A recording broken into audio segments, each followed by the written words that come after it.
Juanita, Juanita, Juanita. Thank you. We will exchange business cards after and say aloha, hello to all your new friends, lifelong friends. Al nei tūlal a tātou amata, mo tasi nei minute o te aile tūlal a whalwalu. Tā lofa, malo elele, pula, half a day, hola, and greetings. Welcome, Excellencies, esteemed federal, Pacific, and local government leaders, distinguished guests, and everyone to the second annual Amerika Samoa Disaster Resilience Summit.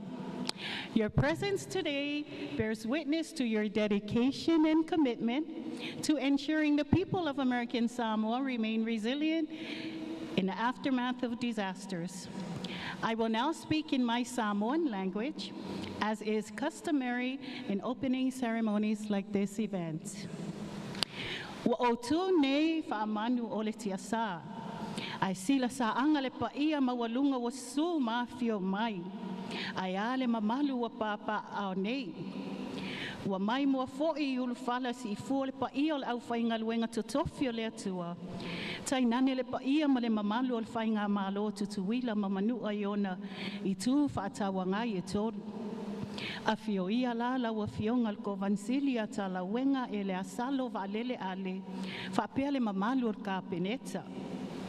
A fio la wa fionga tua olo mana ia fruen, Presidential Senate, ma fionga tina ma tama sentoa. A fio la wa fionga savali talavou ale, le fofonga tvetalai, ma fionga I sui filfilio al maoto sui. A fio la wa fionga le aloa mai kok J. Cruze, le famsino silio le ofiso famsinonga. A fio la wa fionga misa ale fua, o le sui o le ofiso mata upu tau Samoa. Ta oto ia wha maene o tai to fola le pa ia ia tu muampule. O lea fio mai lea fionga toi o sursulu, Cedric Pose Salesa Schuster. O le minista o alanga manuia mpuna o wha natura. O le pa ia lava lea ia Samoa tuto atasi. O te manatu o lea wa motu le vasal su inga ula nai le papa. O so o fo I ta iau e pe o le upu le fale o pō mao. Fai mai na tulu tulu I tau. Fataia lai maunga o ao tō pa ia mo tō mamalu. O sām whai ngā, e le ma ngā whataulinga ina, e le whaamtaranga lo nei tangata whaatawaa. A ole ase I whana tonu ia le malama ai vili tonu le ifio maina. Ma o tōli ulu I fuata o ami tonu. Taluai o le atua manatu, ma le atua whaatu. E tauia ina o whaatu lima, ma whaafelo I atu. I lo o tō pa ia ma lo tō mamalu. Tā lofa, tā lofa, tā lofa lava. O le aso, ele iso ona tu lolo fua le la au vau, ma falala fua le niu. O tātou wheloa I tupua mai tawa I malao ai nei. Ona o le wha moe moe taua o a onga, ma le fontanga taua, Disaster Resilience Summit. Ma le wha alawi loa ino ma tā upo ma tā penanga, mo wha alawe lawe wha fuosei. E a whati ai lo tō soifua, ma lo tātou wola, e pei o na tā pena I aile nei o fisa. Ai tau ina taua ne ai I whai ngā mea le tai, e pei o le upo le atunu. I le nei tai au, o te wala au atuai, I le susunga, I le tausi matanga luenga, I a salu ai o lupo o le metotisi o alo whau. E nā te so o awhaina I tātou, I se tātou taulanga osi le atua le nei tai au. Malo o awa, malo o whalo alo, lau sunga salu.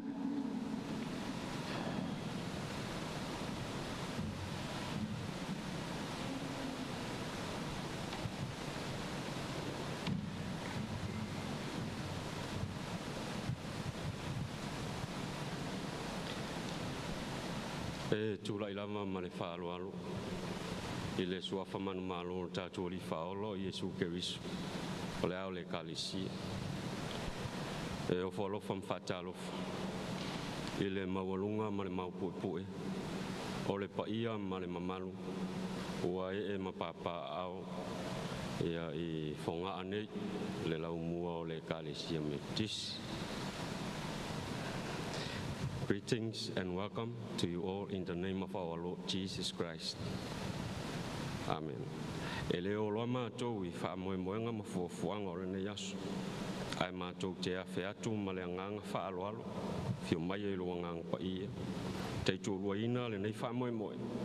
E manuia ai mea uma mātou te whaia. Ke liso wole ma la utuai. Amen. O te whia whaitau ina lava ni nei foi upu mai le whionga pa ia le atua. O le tusi whaatitau o le kalesia me tisi e whaasino I le nei lava aso. Ne aso lua le nei.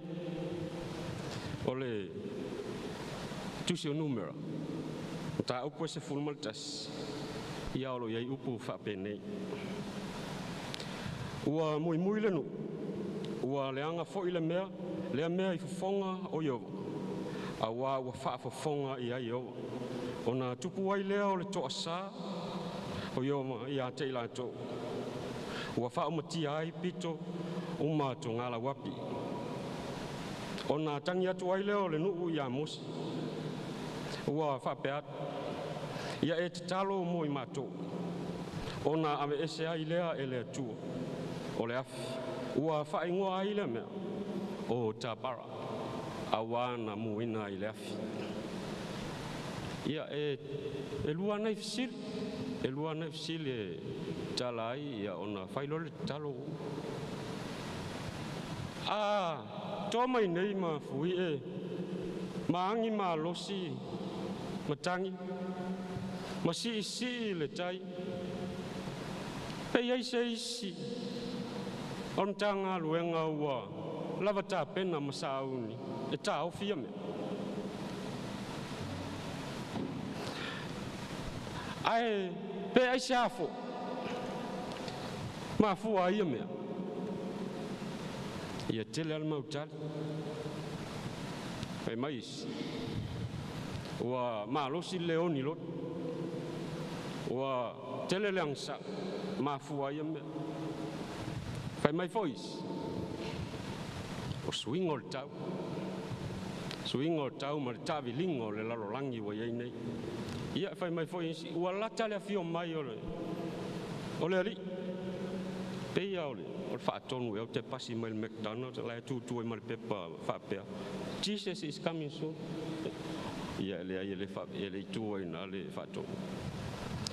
Ai tā ua ia o le nei aso. Ma le whaamoe moe. O le fisili, ai sea e tutupu ai a mea. Ai sea e mafua ai a mea. Le tusi lea sa o whaitauina. Le tusi o numero. O lo whapea mai le whai unga lava. O na tangi ai leo le nu I a mosi. Ua te talo fo I mose I leli. O na pe ai leo le afi. For our guests, our non-Samoan speaking guests who are here with us. But the people cried out to Moses, and Moses prayed to the Lord, and the fire appeared. So that place was called Taberah, because the fire of the Lord burned against them. O le ala ua tali I isi whawhitau, ia po mala whanatulu. Natural disaster. Ai ua taua foi le wha tontusia le kalesia le neitaya. E ai le isi disaster wha le ilonga lea e iai nei. Nea tala noa iai le tusi. Mai ua mui le nuu I le atua. Ua wha fofonga foi iai I le atua. E wha le ilonga tele le disaster le. O mui.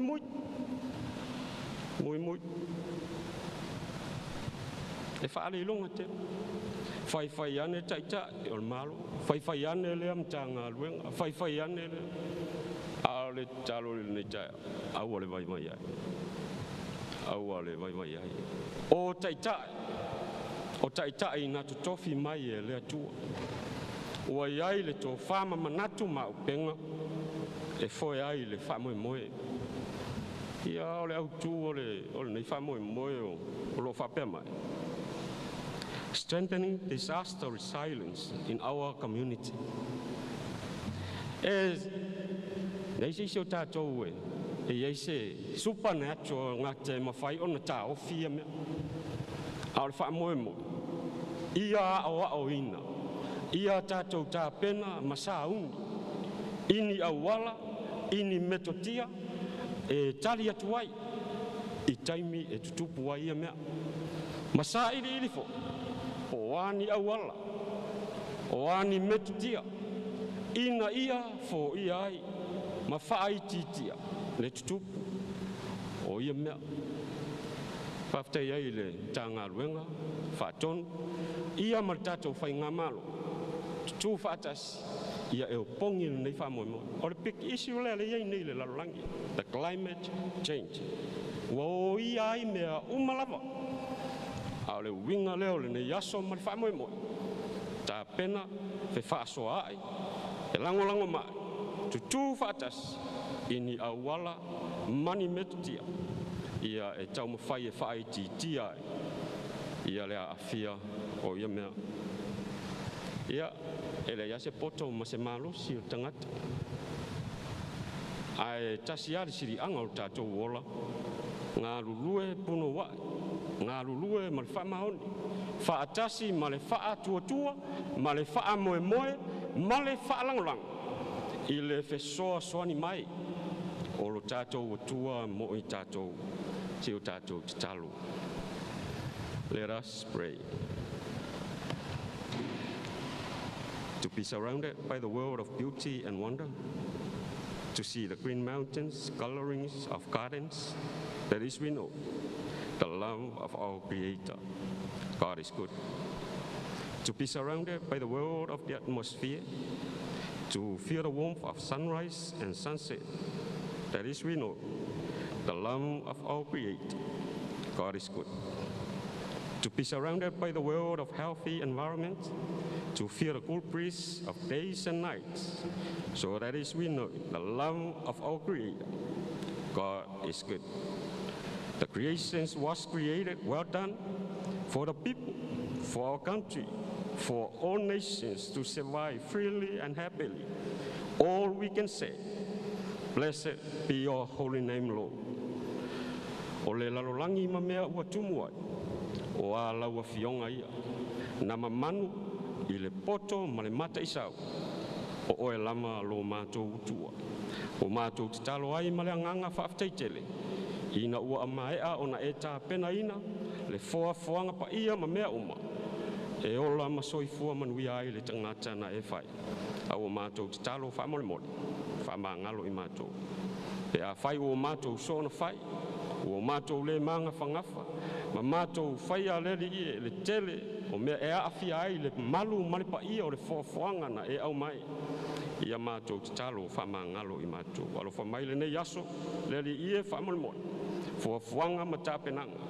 Whetu whainga ma whasoa i ngai manatu ma mawhauwhaunga malangona. O oe lama lo mātou utua. O le siri anga o le malosi anga.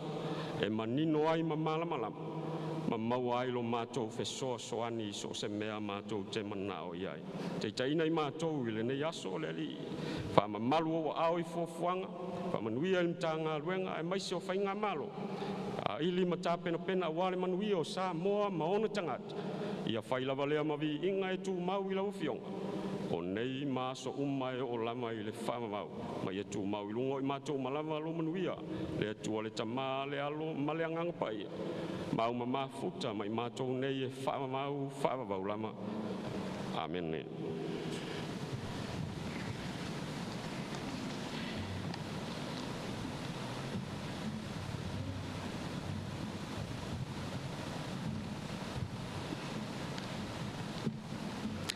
O leo ua whaalele lupe mua, ma ua mata lupe ai nei le seunga, ina ua lalafo i ula whanua, ma ua taiala nei wha moe moe le tala le lei, ma le fina ngalo whaalele o le atua.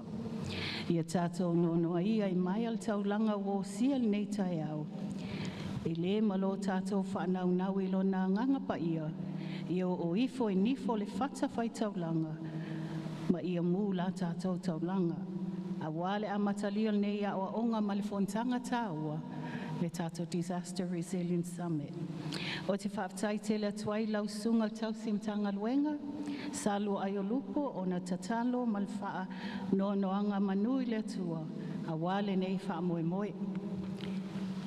E tau lava sina mea e whaailoa tuailo matua nganga whaafitai. Ma ua whaaloalo atu fo ile nei ofisa ma le whainga malo Amerika Samoa, i se mea alofa whatau waa mo lau sunga. Whaafitai tele, o na tali whaaloalo, ma la mātou whaatala ula atu. E manuia tele lau sunga, ma le whaltua i asale waalasi, whaapea le e kalesia me tisi alo whau. Ai ole a whaawauloa le tātou prokalama. E ia te au, le awa tele ma le mi ngau e whaalau iloa, ma la au whaaloalo atuai. I le awhionga le kovansili i a tala wenga e le asalo waalele ale, mo lana saunoanga whaapitoa.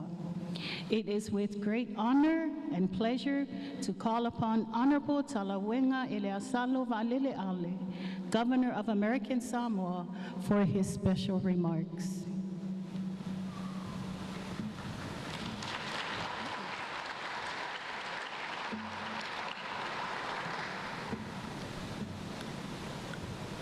Lau sunga i le taitai o le sauninga, sunga le tausi tanga luenga i a salu, Honorable Toyo le Sulusulu Cedric Schuster, Minister of Natural Resources and Environment and Tourism of the independent state of Samoa. Honorable Tangaloa Cooper, Climate Change Director, Secretariat Pacific Regional Environment Program. Deputy Director Tammy Littrell, FEMA Region 9. Ladies and gentlemen, distinguished guests, and fellow residents of American Samoa, it is an honor for me to stand before you as we open the second annual Disaster Resilience Summit. I am reminded of the progress we made at our gathering last year during the Bridging the Gap between Government and Community Summit. And today, we come together under the compelling theme of strengthening disaster resilience in our community. This year's theme strikes at the heart of the challenges we confront. Our island community is no stranger to the relentless impact of climate change.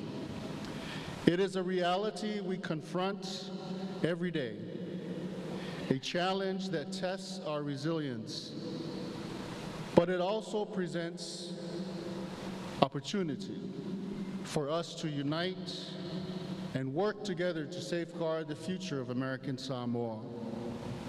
This summit represents our dedication to ensuring that our community preparedness and resilience efforts in our community. American Samoa has always been defined by its resilience, and in this year, we come together to reaffirm that commitment and take bold steps towards a more secure future.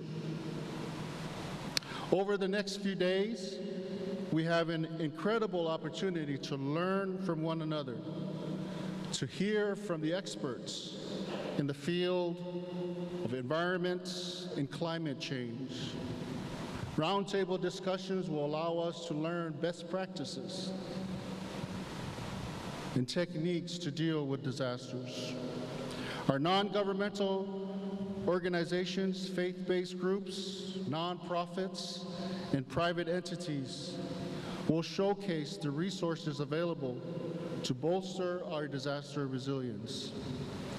Let us explore these exhibits, learn from one another, and leave no stone unturned in our quest for knowledge and preparedness. There will be additional training sessions to help as well as our community leaders. This summit is not just a meeting of the minds. It is an investment in the future generations of our beautiful islands. It is a rallying call for all of us to assume responsibility, maintain resolute as we implement and learn how to deal with natural disasters. In closing, let me emphasize that we are not alone in this endeavor. In addressing the urgent challenge of climate change, it is paramount that we work hand in hand with our federal counterparts, but let us not overlook the vital importance of collaboration with our Pacific regional organizations and our fellow Pacific Island nations, who also face the same daily impacts of this global crisis. Only together we can forge resilience and sustainable future for our Pacific home. We are a community of resilience united by a common purpose and guided by the spirit of collaboration. Together, we can stand and withstand the impacts of climate change. The good Reverend, during his sermon, asked the question, why are these natural disasters happening? Why are these natural disasters happening? Why are there hurricanes, tsunamis? Seems to be happening every month. And God has blessed us with the knowledge to know why it's happening. And during our summits, our experts in the field will discuss more clearly the reason why these things are happening. There's no question about it. These things are happening because the world, the temperature of the atmosphere is too hot. If your body gets too hot, what happens? You develop a fever and you start coughing and other things happening to your body. That's what's happening to the world. The atmosphere is too hot. Icebergs are melting, sea rises. It's too hot. The water is too hot, causing hurricanes to be more prevalent, more serious, more strong. And it's happening all the time. And the sad thing for me is that there's absolutely nothing we can do here in the Pacific about it, because we don't produce the type of heat that's causing this. It's the industrial countries of the world that has led us to this place where we are today. So as we gather here today, it saddens my heart, because what we are doing is we are just opening our hands and saying, we're just admitting that this is going to happen, and all we can do is try to figure out how to live in this world. My hope is that as we do our small part to address the impacts of the environment on our people, on our islands, that perhaps we can encourage the countries that produce the most chemicals, the most heat that is heating up our atmosphere, to reconsider their development goals and help us to limit the temperature of this beautiful place, this beautiful world that God has given to us to live in. That last part was not in the speech that was supposed to be given today by the governor, but I like to ad-lib sometimes, and so that's my ad-libbing. But I think the scientists among you and the scientists that will present today will confirm that what I was saying was right. Is that right? Scientists, by the nod of your head? Yeah.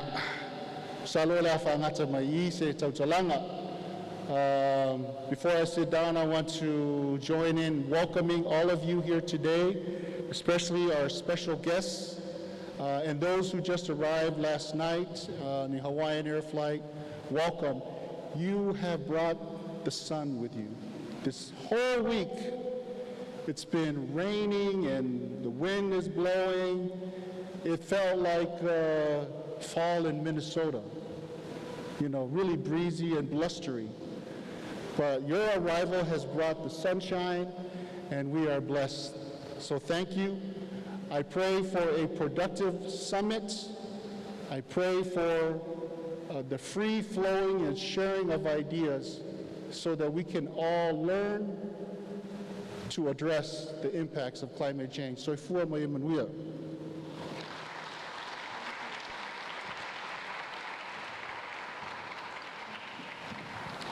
Thank you very much, Honorable Governor Talawenga.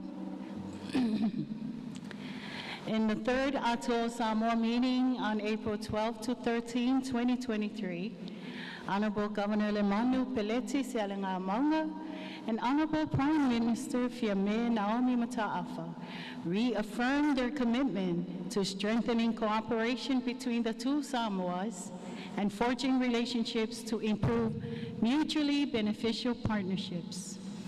One of the anticipated outcomes of mutual cooperation under the environment and climate change sector was for the American Samoa to invite Samoa to participate in the second annual Amerika Samoa Disaster Resilience Summit.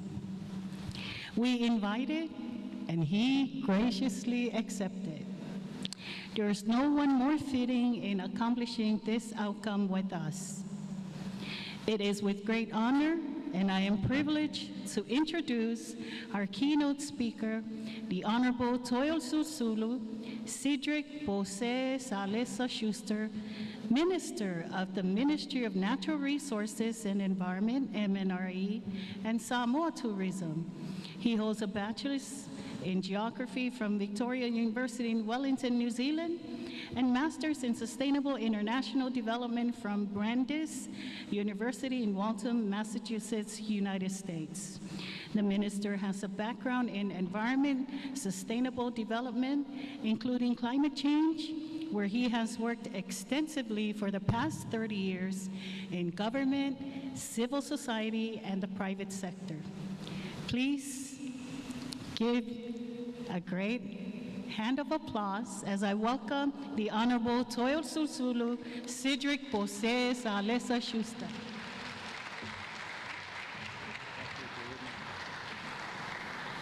Tall order to try and execute. Ole tu'umumusu ala au matapo I tai au maurulunga whapene. Whapeala la tau tala. E whaapopo ai oni aso ua. Ai o aso whalau fo'i ua le tu ua. O le whaiva lea o mate matenga I le tō whaasau mamau ma le whaau tautanga sa ili malo I le au puputoa o le atunu. La tau te itea whaangalu tutui o le aso malona ngangana e whapea fo'i le tae au ma mea e tupu ai. Ale nei tae au mātango fia I le pule le maseua le atua o Samoa ma le lalolangi uma.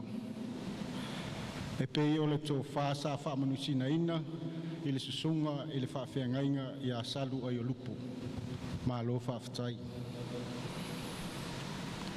E la amau mau ia ruta se whaamatalanga. A wao lea ua lilingo le whalselau. Ua atoa usu I atutia o di mau wao saa. Ipa ia sau ngatā o le whanangala fulu ma oe le manua tele. E whaatau matau atu I le tāwhatolo lau tau pulenga ma lau whainga mālo. Le fio lau fionga I le kōwana lutena. A fio lau a fionga i le presidente ma senator le maota mawalunga. Tai nane lau a fionga le fong fitalai ma fai pule o le maota o sui. A fio le mamalu o whaamsinonga. A fio le fai lau tusi o mata upu Samoa ma le kovana o le wha lima. A fio lau a fionga i le fai pule o le konkeresi. Ma lo soifua, ma lo le soifua maua, ma le langi mama. O pa ia wha le atunu, le wha sausaunga mamala lea ia te o esua ma vai whanua, fufo mai tu langi tu au maa la taua, sa ole ma le lau niu na sai lua, le mamalu ma walunga i le nofua ma upu. Ai a le tapua inga leo leoa, i le la au na motasi a Samoa. Whaatui ma le au waa o to'o, tamma le manu o tele, ma to'o o le whale ula tawa itu, ma le whale ula tau tangata. Tulou, tulou, tulou na lava. Whaata oto la ia, o whi tā ma whainga tā opa ia o Samoa o popo. O lea ua maea o na paniniu, ma tapu fofonga e le to'o tau mua o le tātou waso. Le ulu whanua ma le tai whanai. Aua iai le tā ofi, tātou i ai le nā. Ai o le lao lao ua maua, ua iai le manatu. O le atuli au tasi le atu a le sao. A wā le mafuanga o le nei tae au, ma lo tātou pale whengai. Distinguished guests, ladies and gentlemen, talofa one and all, and warm greetings from your cousins on the west, at government and the people of Samoa. I extend a big whawhitai to the Office of the Disaster Assistance and Petroleum Management for the invitation to share ma whaasoa atu fo ini tau mawhainga Samoa tutotasi, as we navigate the challenges of minimizing disaster risk management and climate change in line with your theme today of strengthening disaster resilience in our community. As a resilient people that have survived long ocean voyages to settling and surviving these beautiful islands for millennia, we are the beneficiaries of traditional scientific knowledge relayed to our generations through our tradition, whangongo, and talatu o talinga by our ancestors as our guiding light for building resilience. But as with changes in the modern world and impacts we are now seeing and experiencing, mostly not of our doing, but are bearing the brunt of the impacts. Our traditional knowledge and ways are still important, but it needs to also be infused with modern technology, capability, and scientific knowledge. Disasters, both natural and man-made, have wreaked havoc in our lives, leaving behind a trail of destruction and despair.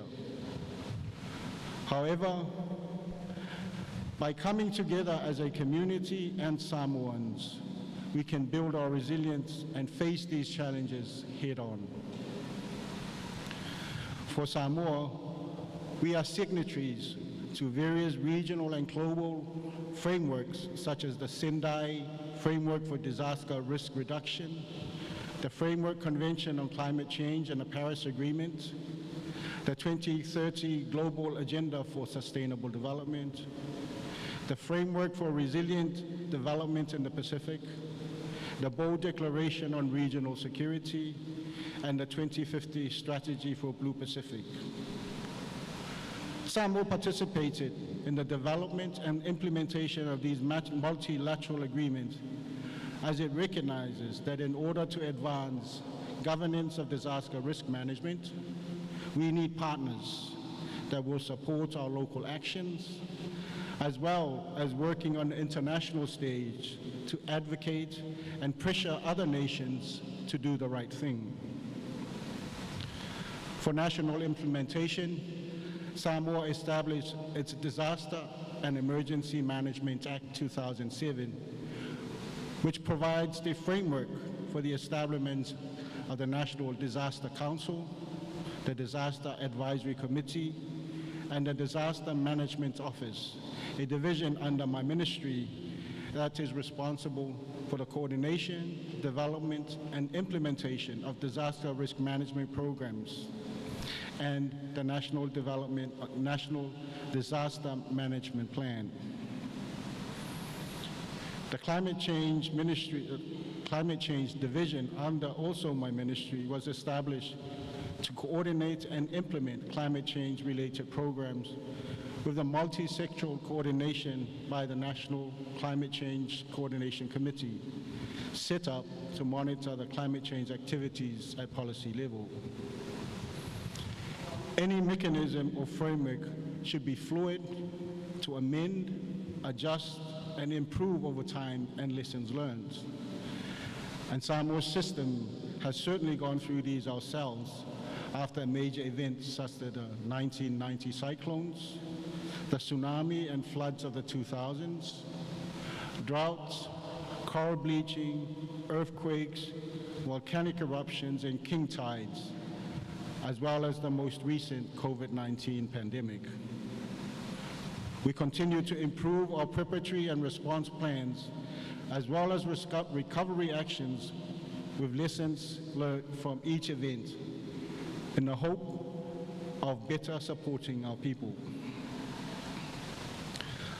To ensure we are doing this for our people, we place a strong emphasis on community participatory planning, as evident in the Community Integrated Management Plans, or SIM plans, produced for all 49 districts of Samoa, and the Community Disaster and Climate Risk Management Plans implemented in all 362 villages. We have also produced integrated disaster management plans for all national sector plans. The plans are developed by the communities with coordination by the Ministry of Natural Resources and Environment as a multi-sectoral partnership with other government agencies and civil society groups. I have to say they're not perfect, as in some cases, communities change leaders as people move on. So they need to be continuously reviewed, as well as upskilling our people as priorities of communities also change. But the biggest drawback has been the lack of funding to implement such plans.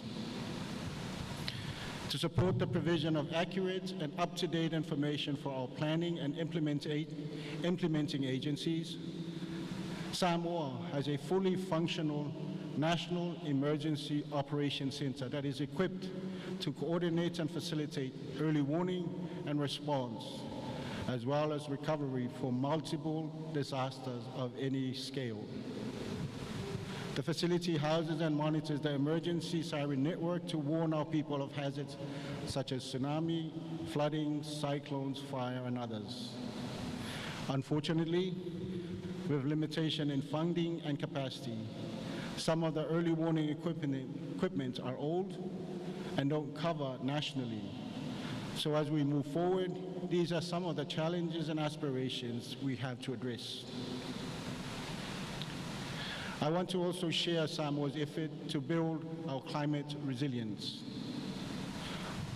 We are addressing adaptation measures through climate proofing of our infrastructure, such as roads, electricity and water, sea and river walls, health, and nature-based solutions such as conservation of critical and rehabilitation of degraded ecosystems.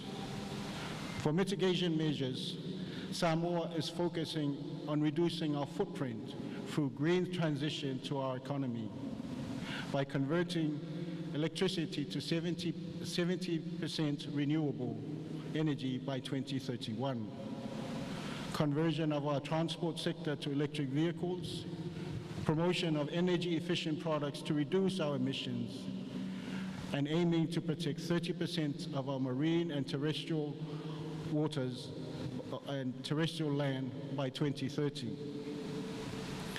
Globally, we, along with other small island developing states, continue to push for the Loss and Damage Fund to assist our communities and national economy deal with the aftermath of extreme events such as king tides, cyclones, and droughts, and to deal with non-economic losses that are currently not addressed in the existing global frameworks, such as low, slow onset impacts of sea level rise.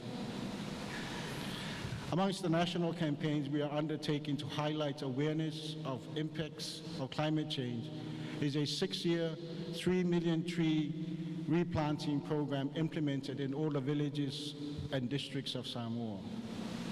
This is coupled with other biodiversity programs to restore our mangrove and wetlands, coastal protection, sustainable land management practices, sustainable waste management with the banning of plastic materials. I am a strong advocate and believer of our traditional knowledge. And it concerns me that most of the knowledge by our ancestors that made them resilient to climate events in the past, as well as build sustainable societies, is being lost. Thus, it will be great if we can do something that we can work on together, if it hasn't started already. We are resilient people that is anchored by our culture and alofa. This is why no matter what happens, no Samoan is left behind, be it during celebrations or fa'alavilavi. We always avese fesosoani for those in need, either through funds, time, and other forms. This we need to always remember and look at as the basis for what is community resilience. I wish to conclude by urging our two countries to improve collaboration, as wherever a climate event or disaster strikes, it almost always affects Samoa atoll. And therefore, our sharing of knowledge and resources through collaboration will certainly make us more resilient, as our ancestors did before the current geopolitical landscape. E tātonu le tāofi o lea ua ialo vi'i o le tei o tupua. A wā le mafuaanga maulunga o lo tātou aleanga pi ioa, ma o tātou mulumulu au foe whaatasi, i o outou alofi ao, ma si o alofi lima lai titi. E whai masui o le whai ngā mālo o Samoa i le laitu o le wasa. A lea ua saa i le taile upenga apili, whai mai le tala le au mātutua. O le upenga e tautau ai whangota. Tātou tā loa le ngā luenga mana le nganga pa ia. E wha amalu au, i le pito la au o le whainga mā loa tutuila ma manua. Na ia lawe ina tangata soifua uma, i whesuia inga o le tau ua iai nei. O le mea moni le pa iai, o le nei aso. Tātou te puapua ngā ina lava whaatasi, ma le alofa tu noa o le atua o fuafuanga. Soifua mai manuia.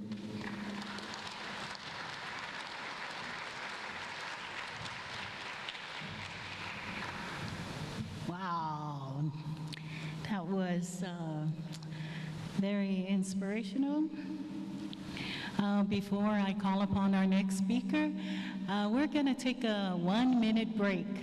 And that break is to take a group photo. This is what we do in all of our environment meetings. We take pictures after our keynote speaker. So I'd like to invite everyone to please get up. It's just for 1 minute. Please make your way forward. We will take our picture right here. Guys will move the podium while we take our picture.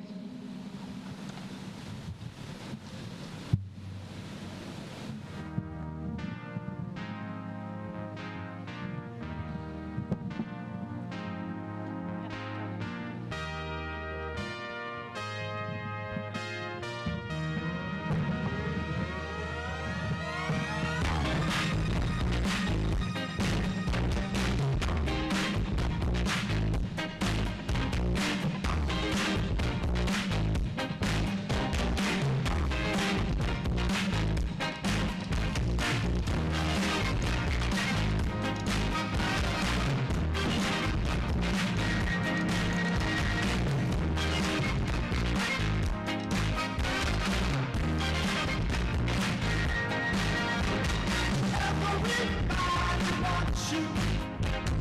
Everybody wants your love. I'd just like to make you my all mine.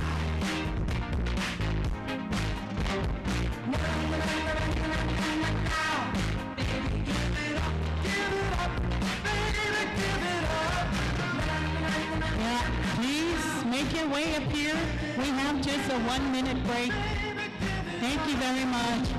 If you are taller than the person behind you, please move back. All right, come on everyone, even all of you back there. Come on.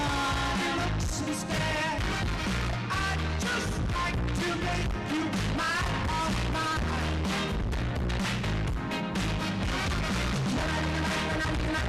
Now, baby, give it up, baby, give it up. Now, baby, give it up, baby, give it up.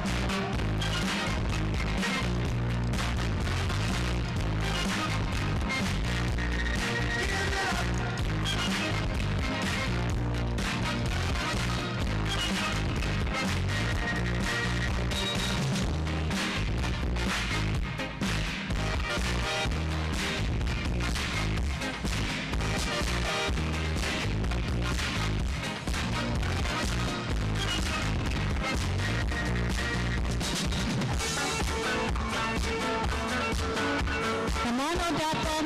Everyone in here, please come in the picture.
Make your way to your seats. I'm sure this is a great little break. Yeah, John.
will, I wanted to introduce the next speaker, but she said she wants to dance first.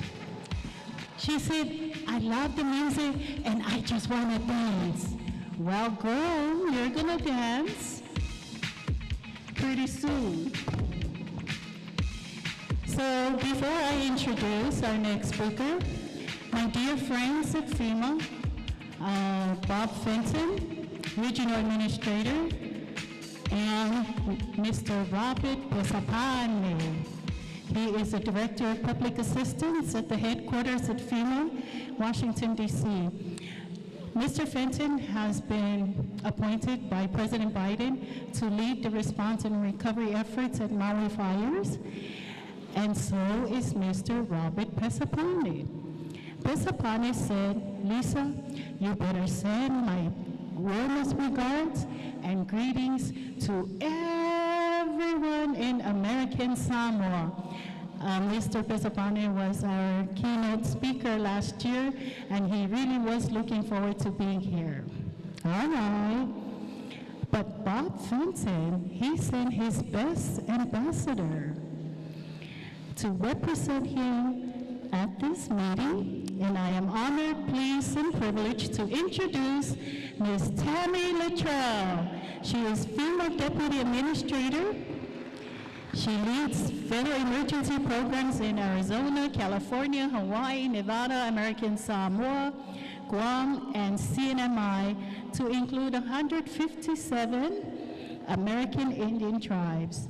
Ms. Luttrell served in numerous leadership positions in response and recovery efforts, appointed by prior DHS secretaries, Department of Homeland Security, to serve as a Deputy Federal Coordinator, Chief of Staff for Homeland Security, FEMA Region 9.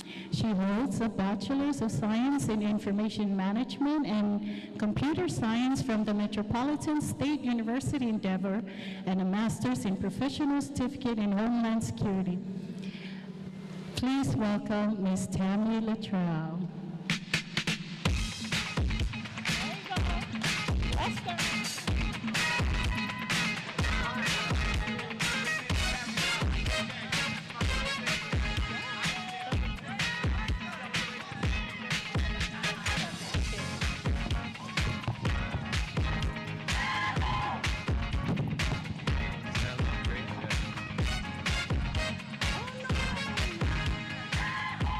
I will hold it.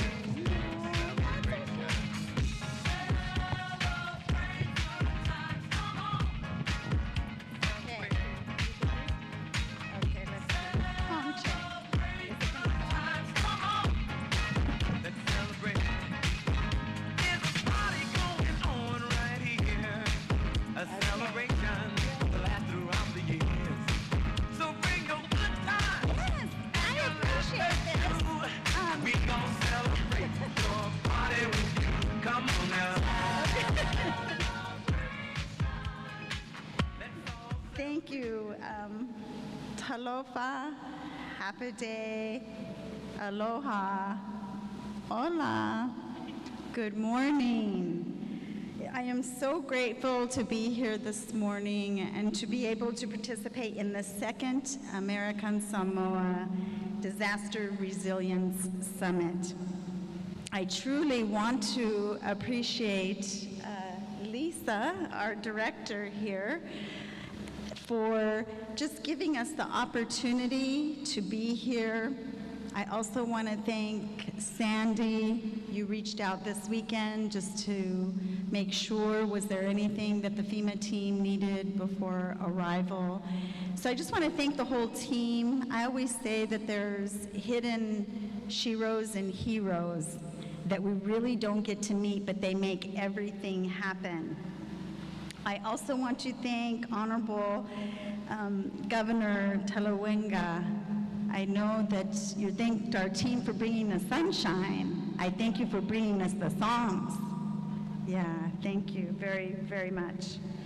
And then also Honorable Cedric Schuster, Minister, MNRE, Government of Samoa.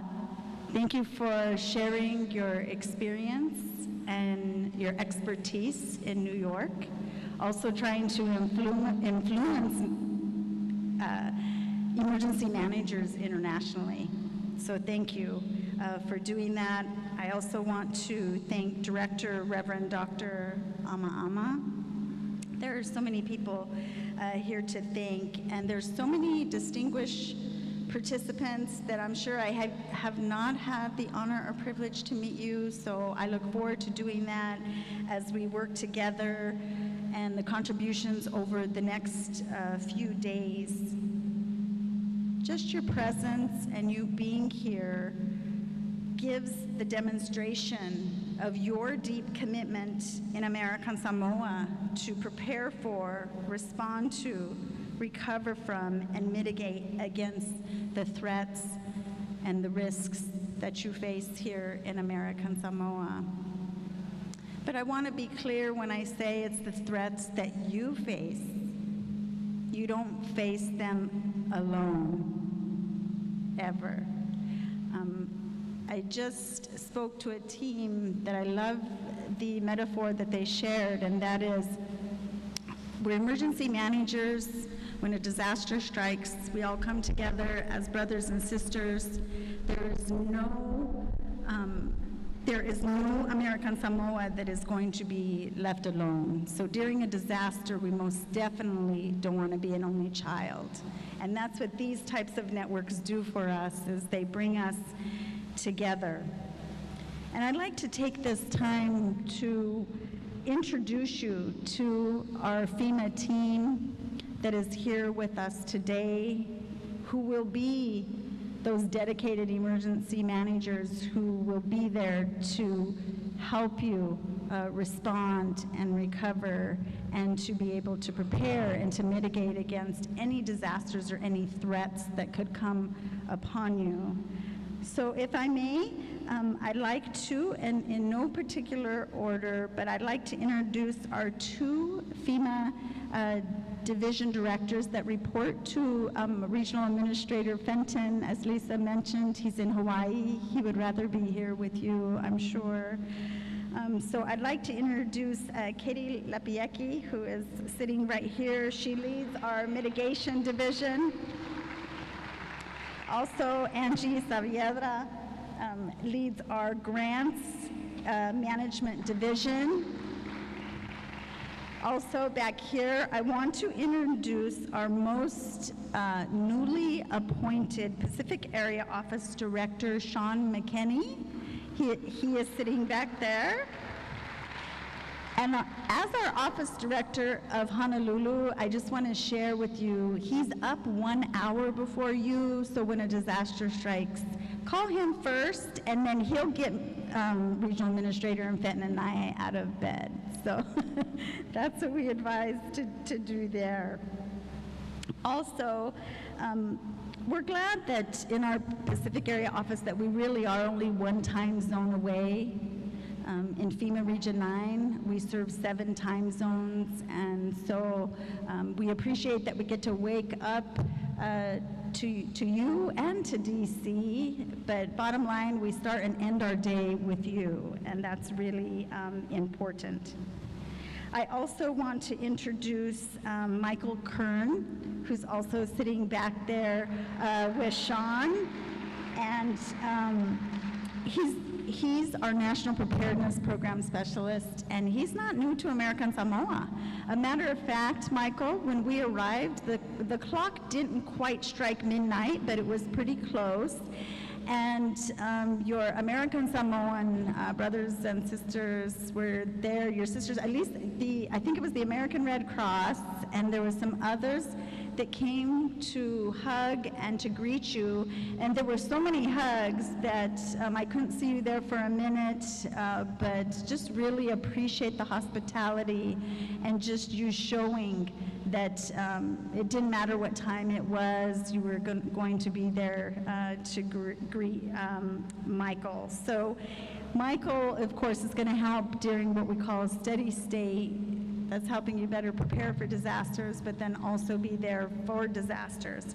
But before I go on to talk a little bit more about Michael and his role and what he does for us, I don't want to forget to also thank Christine. She goes by Chris Wasowski. It's a logistical travel adventure to get here.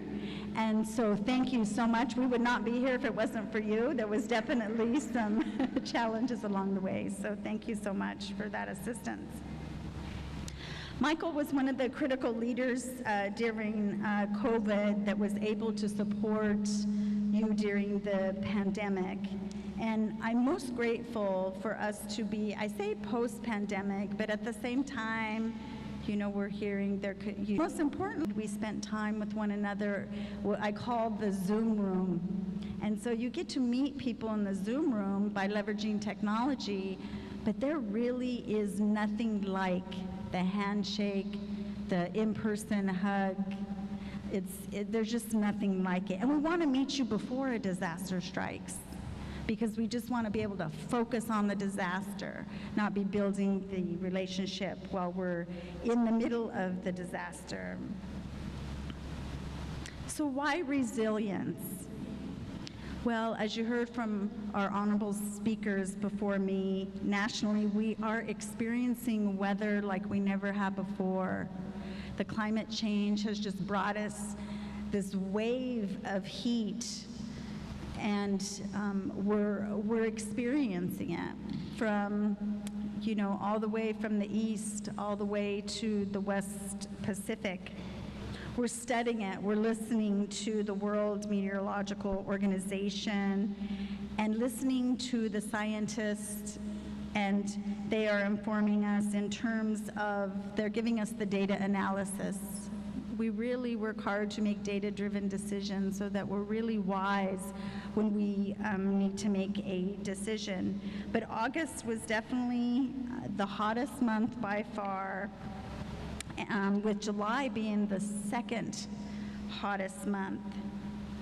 And unfortunately, I was in Arizona before coming here, and it was because of the increase, unfortunately, and the deaths of the heat. We were unfortunately lost 200 before I actually left. And so what are we doing there? During National Preparedness Month, we are focusing on training and educating our younger generation, trying to embrace the next generation of emergency managers. Many of you probably are doing that. I know I am. This is my third decade, over my third decade of being an emergency manager. This will be my 35th year responding to disasters. And so they're all unique. They might be the same type of disaster, like a hurricane or a tsunami or a fire.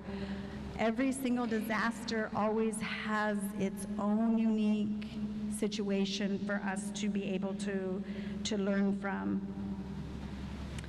There's rainfall, there's sea level changes because of climate change, and so I just really want to encourage that we continue to monitor and learn from each and every disaster.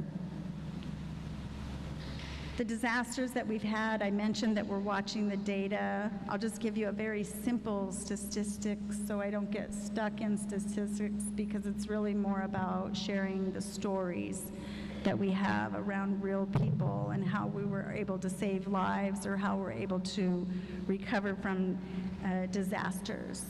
Once upon a time, growing up in emergency management in the late 80s, I remember responding to maybe 1 to 10 disasters per year. We are now responding to 104 incidents, disasters, emergencies per year. So it really does go to show you the increase in what we are facing together. Also last week, another statistic that we're paying very close attention to, and that is with regard to disasters, we are now at $23 billion. This is a time in the Disaster Relief Fund effort that we are truly identifying what are the life-saving, the most urgent, the most critical projects and things that we can fund. Lisa mentioned R.A. Fenton being in Hawaii and the wildfires and the experience there. The Big Island, I supported the Big Island during the volcano, and I remember the scientists in charge. It was, if we thought it was hot now just being in the air, I just remember trying to think of creative ways on how do we help families move back into their communities where it's 300 degrees. And we can't put our feet on the soil, yet we need to be creative as a community and come together. How do we keep families together? How do we build back smarter? Also, most recently, as the fire was burning in Maui, we also had the fire in California. We had Hurricane Hillary, which normally when we think of a hurricane, we think that the hurricane is coming through and affecting the coast and those on the coastal lines. In 80 years, this is the first time we had Hurricane Hillary coming up right through the coast, impacting our Region 9 area of responsibilities. So we had California, we had Nevada, and we had Arizona experiencing the impacts with mudslides and rock slides. And so that was, that's actually still ongoing. We wrapped up the preliminary damage assessments, but I'm just trying to illustrate and show you real life experiences and disasters that are occurring right now that are so different. And then right in the middle of us working the Hurricane Hillary and the fire efforts in Maui, then we got the call, we had an earthquake. So it's really about our resilience. How resilient can we be in order to respond to multiple events happening all at the same time? Because of the severity and the magnitude of these disasters are just continuing to set a very unusual pattern, one that we're just not used to. We're also looking at, as our Honorable Minister mentioned, about the international things going on. Some of the global impacts that we're listening and learning from are the flooding events in Libya and the earthquake in Morocco. And we are just sharing across and broadly, both within the domestic and across our U.S. borders, to be able to help those be resilient. Right now, we might feel like, if I use the example, like a rubber band. We're just being very, very stretched, and we're being stretched as far as we can go.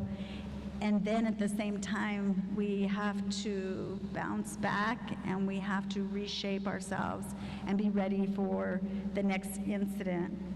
So it's really important, too, as emergency managers, that we do all that we can to take care of our own health, but also be looking out for our emergency manager partners and those that serve along with us to ensure that we are very strong mentally and physically.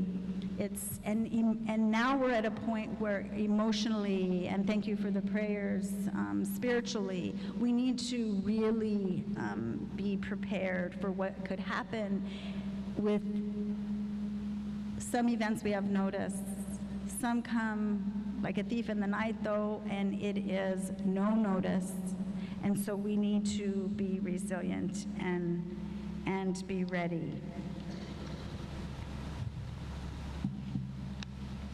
I talked about our National Preparedness Month is focusing on older adults. And so I would also encourage you to, and it starts with the family, to get your Go Kits ready, train the younger generation to help the older adults, really take care of them. Some of the resilient workshops that our team has attended and presented, sometimes there is an older adult who is left alone with functional and accessibility needs. And so it's really important to know your community. It's important to take care of our older ones. And so I just wanted to encourage you to take a look at your family disaster plan. Have your communications plan ready, because when the disaster strikes, you might not all be together. You might be at work. Your children may be at school. You might have your older family members at community service meetings. But bottom line, have your communications plan that includes where will you meet if you have no communications. Because even though we talk about leveraging technology, there is always time, unfortunately, when we don't have availability for communications. Part of your Go Kit, it's really important to identify your vital records. It's identify what is important to you, and do I need to secure it? Because if you're in a flood, for example, you don't want your important documents to be saturated from the floodwaters. So even just something simple like that takes the stress away from you as you are preparing to evacuate your family. And now if I go back to technology, and I'm sorry, Lisa, thank you. Lisa mentioned my Bachelor of Science is in Computer Science, Information Technology. So if you're part of the cloud, save your data to the cloud too, because the cloud might not be affected during a disaster, and then that's where your important data and your records of your family will be.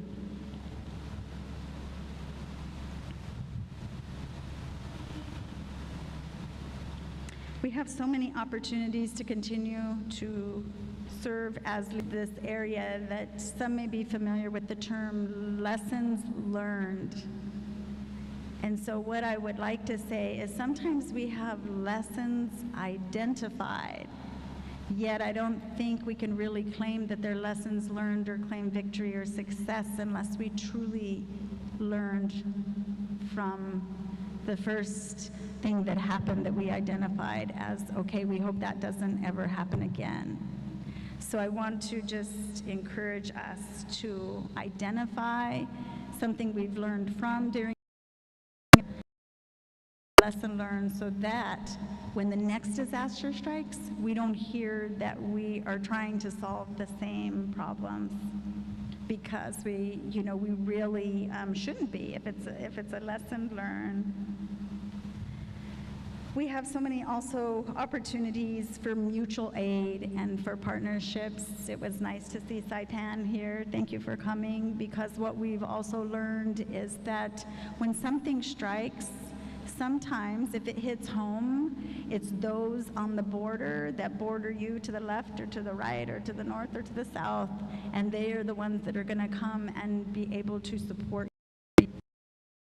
Evacuations happen to you're also going away from home. I'm sure I'm not sharing anything with you that you haven't already heard. It always helps though, especially like me, someone who's, I don't want to say I'm getting older, I hope I'm getting wiser, but I most definitely want to continue to share examples, share stories, and to be able to learn from them. For example, in Saipan, during Typhoon Maywar, with our neighbors in Guam, we deal with it a disaster, and that's debris removal, power restoration, and emergency. Get to ask you to charge your phone at night in case you wake up to no power. That's really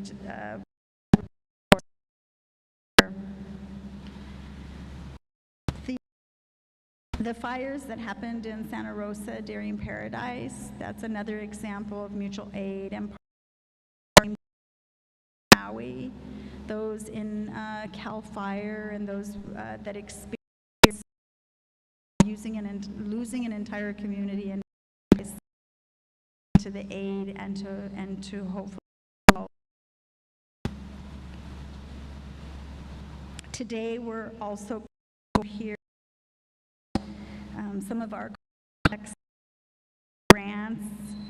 No pressure, Angie. I know that schedule, so we do appreciate that. I'm sure it's titled Power Hour for a reason. Within that hour, we're going to try challenging things.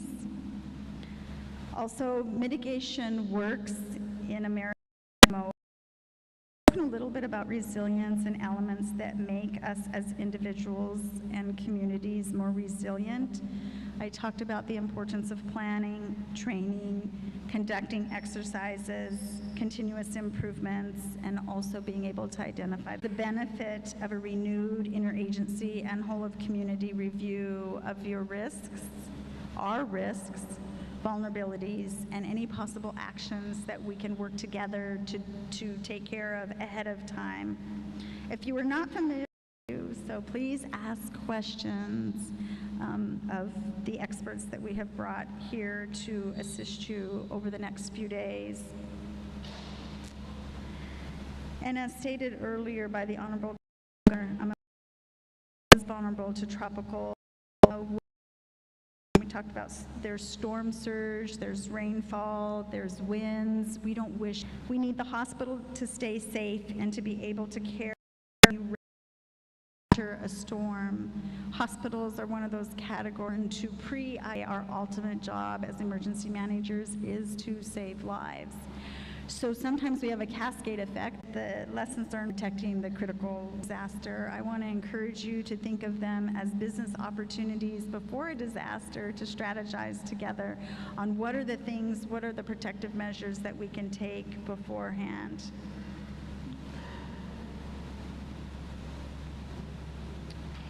Another lesson learned that we learned from the mayors in the villages of Guam were that some disaster survivors had to rely on health service. The emergency managers, there were reported damages to the emergency operations. Another area that I would ask you to consider. Not able to get to your emergency operations center, what are the measures that you are going to take in order to ensure that you can still operate? Unfortunately, to have others learn from the questions asked in the room, because others may have. I would ask that we find ways to protect the critical lifelines in America and Samoa. Your roads, your hospitals, your communications, your power resources, and your schools. Let's also look at reefs, agriculture, and other aspects of life that may be threatened as leaders of listening and learning, and then most of all, taking what we've learned from one another and applying what we learn so that we are able to build those disaster resilient communities.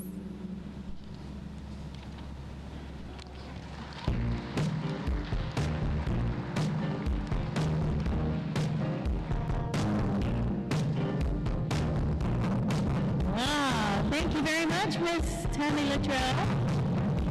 Just 2 weeks ago, we received great news notification, she mentioned earlier, the approval of $10 million for the Fa'aalu shoreline. Thank you. But humbly ask that while you are here, you drive around our islands. We have shoreline roads. Approve all of our shoreline projects.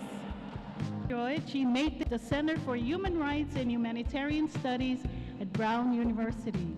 She founded the new patch that shines light on Pacific indigenous community responses of innovation to humanity's challenging needs across climate change or changes of climate in Oceania. Welcome, Dr. Siautu Alefayo Tulia. Yay!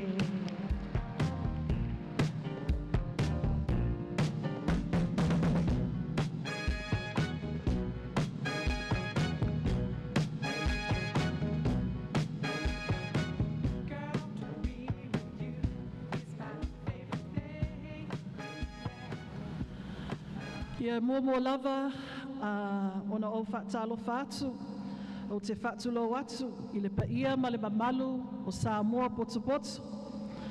I loa fionga le sui ko vana o Amerika Samoa, Honorable Taloeng.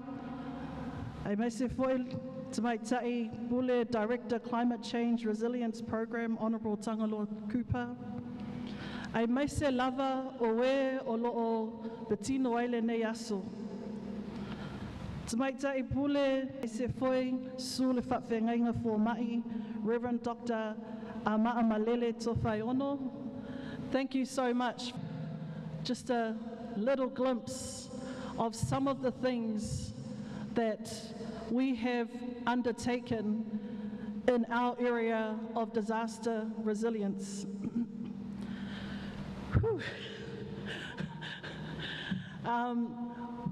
O a'o sa au whanau mai whafo o se tama whanau o Samoa. Na au whanau I New Zealand, I la loa I le mea lea, sa ola mai aia, neia utei lea, o le whaletua ia Leone, ai mai sifua le sunga whawhengainga ia Sepi, I la loa I Dunedin. O se mea matua mālulu te le lava, ia a o mātou umanei o tama whanau o Samoa. When Lisa asked me to come and to speak at this second Disaster Resilience Summit, of course I was excited because I just wanted to come back to Samoa. I just wanted to be back in the nation states where my parents, my grandparents, o tato tua na ola mai lato. I wanted to breathe another air. I wanted to sa'ili makangi, sa'ili kofa, sa'ili malo. I wanted to find and come back to something different. And that's always what happens for me when I come back to Samoa. My uncle, Leo Pepe Ake, he's been living in American Samoa for goodness knows how long. And he's I would say he's probably got the highest points of anyone, like traveling in between Bango Bango and Upolu. I said to him, you should probably invest in shares of either Samoa Air or Talofa, because you're always a frequent flyer. And I come back often to Samoa, and I look at Upolu Samoa, and I look at American Samoa, and one of the things that really strikes me at the heart of who we are is that we are family first. Just like Ms. Trammy said, when an emergency, when a disaster happens, be that a natural hazard, be that a man-made disaster, conflict zones, one thing that stands out for all Samoans, all Pasifika, ole ainga. There is a paper that was written by the former head of state, Tuiatua Tupua Tamasesefi, and he says, ole e lave ya utinga, o lo utino, o lo ano, o lo iwi. Though those who will rally in our hour of need are our kin, are our family. So a lot of the research that I've undertaken over probably the last 20 years, 2 decades, so I'm only 21, no, jokes, is actually in this whole area of resilience, but from a Pacific Indigenous perspective. So I really wanted to thank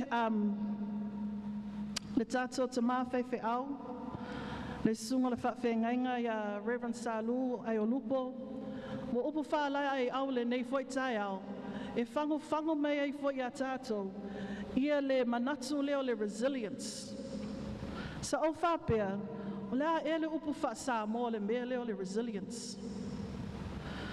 I suesuenga mātou te whaia I mea ia tau psychology awa o loo mata whai oi, ia whaatulo watu. E le o ao se te scientisi wha anātura, o ao o le scientisi wha le mawhau.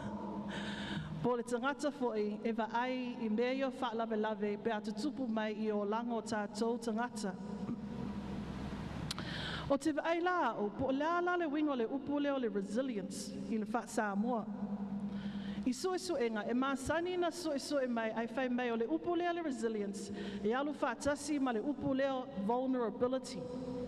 So in the research space, there's one word that always you'll see is combined with resilience in all of the literature, and that's the word vulnerability.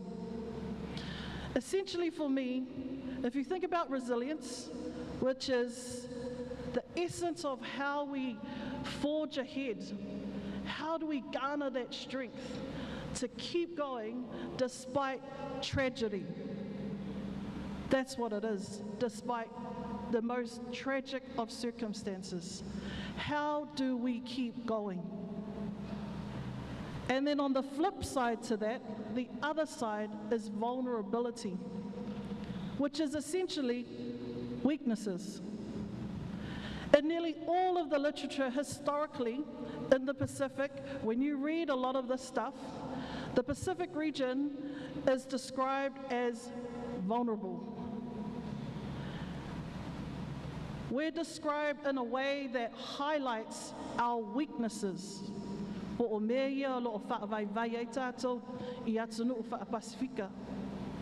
And so we have a lot of tools in the research space.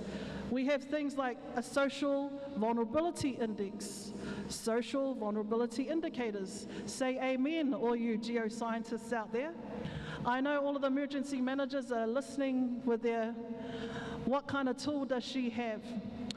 In this year's Primo, in April, I actually challenged our emergency managers. I said, what about if we flip the script and have a look at vulnerability indicators of the system?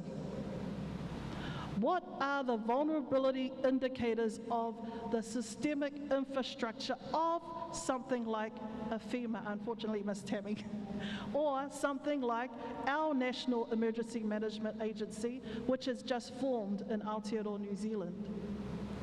Because we're really focused on what the vaivainga or the vulnerabilities are of nation states, but what about the systems that are responding to the nation states? I'm so fortunate and humbled and glad that FEMA and our whole team is here, because I think this is the benefit of a summit like this. And I really do want to congratulate Lisa and the good Reverend Doctor for this amazing partnership, because it actually takes a lot of time, it takes a lot of effort, and it takes a lot of resilience. I said to Lisa, you look like the epitome of resilience, just standing there and forging ahead with all these notable, notoriety, honorable people in the room. I thought, I don't know how you do it. I've only got 15 minutes. And I said to the Lord, that's going to be the 15 minutes that you want for me to count in this space. If you never see me again, if you never hear from me again, my heart and my prayer is the 15 minutes that I give to you today is everything that I have, is everything that I know. Because as a tama whānau of Samoa, that's all I have to give to you at this hour of time. And so to me, the three things that I wanted to just highlight for us today, because when we think about resilience, we think about vulnerability, there are three things that they say around this whole thing about resilience, because it is a shock.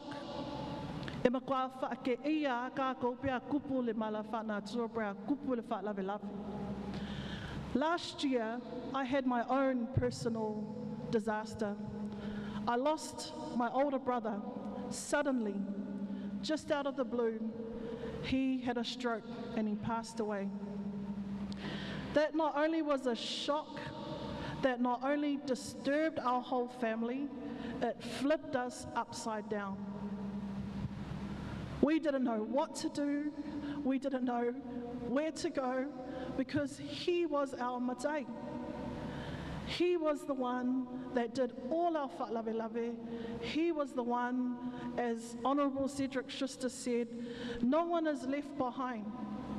And he never left any of us behind.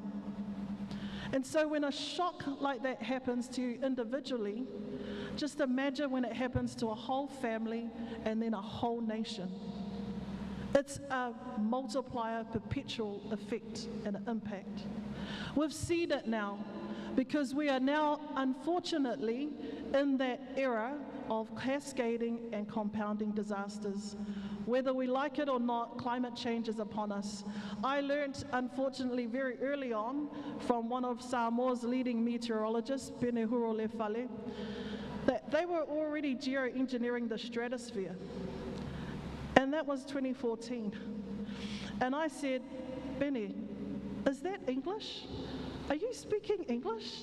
Is that a word? Geoengineering the stratosphere? Are you playing God? It doesn't like to actually stand up and talk a lot. But today, of all days, in light of my own brother's passing and in light of my own personal tragedy, I really wanted to leave a message that I think the Honourable Taloenga, he emphasised that out of sadness, there's also hope. And for me, this is what this summit represents.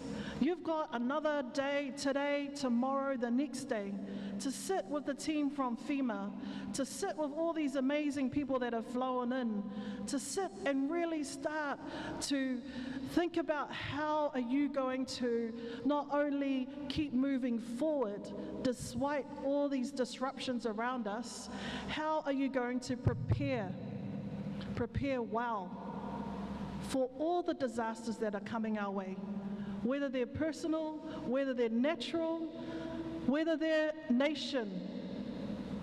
This is the time to glean from everyone. I really love what the Whaiwhiao shared before. He was talking about a different type of disaster. This is the one that I actually specialize in. It's called, so while we're really good at getting together during a disaster and helping people, this is the nature of our wha'lawe. We gather, we give, we do everything. Immediately,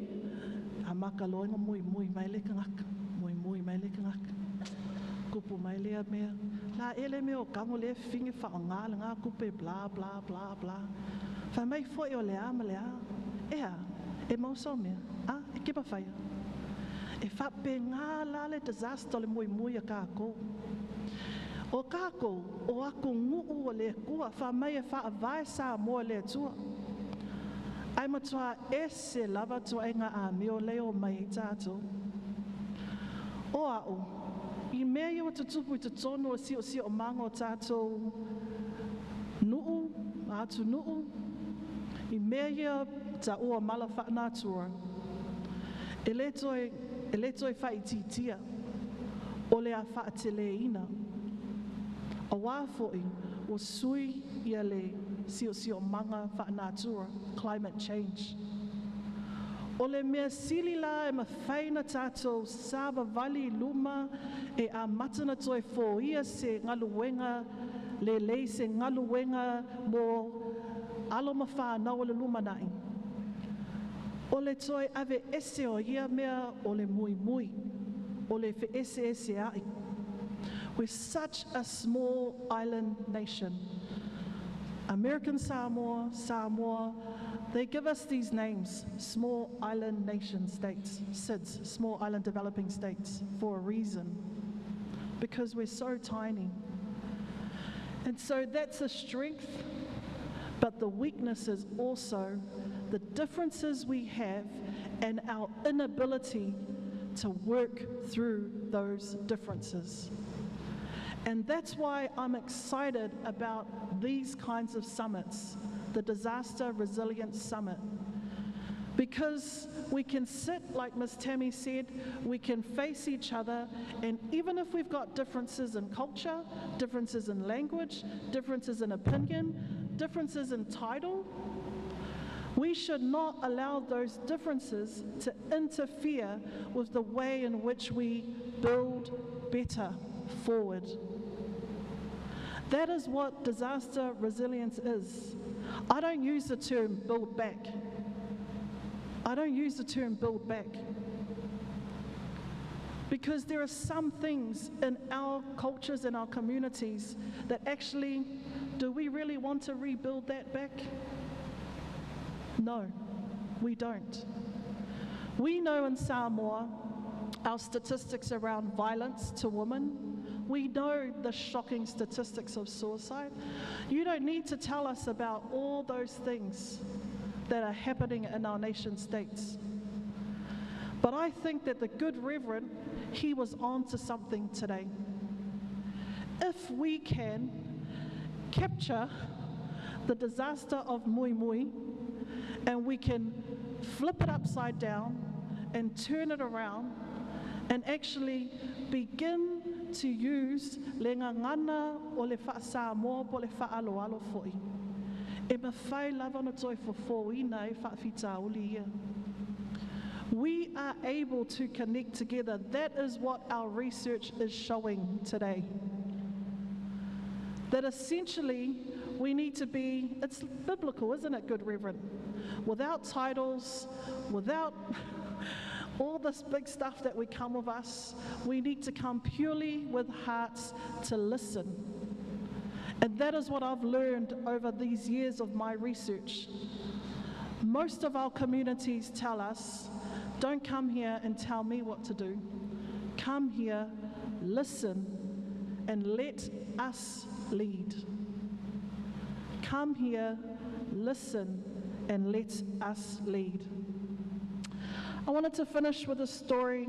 I actually don't like sharing it often, but I think it's really appropriate, especially because you may never see me again, and this is my 15 minutes of the podium.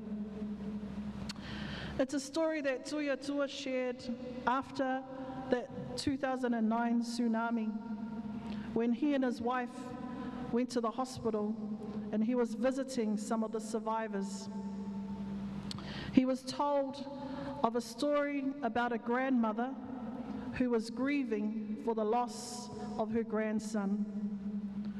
Her family lived close to the sea in Saleapanga, one of the worst affected areas of the tsunami. It was early in the morning.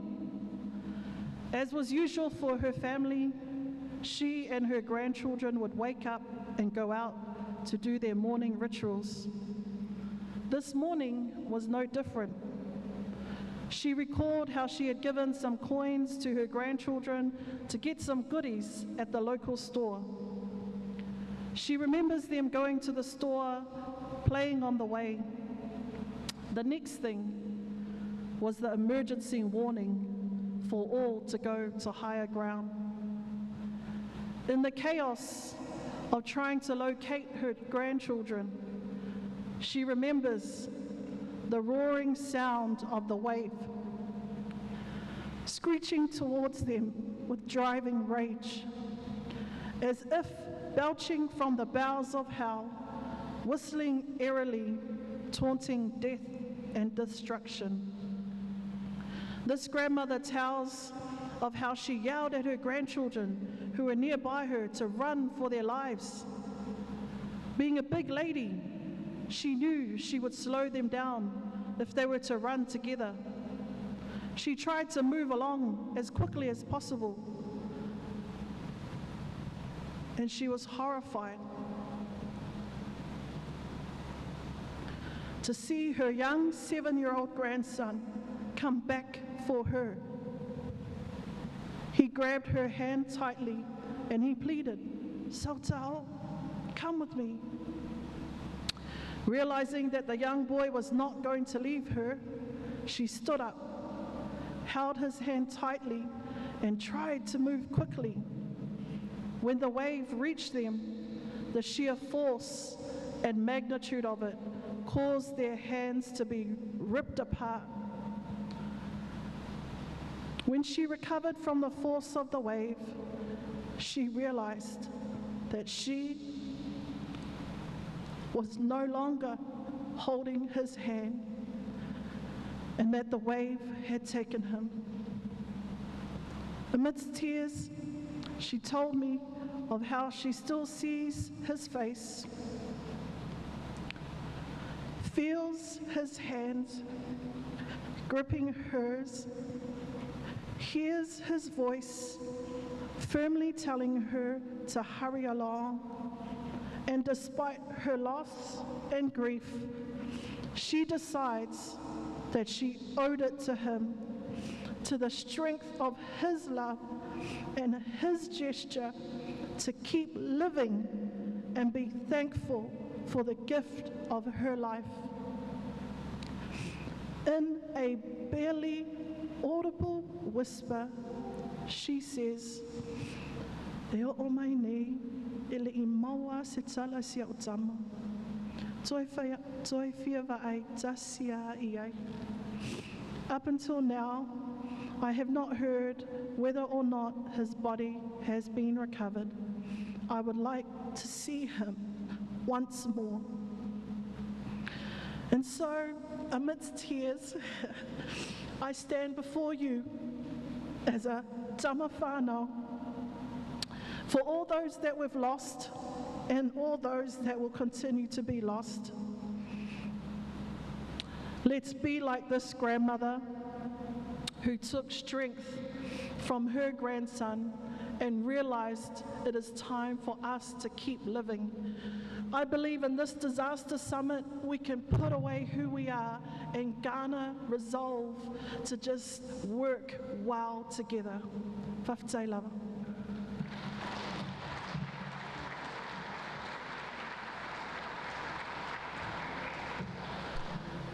Thank you very much, Dr. Siautu Tungia. At this time, I'd like for you to turn to the person next to you and say, "You are beautiful and you are resilient today." Please tell that person, "You are beautiful and you look resilient today." That's right. We're all beautiful and resilient today. Yeah, woo! As we say in our Samoan culture, "Juhu!" Yeah, juhu. I am happy and privileged to introduce our next speaker, Honorable Tangaloa Cooper Halo, Director of Climate Change Resilience Program of the Secretariat of the Pacific Regional Environment Program, SPREP. SPREP's core priorities are climate change resilience, ecosystem and biodiversity protection, environmental governance, and waste management and pollution control. Welcome, Honorable Tangaloa Cooper. Thank you.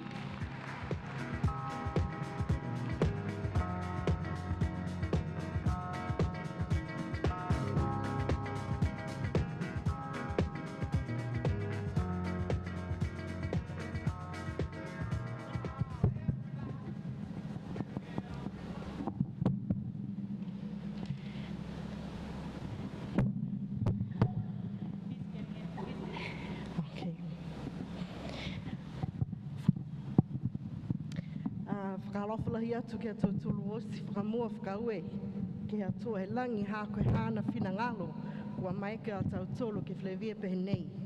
Whakalofalahi atu ke he hukui kawana lahi Honourable Talawenga Lesalo Ale. Ki hia whoki ni mai hawa kapineta lilifu. Whakalofalahi atu ki a koe Honourable Toyo Sulusulu Cedric Schuster mai he motu ko Samoa. Pia whoki ni e tau whakalofa whakalapalapa ki a koe Reverend Salu Aiolupo.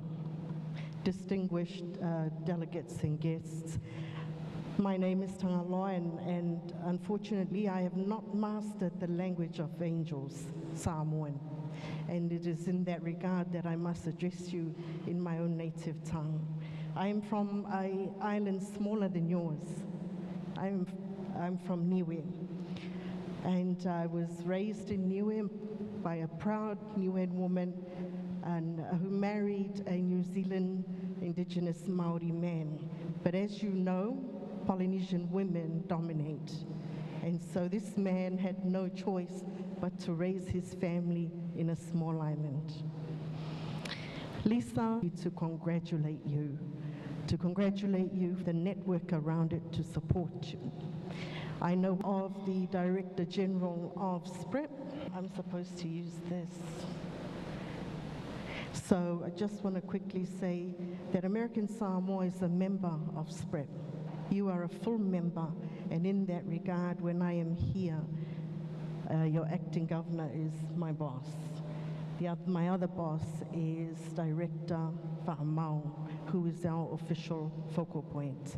I'll take this opportunity also to introduce my colleague that I have brought here today. If you can raise your hand, Ofa Kaisami is Tongan, and she is the manager of the Pacific Climate Change Center at SPREP, hosted by Samoa. And we have come here today so that we leave here with a plan. We did not come here just to talk with you.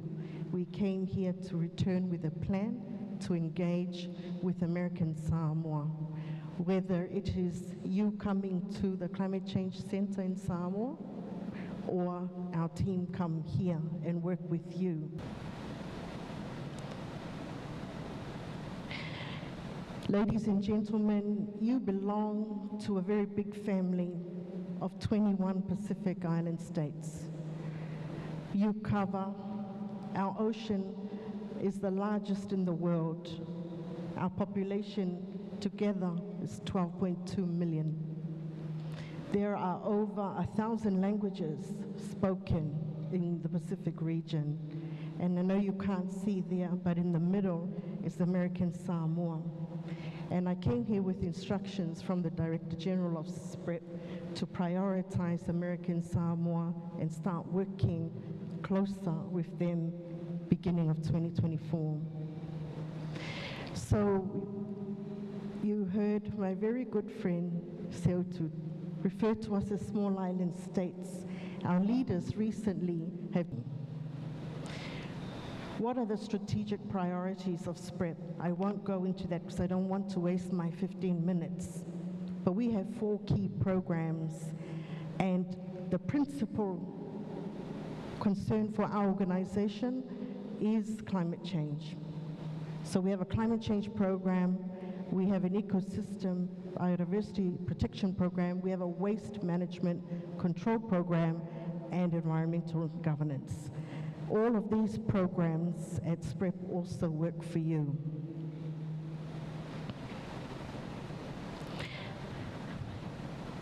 I'm supposed to point there, thank you. So whenever we talk about resilience in our space of work, because people say, oh, it's the job of the climate change people in the country. It's the job of the vulnerable. It's the job of NGOs. Well, actually, it's not. It's the job of everybody. So whether you sit in finance, whether you sit in the Attorney General's office, whether you're a teacher, whether you're an NGO, or whether you are a community in American Samoa, climate change is everybody's business.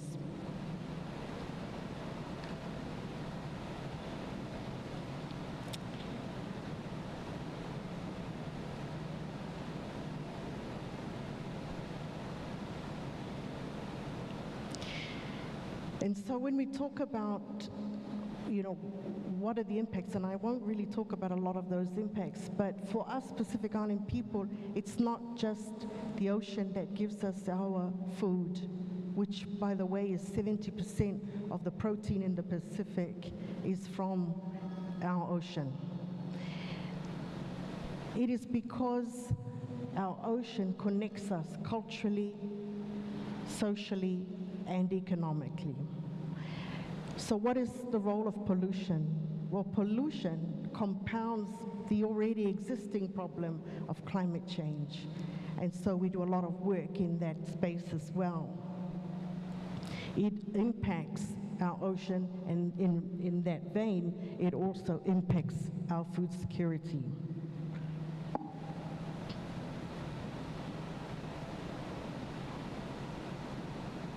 And I've just put up here a quick list of what are the impacts of climate change. It's not just the tropical cyclones that we know are going to increase in severity, we know are going to be more frequent. It impacts our water resources. It creates vector-borne diseases. And when it impacts all of the sectors of our small islands, it cripples our economies. And I want to give an example of how climate change has impacted highlands communities in PNG. The mosquitoes have adapted to climate change, and so they are stronger. And so previously in the highlands, there was not a lot of malaria, but now there is, because mosquitoes have adapted to the impacts of climate change. Settlements and infrastructure are damaged when we have tropical cyclones, and it's just very difficult to get back to where we were without spending exorbitant amount of money. So the key message that for us in our space of work is building resilience to climate change and disasters. It actually, you're not doing it just for resilience sake. You are doing it because ultimately it supports American Samoa's sustainable development, it reduces poverty, and it should create prosperity if you do deal with the impacts of climate change. The Honourable Governor, in his opening statement, talked about how this is a problem that was not created by us. Our emissions are next to negligible, and yet we are on the front line. We are on the front line of climate change.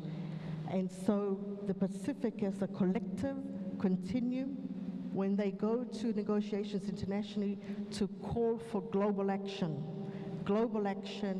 to ensure that we keep the temperature down to 1.5 in order to stay alive.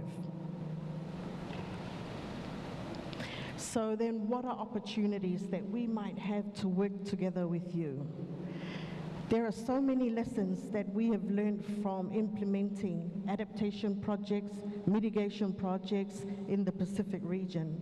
And in my view, every lesson is a good lesson, whether something worked poorly into something that is successful. The work we do, we can work with you in institutional strengthening of your resilience offices, policy development, adaptation and mitigation planning. And I skipped traditional knowledge because I'm going to come back to that because it's my favorite. The Pacific Climate Change Center, the Pacific Weather Ready Project, as well as communication, education, and advocacy. And one opportunity that we have that I think it will be an opportunity that American Samoa must be involved in, and that is the reconvening of the Pacific Climate Change Roundtable. We reconvene that in May next year in Apia, and it will bring together all the countries of the Pacific, including the American Samoa. It will also bring together donors, partners, and NGOs and private sector. So what is the role of the climate change and how can it work with you in American Samoa?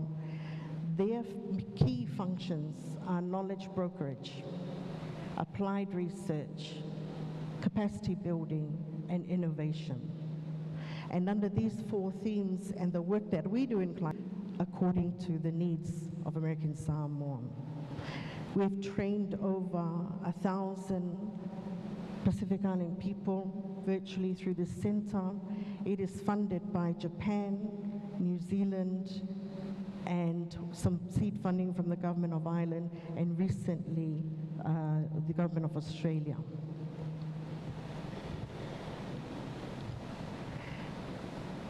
So I want to talk about traditional knowledge, sorry. I go back to traditional knowledge. I close my laptop. And I know that the guidance was share your stories. And so I was thinking about just sitting down here. And I was thinking, you know, what have we learnt? What do we know now? Well, we know climate change is as real as COVID-19. It is real. We know that the impacts of climate change will become more severe. We know what the science is telling us. It is unequivocal. And that is why our leaders have stated that climate change poses the greatest threat to Pacific people's livelihoods. But the science is telling us what we already know. And I'm not a scientist, I'm not a technical expert, but I am a Pacific Island person, just like you. And the science reaffirms what our traditional knowledge has taught us. And so we talk about what is the importance of traditional knowledge. Well, it's important because it is what we are anchored on. It is how we operate as communities. It is what we practice on a daily basis. So what is the role in the work that we do? We know now that 70% of the more resilient communities in the Pacific are communities that practice their traditional knowledge. So we're bringing that knowledge together. We are working with countries to develop traditional knowledge indicators. And one of our elders said to us, you know, our trees are not telling us what they used to.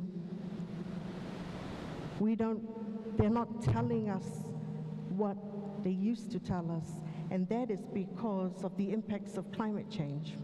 Trees are growing differently. They are adapting too.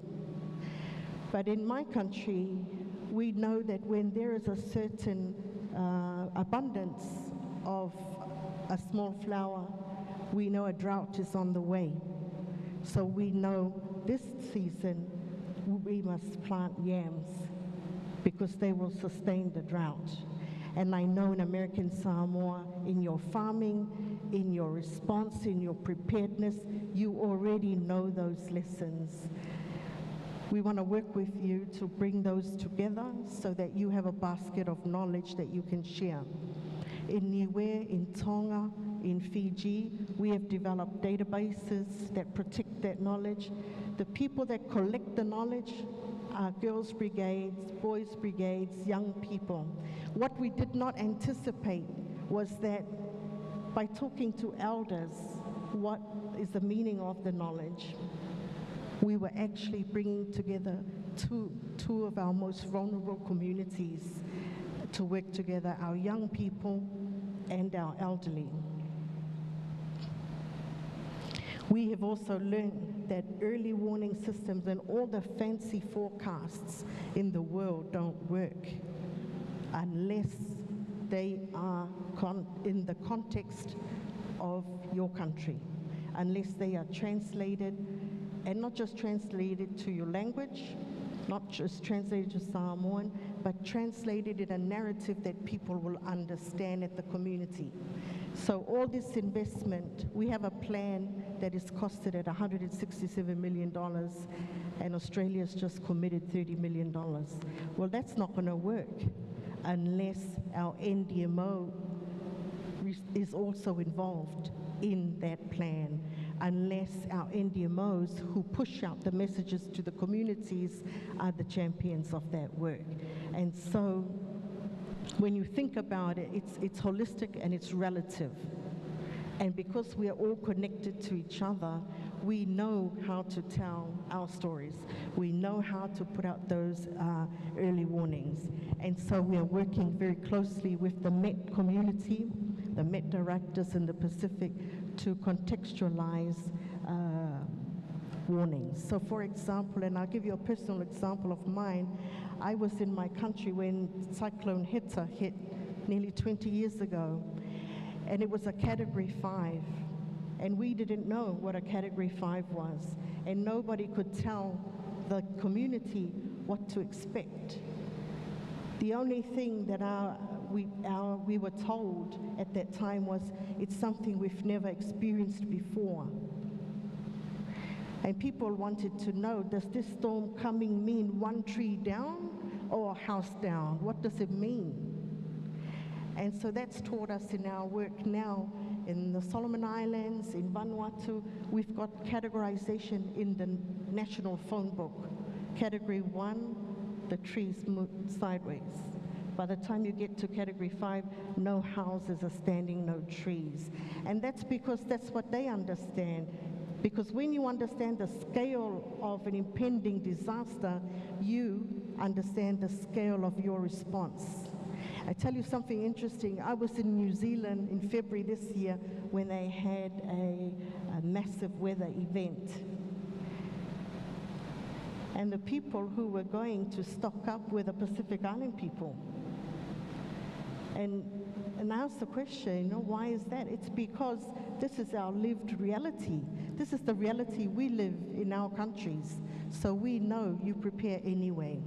And so there were a lot of people who were without resources, without food to sustain them in the immediate time after the disaster. I know Ofa's looking at me now because she's supposed to signal me when to stop at my 15 minutes. But I just wanted to end here by saying, you are impacted by climate change, but you are not alone. You come from a very large Pacific Ocean family, and there is much to learn from what they have experienced, just as they have a lot to learn from American Samoa, and a lot to learn from your leadership. What you have done by establishing this resilience office is you've elevated climate change to the highest authority of the territory. And that it puts the world on notice that you're ready to engage in a meaningful way. And so I very much look forward to hearing the rest of the speakers. I look forward to engaging with you all the next few days. And we look forward to planning some work with you because at the end of the day, SPREP is your organization. You are a full member, and we will start working here, and we will finalize it back in Samoa, and we will communicate back to you. I just want to thank you, Voto. I'm just a humble girl from a small island, but I believe that to whom much is given, much is expected, and I know there is a high expectation of your leadership, but I also know that to come through and do what they've done, you will receive that leadership. We stand ready. We stand ready, Acting Director, Governor General. We stand ready to assist you, to help you, and we also stand ready to learn from this beautiful territory, American Samoa. And I thank you all very much, beautiful American Samoa.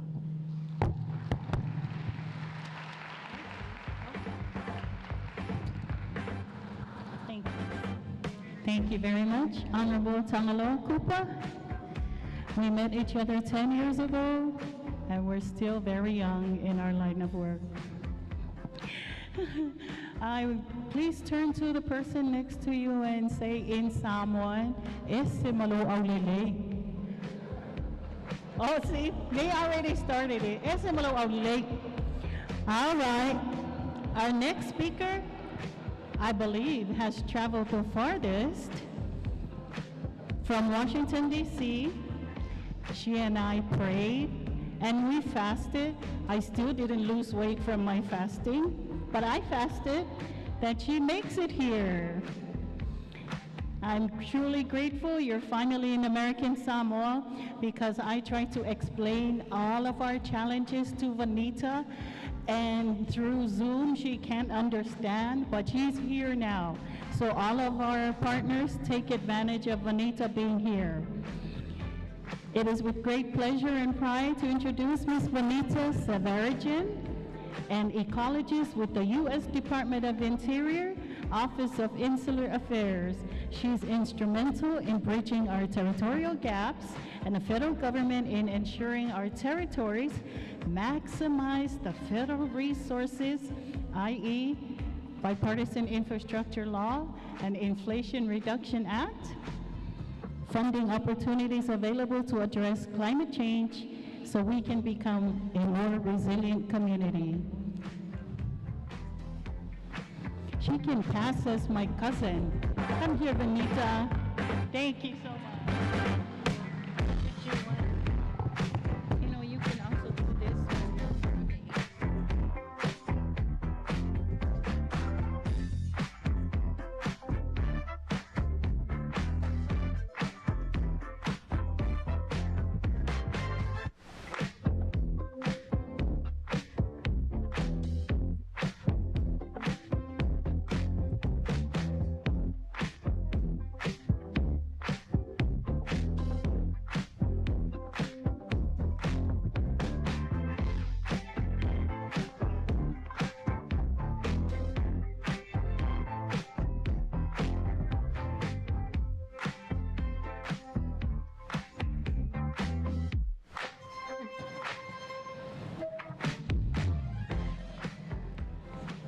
Okay, can everyone hear me? Yes. Okay, Yalorikam, Gale Vanakam, Yanper Vanita Sivarajan, Talofa, and good morning. I just said my name in Tamil, which is my mother tongue. My family comes from South India. I live in Washington, D.C. right now. And this is my first time to American Samoa, and I'm really excited and happy to be here. I've been meeting you all on Zoom for the last 2 years, and like Lisa said, there's nothing better than just being here with you all face to face and really feeling like part of the American Samoa family. So thank you so much for your warm welcome here. I wanted to give a special thanks to Lisa and the whole ODAPM team. Ever since I met Lisa, she's just been so just energetic and enthusiastic, and has always been a really wonderful partner with us at the Department of the Interior, so we really love working with her and the whole ODAPM team. And I also wanted to give a shout out to Lydia Faliafine. There she is. Lydia is also a very powerful force of change here in American Samoa, working for the Office of Insular Affairs for over 30 years. So very thankful to Lydia for all the work that she's done. And also a special thank you to the Lieutenant Governor for creating the first, the Governor's Resilience Office with Dr. Amama there. So thank you, it's great to be with you both here. I really appreciate the theme of this, of the Disaster Resilience Summit, and I'm really honored to be here today to talk to you all about it. I've been working in the climate change space for a number of years, and it really has a lot of personal and professional effects on me, just looking at the extreme weather events on infrastructure and also our livelihoods and well-being. Like I said, my family comes from a small village in southern India, and my father's family really focused on rice farming and rice cultivation. And in the last couple decades, all of the water has really dried up in South India because of persistent drought.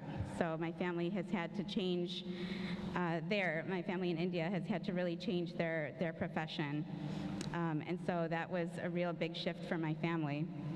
And in Washington, D.C., we experience a lot of the climate change impacts every day, especially for my children. They've had a lot of heat days where they haven't been allowed to go outside or to participate in their sports outside. For a couple weeks, we had to wear masks every day when we went outside because there were wildfires that were blowing from Canada all the way down to Washington, D.C., which was had never happened before.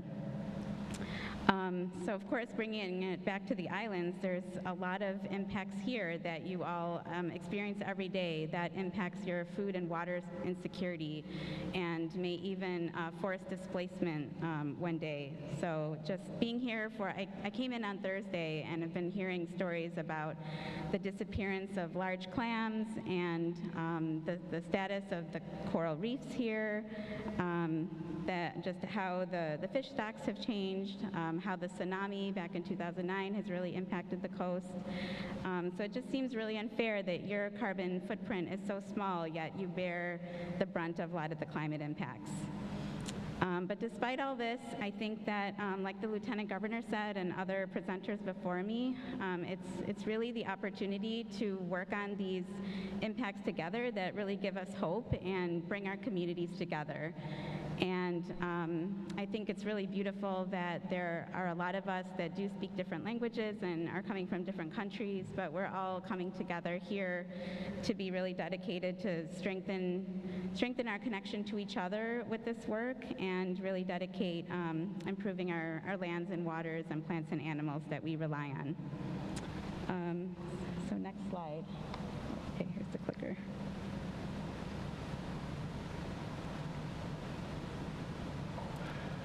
Is it the big button? Just keep clicking. Push every button. Oh, okay, too much. I went too far. Uh-oh, okay. This is the one I wanted, sorry. So like Lisa mentioned, I work at the Department of the Interior at the Office of Insular Affairs. And for those of you that don't know too much about our mission, I just wanted to take a minute to talk about it. So we primarily coordinate on all federal policy for the 4 territories where we have jurisdiction, which is the CNMI, Guam, the Virgin Islands, and American Samoa. We also administer federal assistance to the 3 freely associated states of Palau, Micronesia, and the Marshall Islands. So here is a quick picture of a map and what that looks like. So the Office of Insular Affairs is primarily a granting agency to the 7 insular areas, but I work on the policy team, and so we are really focused on looking beyond our funding to understand how that funding really improves livelihoods and basically the policies here in the insular areas where we work. So in my position, I am an ecologist and climate coordinator for these 7 areas. And I also wanted to take a few minutes. Lisa was mentioning the Bipartisan Infrastructure Law and the Inflation Reduction Act, which we call Bill and IRA. These are new programs from disaster in the law, but all of the activities that it's supporting and addressing invasive species management, revegetating our land with native plants and trees.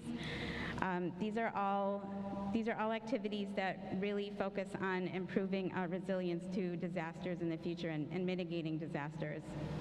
So I wanted to take a few minutes to talk about some of the highlights of how American Samoa has benefited from this funding here.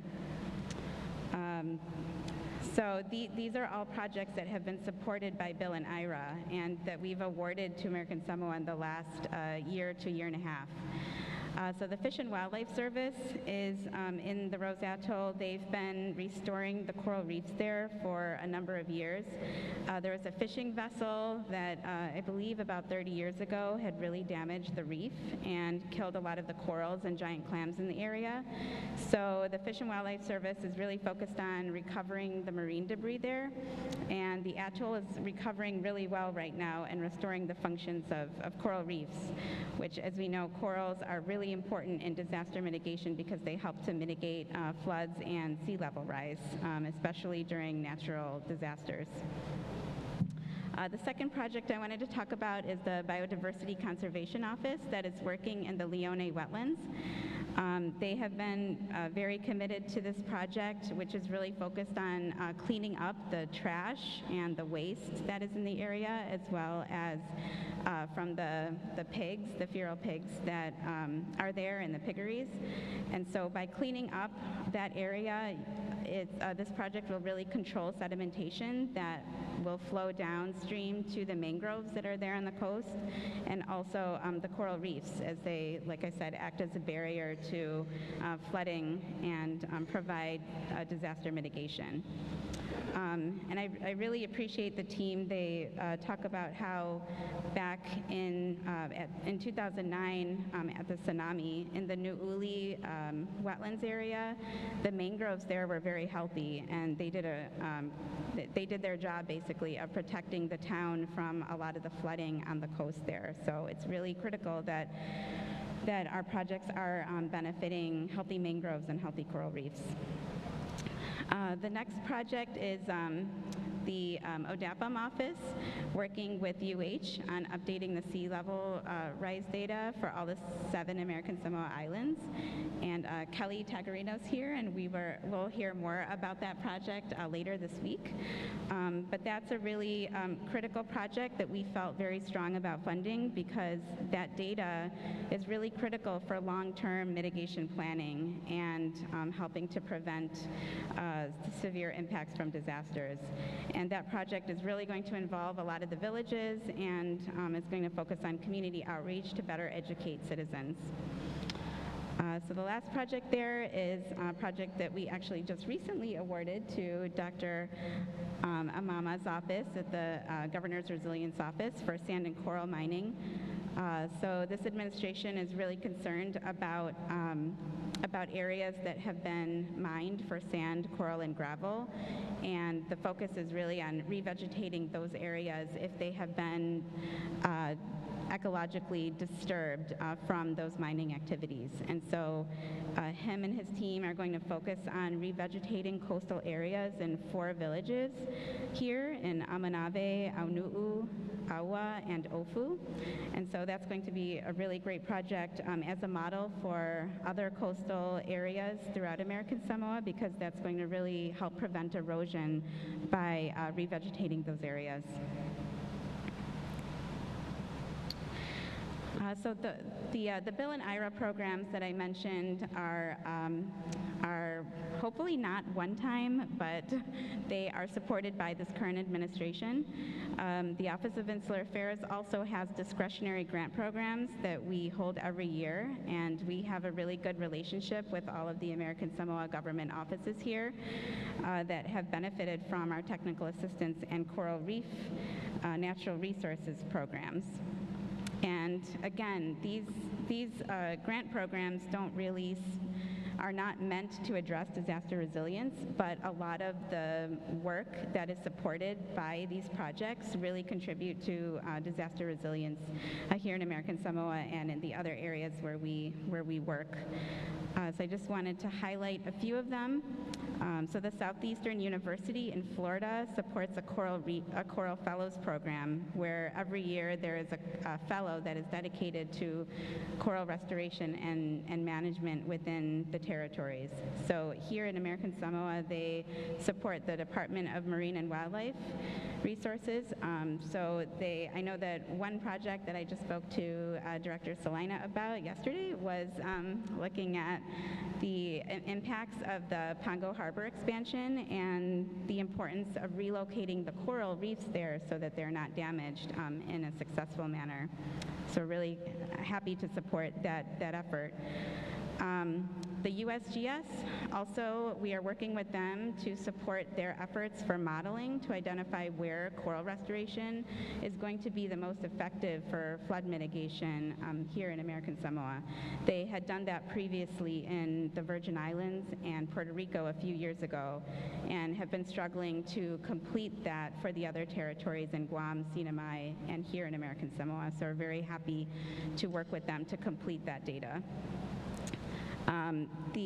And then also with the Marine and Wildlife Resources Division, we're supporting the American Samoa Marine Invasive Species Detection Program.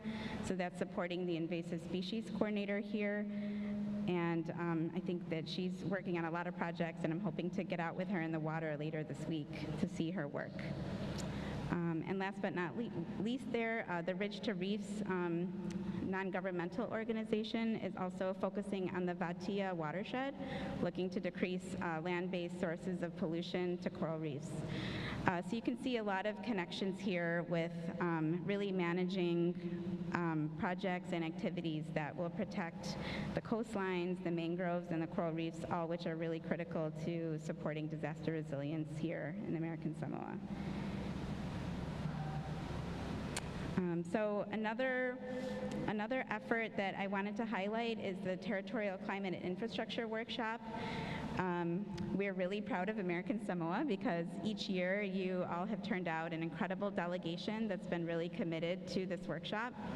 And the goal of it is really to have everyone in the same room together, territorial leaders and federal agency leaders. And I think especially after COVID, it's been really important to make those connections with each other to understand what the priorities are and how we can work better together. We've been hearing that even just the territories, like talking within your own territory has been really beneficial because sometimes, you know, you're all just kind of there together. This was held in Hawaii, so you're kind of forced to be together and to work together and collaborate. And there was also a lot of benefits of the territories speaking to each other. And let's see.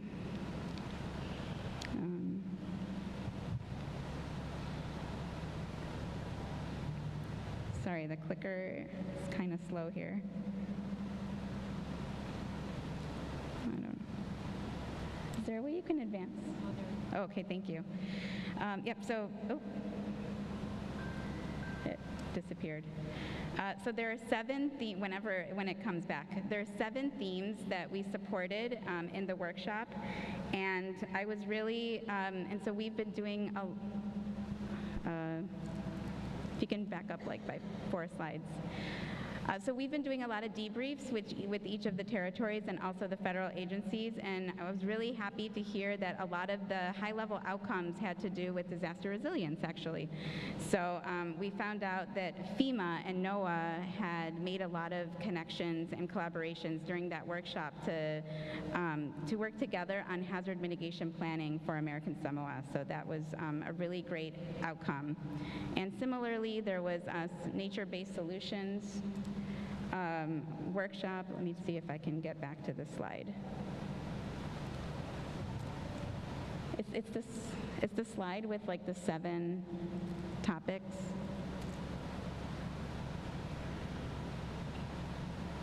Okay, hopefully that will come up, but there was also a lot of roundtable sessions that talked about nature-based solutions, and I think it was really great that American Samoa was very, very engaged and had a lot of ideas and concerns to discuss in that workshop. And so NOAA had been trying, I think for a couple of years, to come here and do a workshop really focused on nature-based solutions, and were able to do that, I believe, last week.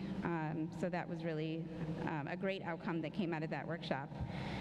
And there are other examples too, such as it was the fact that American Samoa doesn't have an airport traffic control tower here is a big deal, and it was great to be able to voice those concerns directly with the FAA when they were there. Thank you. Can you go forward one more?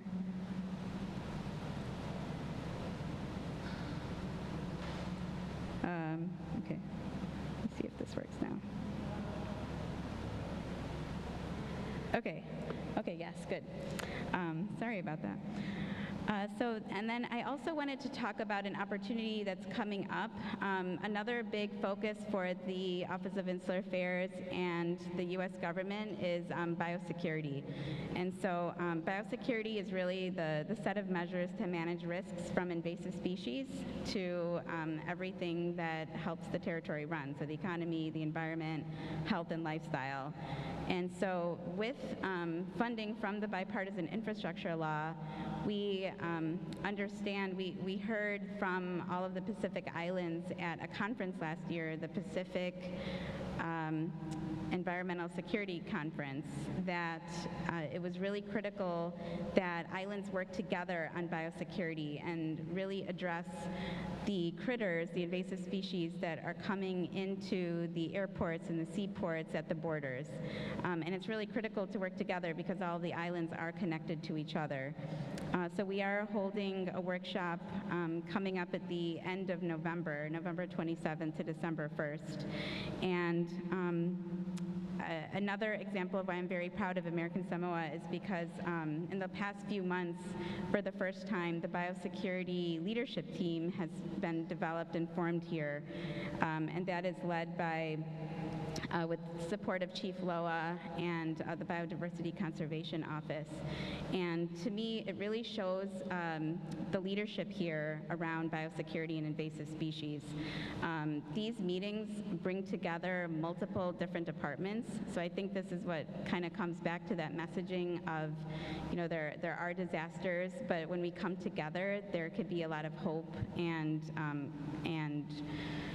success that can come from collaborating with each other, whereas these offices may not have spoken much before in the past.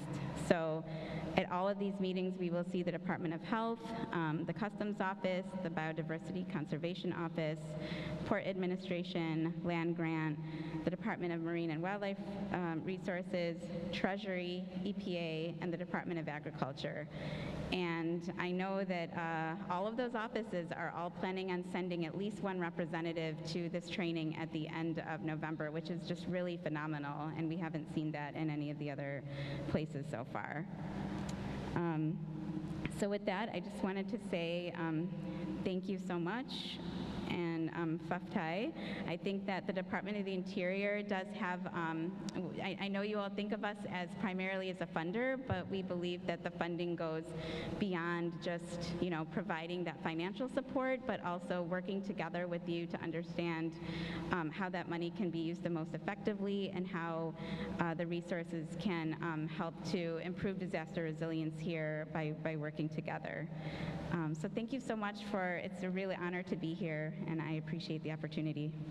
Thank you. Thank you, Ms. Vanita. Thank you very much. Thank you, Ms. Vanita. At this time, I believe that we all deserve a break. So, if we could have a 1-minute break, just a mental break. I'm kidding, 2 or 3 minutes break before we come back, because we have a very special guest from the America to your tables, because we do have Power Hour lunch. We're gonna start from now. Yay! Aloha malonsai!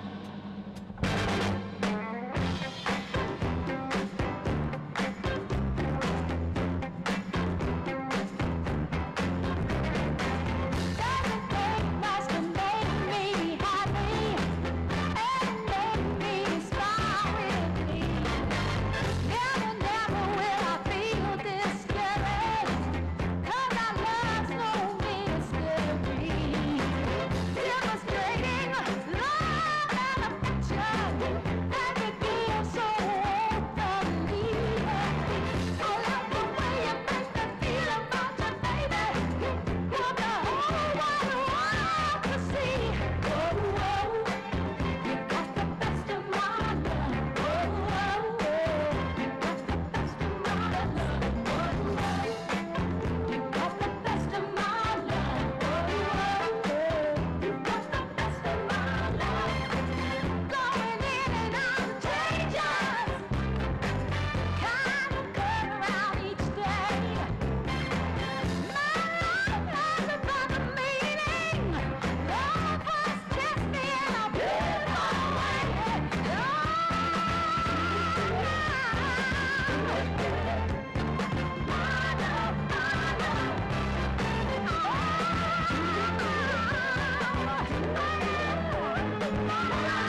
About make it dance all our stars come. Senora stanzas not them. You jump in the saddle, roll up and jump in the line, rock to the time.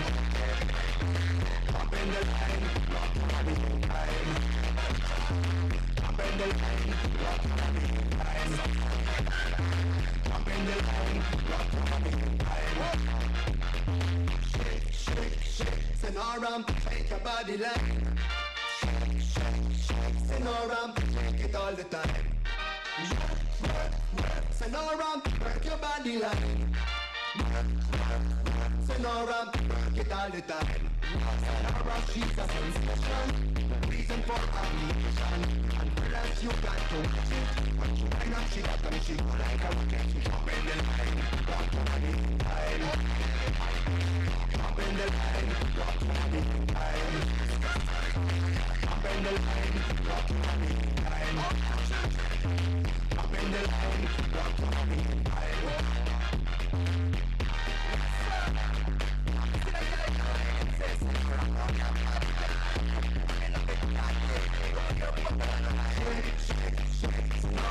Shake your body line. Work, work, work, Senora, work it all the time. Dance, dance, dance, Senora, dance it all the time. Work, work, work, Senora, work it all the time. Senora dances calypso, left to right is the boom. And when she gets a sensation, she go up in the air, come down in slow motion. Jump in the line, rock to the time. Jump in the line, rock to the time. Jump in the line, rock to the time. Jump in the line, rock to the time. Shake, shake, shake, Senora, shake your body line. Shake, shake, shake, Senora, shake it all the time. Work, work, work, Senora.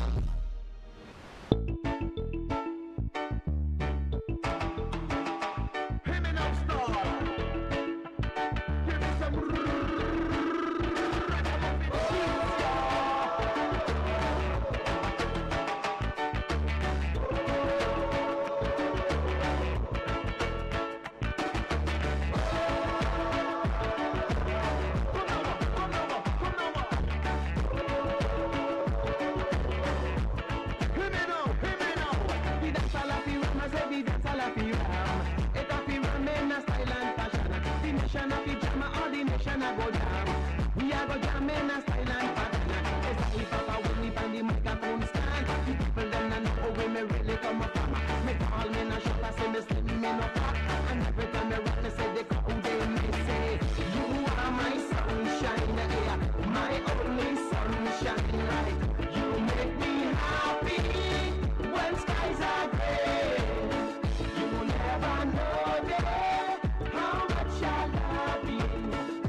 money can buy. It's no because I think that your money can buy. The rich man will live and the poor man will die, die, die, die, die, die, die, die, die, die.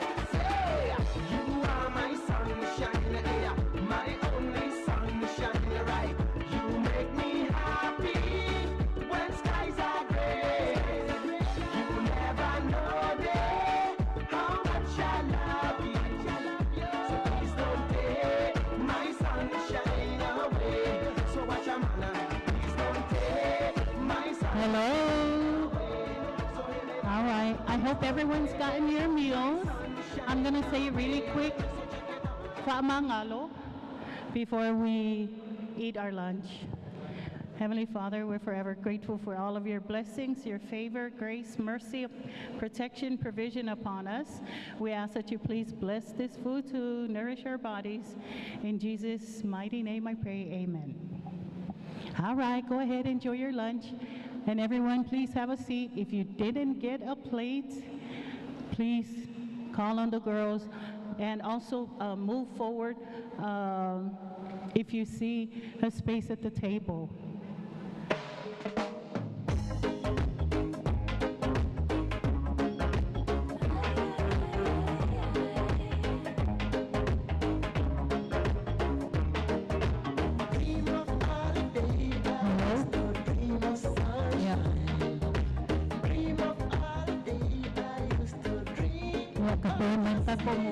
We're gonna start.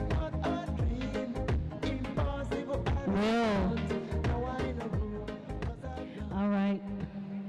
We've had great speakers this morning. I really cannot thank you enough. And I thank you again for your invaluable contribution, enhancing the knowledge of the people of American Samoa at this time. I would like to introduce our next speaker.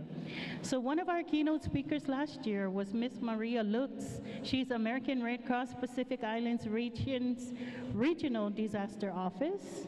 She has retired after being in that position in 30 years, and she has been succeeded by none other than the beautiful Miss Renee Spain, that we're happy she's able to take over that position. Thank you very much for taking the time to be here.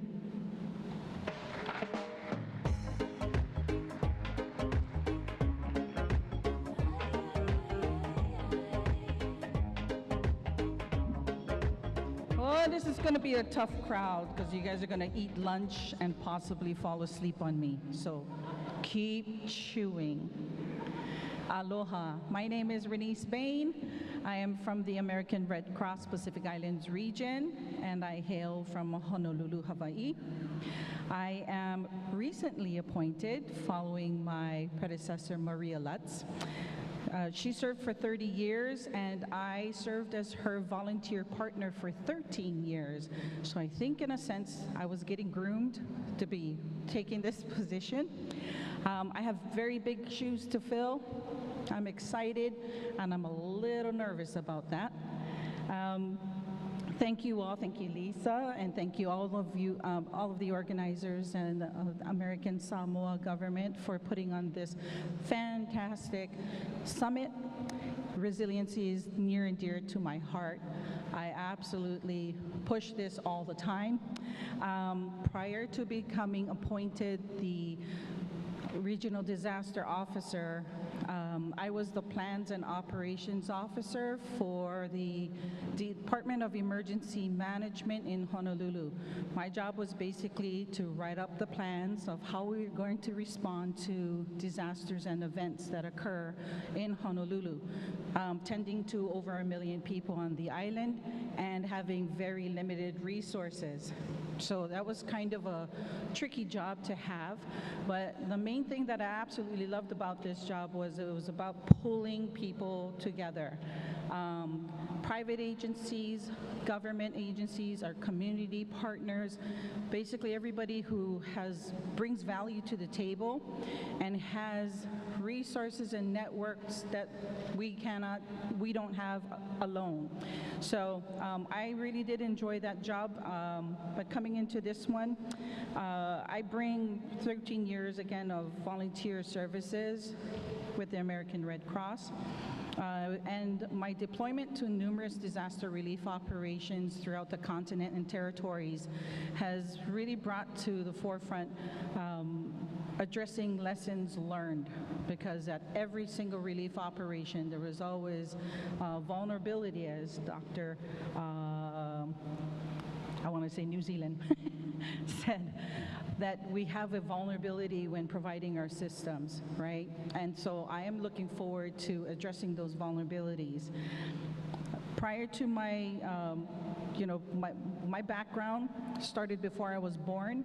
My grandfather was swept away and survived in the 1946 tsunami in Hilo, Hawaii.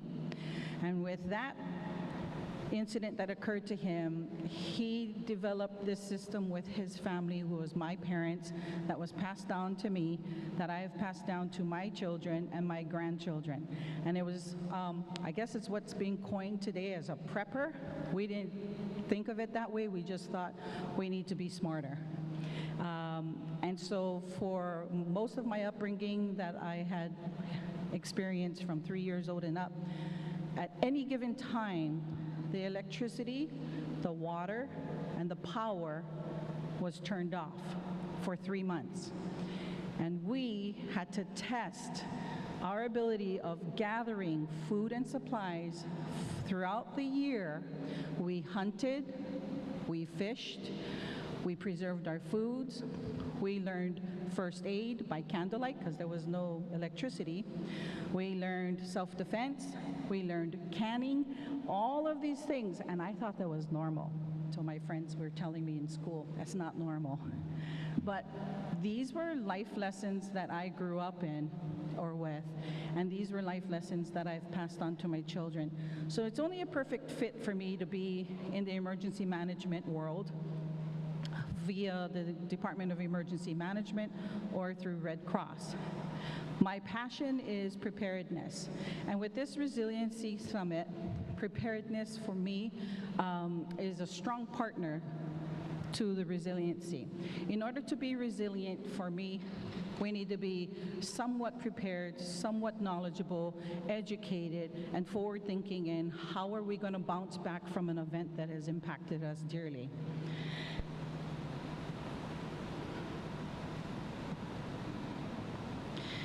For American Red Cross, our success is heavily reliant on the power of the volunteers that we recruit every day and daily. It is also heavily reliant on the partnerships that we build and maintain with our partners, from the government to the state to the counties, our territories, private, the NGOs, everyone. Because as I have said earlier, American Red Cross would not be successful without these two huge components. The stronger that we build these components, the more resilient we can be and the more independent that we can be. It's addressing big issues. So in Honolulu, as I go out and I talk about preparedness with the communities and with agencies, with businesses, we're testing their ability to be able to respond and prepare. I talk about a sphere of support. And there's a map of Hawaii as a dot in the center of this big circle on the map. And on the outskirts of this circle, there is no land mass that touches it. And when we move this circle over to Puerto Rico, and Puerto Rico becomes the center of this same size circle, it intersects with a lot of North America, the southeastern states. It also intersects with South America and a lot of the islands. And even with this sphere of support that touches and intersects all of this landmass where assistance could be lent, Puerto Rico still struggled to recover. So that to me just painted a very clear, evident picture that we are vulnerable. We have our unique vulnerabilities as islanders, being in the middle of a big ocean. 100% of our power, our supplies, our food is imported. And if our ports were destroyed because we are a hub and spoke system, our outer islands do not get the support that they're going to need. It takes about 8 to 14 days to offload each ship that comes into our port. Most people think, well, that the ship that comes into the port, that would be our rescue supplies. That would not be our rescue supplies. That would be the Toyota cars and the Ford trucks that was on the boat that got pushed outside of the perimeter when a hurricane's approaching, and when it's coming, that's what's being offloaded. So we have to wait for those supplies and equipment and trucks and whatever to get offloaded, send the ship back to the continent to pick up our rescue supplies and then come back. So we push a lot about preparedness, about having at least a gallon a day for 2 weeks, at least 14 days worth of food. Things like that that is super important for our communities to be able to kind of hold the fort until the cavalry comes. Education in the communities are super important for me.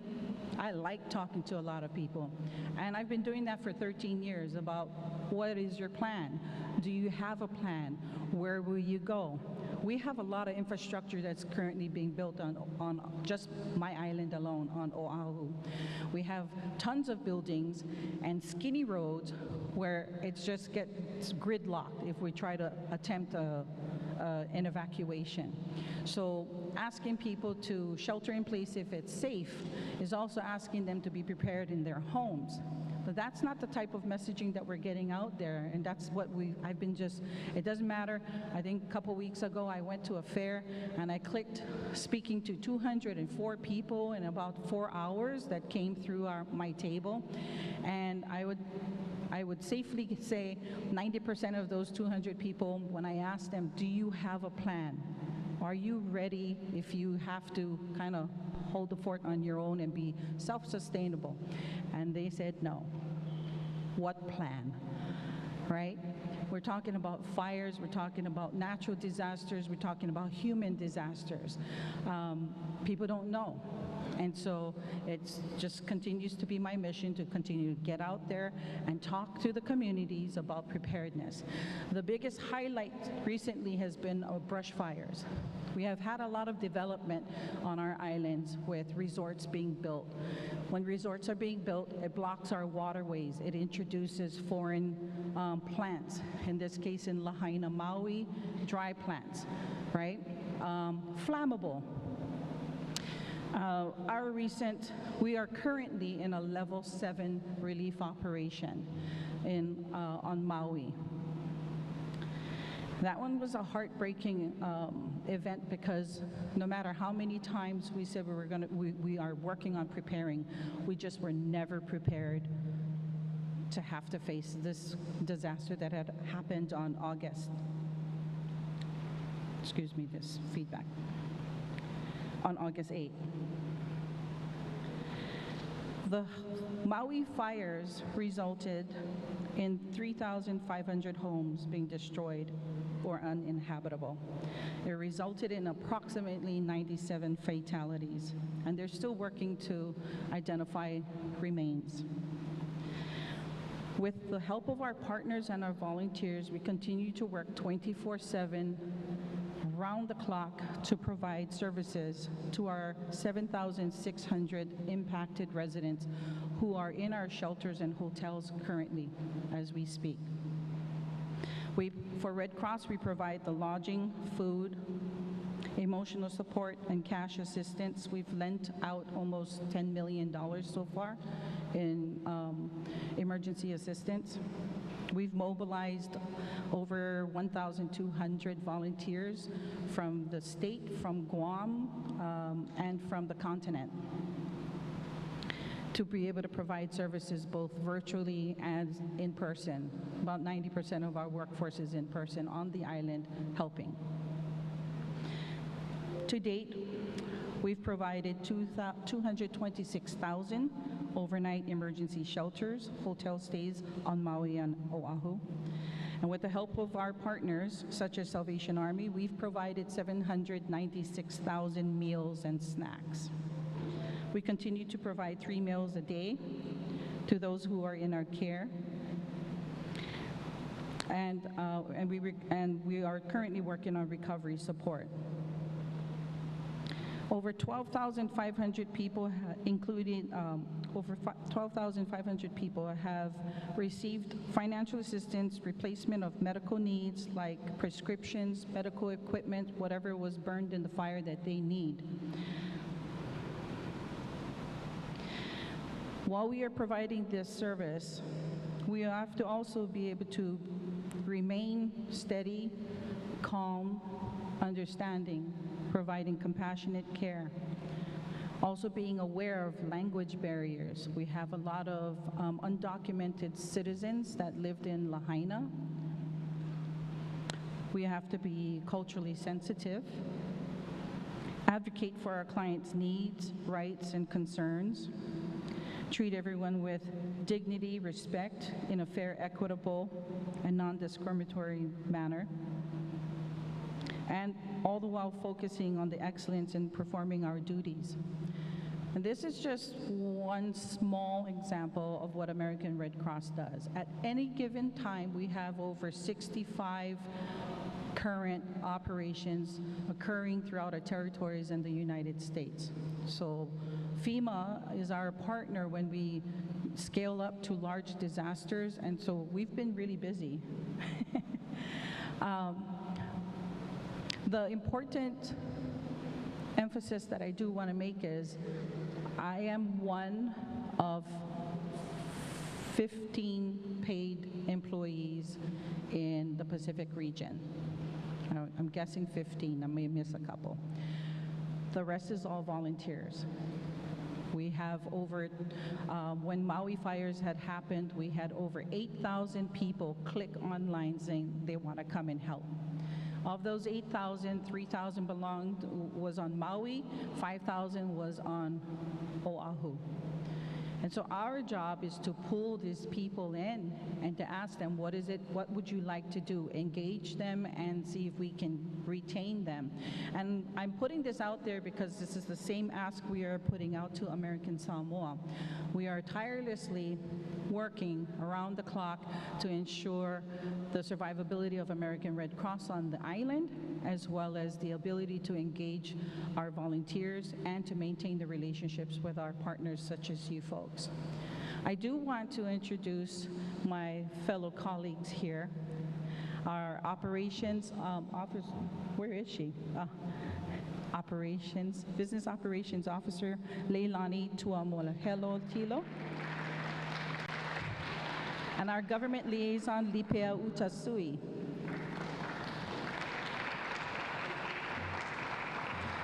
These two powerhouses are what sustains the American Red Cross in American Samoa. They work tirelessly around the clock.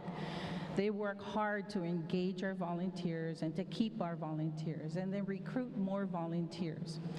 All the while keeping in the forefront, the plan is to be self-sustainable, to be able to stand up an operation. If my last visit here was Typhoon Gita. I came over as a caseworker, but I ended up being pushed over to training because we had over 100 volunteers, 200 volunteers that came into the office and said, we want to help. So they put me over into the training division, and I did 22 classes in 5 days just to train them on everything, just so that we would have a strong workforce. One of the challenges was our smoke alarm installation, and my job director kind of winked at me and he said, in 3 days, American Samoa is going to launch a pilot program to install free smoke alarms into every home that needs it, focusing on homes with families with children as well as our elders, because they are our vulnerable community, as well as everyone else, but that's who we focused on. And the goal was to hit 150 installed smoke alarms. And by the end of the week, Lipea, Leilani, myself, and a whole cadre of volunteers installed over 800 smoke alarms. So we kind of hold the record on installing smoke alarms. Yeah, thank you. They didn't see it coming, they didn't realize they did it, but they did it, you know? So I just want to emphasize to you folks that I am super, super happy to be here. I am super excited to meet you folks and to build a relationship with you and to be able to come up with a plan, identify our vulnerable triggers, so to speak, in our system so that we can learn from the lessons that have come before us. Repeating mistakes is definitely not the thing that we want to do. Not acknowledging recurring instances of hiccups here and there, we don't want to do that. We do want to like share in this, and if we all come together and we start speaking to each other about the types of responsibilities that we can each take, I'm sure that as a team we can make American Samoa vibrant and sustainable. Mahalo.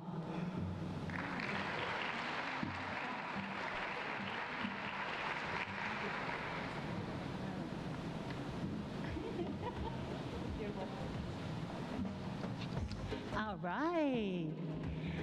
I'm sure you're enjoying your lunch. But this next speaker, oh my chicken. Yeah, I say that all the time, oh my chicken. I'm proud and I'm very happy to introduce our next speaker, who is none other than our future leader in environment and climate change in American Samoa. She's Dr. Kashalyn Fale Atotasi, who is now a research coordinator with American Samoa Cancer Coalition. She worked at AS Environmental Protection Agency and is instrumental in conducting environment-related research in climate change. Please welcome Dr. Kashalyn.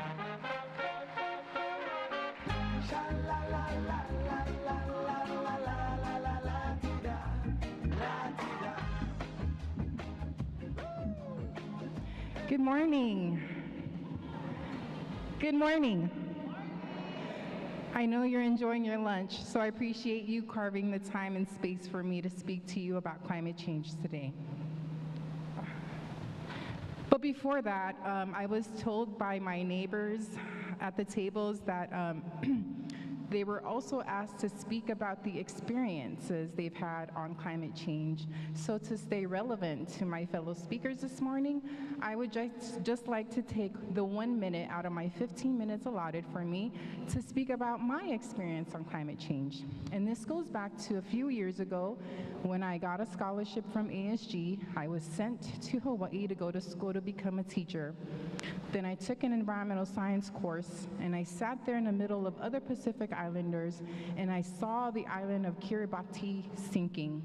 And then I had an epiphany. I felt that that was my calling. Ever since then, I centered kind of everything that I did and every decision I did when it came to school on the issue of climate change. And so from there, I pursued a bachelor's, a master's in environmental science, and then I returned home. I worked under the leadership and guidance of Director Famao Asalele with ASCPA, and under his wing, I was able to get first hands-on experience with local environmental issues. And then I saw that the true way to spark change and to address social issues was through policy, regulations, and law. And I was in no position to pursue a law degree, and so yet here I am, pursued the policy pathway. So this year's theme is strengthening our disaster resilience, right? And personally for me, there's 3 words that stand out, and bear with me because I'll connect them. Disaster. Climate change is an umbrella term for many things to include climate change. Climate change is inclusive of sea level rise, coastal inundation, and coral bleaching, as you see on my first slide. Resilience in the whole points of this summit is to identify ways and the gaps in our efforts to solidify and strengthen our resilience to these issues. And so back to my little story about policy route. I believe personally that's why I dedicated my dissertation on climate change policies, is because you can fight climate change on many fronts, but the front I know that could spark actual change is policy. So today I'm here to talk to you about my dissertation, and I make note because this is an important note. This dissertation was written and published in 2021, so there have been a lot of changes since then. So please bear with me because I'll connect those later on. I coined my dissertation the topic Asese Uta Yotonu Tai, Local Government Management for Climate Adaptive Practices. And so today, this is just a brief overview.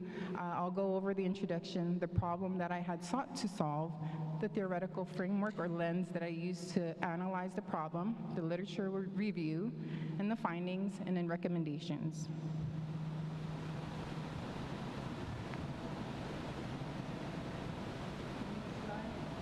Next slide, please.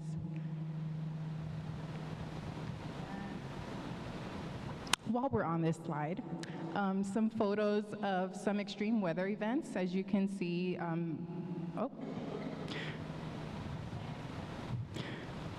back in 2009 when the tsunami hit, the first photo you see there is the village of Whangatongo, which is our town. The second photo beneath that is sea level rise and the roads within the village of Nu'uli.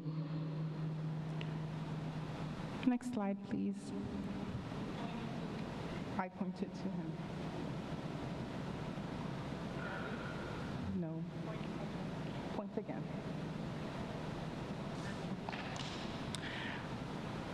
While we're waiting, I am running out of stories and running out of time, but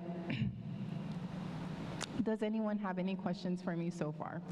And I believe this is an ongoing presentation, not open for Q&A, but please, I'm open for questions. Oh, there you go. So, can you also play that video clip, please?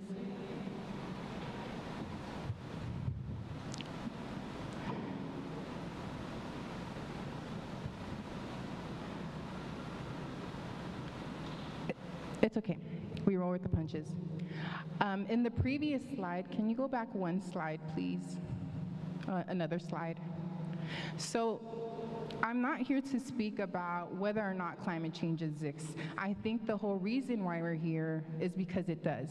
And so here, I'm not sure if you can clearly see it, but it's the village of Onu'u that was inundated by the surrounding waters back in 2021.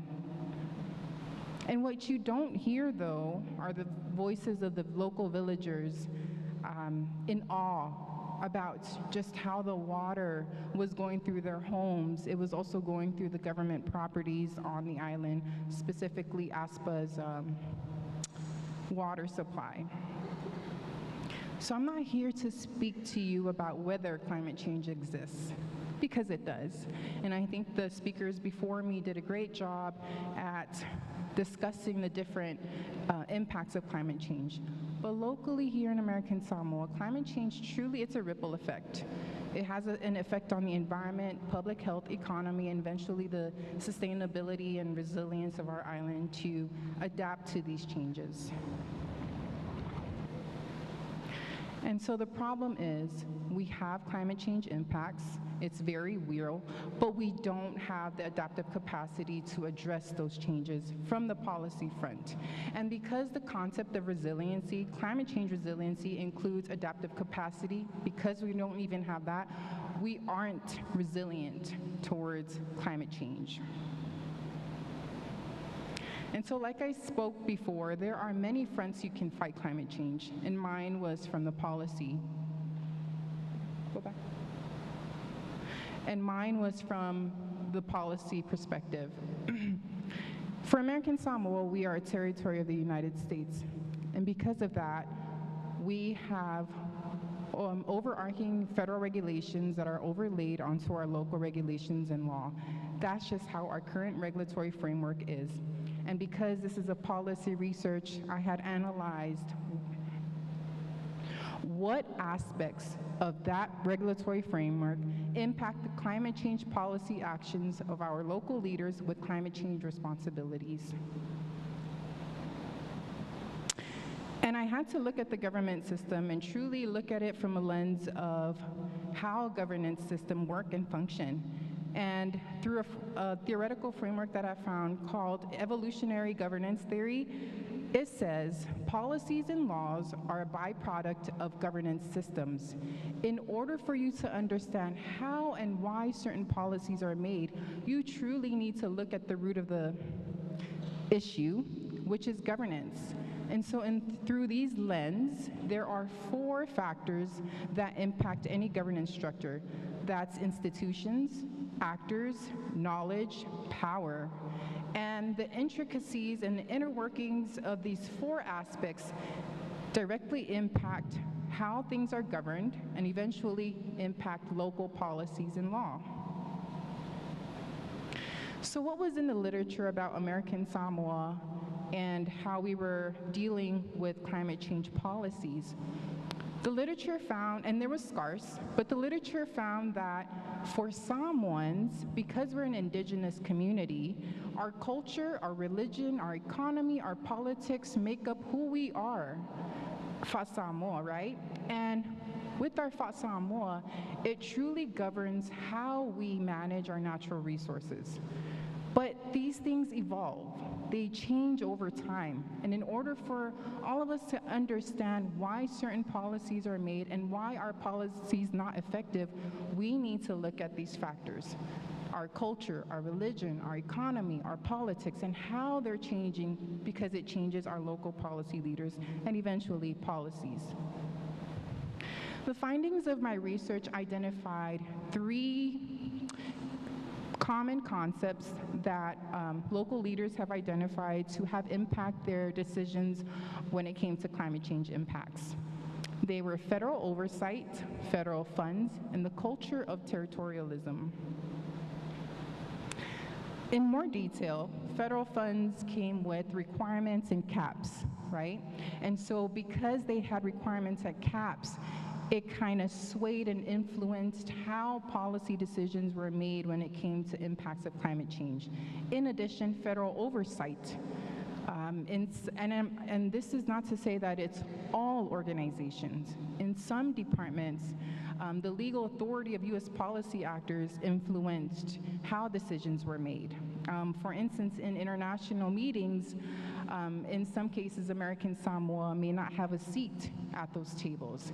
Instead, our needs and wants are vocalized by our U.S. counterparts. And that's not to say that's a bad thing, but that's what the data was seeing at the time the data was collected. And then there's the culture of territorialism, where the territory, because we're positioned politically to depend on the United States, we have certain needs that are required of us by our U.S. counterparts, but are also not met by that relationship. And so the reliance structure continues, and it creates this culture of territorialism that influences how we make policy decisions when it comes to climate change impacts.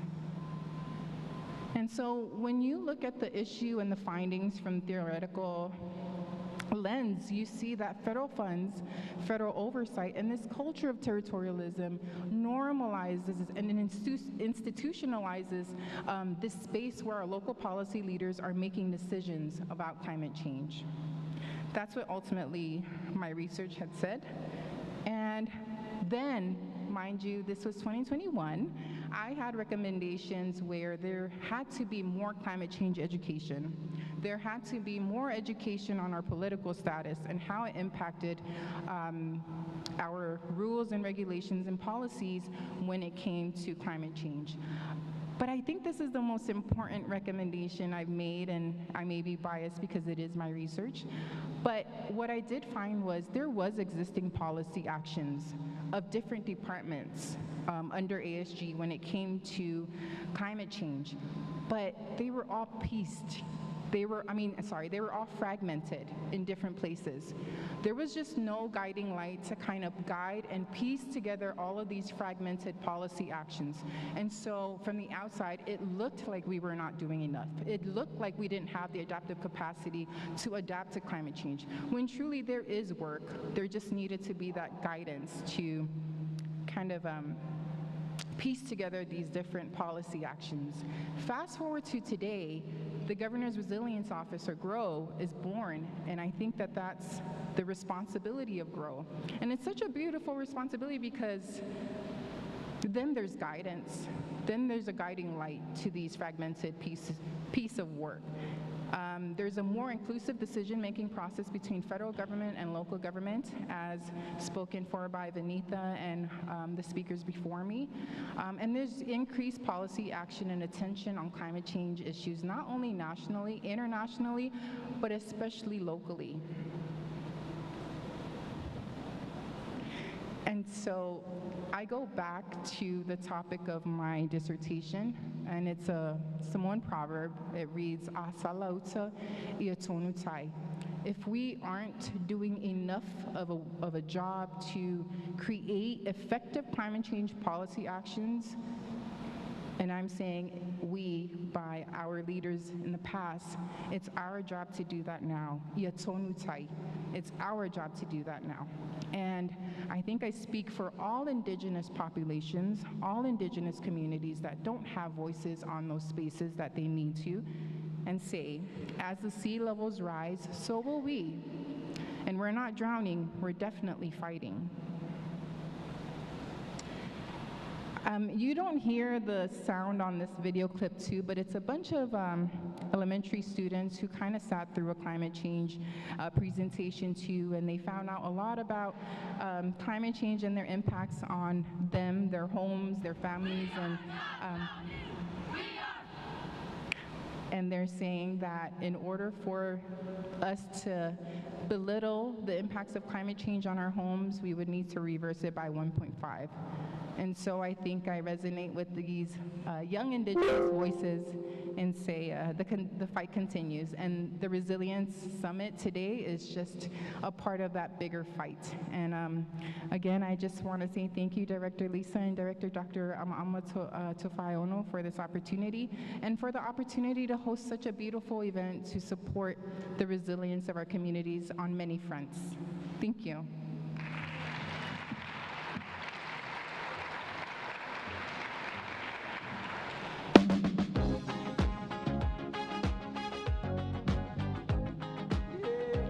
So when I grow up, I want to be like Dr. Catherine. Great job, Catherine. Our next speaker, I am very happy and privileged to introduce Mrs. Fesolai Fa'amanatu Molly Nielsen from Mota'a and Apia, Samoa.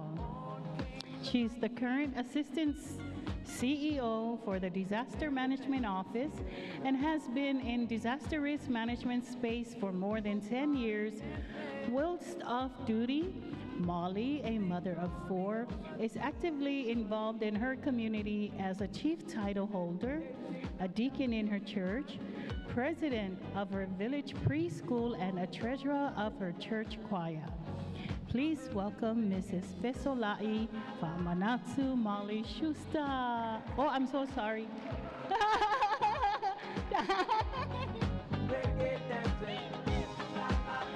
It's music.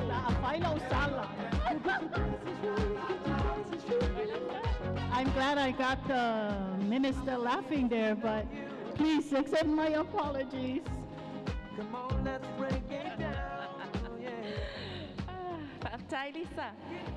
Ya, bafate ya fu nei tangata nei ya so le sa o lo ngoi lunga por kalami. Ya, ole a tamfai atu se vai vai. Ya, le pa ia fata fa mau tanei. To pa ia ma to manu la le to yo o ye se le o au na le na wa uma ona. Sau no ia ya ta to tai tai. Fa malo lava pale mal on sai por kalami nei ya so man maftanga. O te loa o vela fala, o le a whaavaviatu. I head our disaster management office. I am also the National Response Coordinator for our National Emergency Operations Center. I am also the Secretariat of the Disaster Advisory Committee. As a disaster management manager, I only have one goal. That goal is to save lives. And how do I do that? Effective coordination. Whaamaupopo, ia maupopo. Our national coordination and relationship with all and between all agencies is based on trust and respect. I can share a lot, but Lisa has only allowed me 15 minutes. So I'll just be brief on a snapshot of Samoa's disaster risk management framework we have in place. I'm not a scientist. I'm not a lawyer. I'm not a doctor. I'm just a public servant, serving our people and our community. But I do know my mandates, and that's my strength.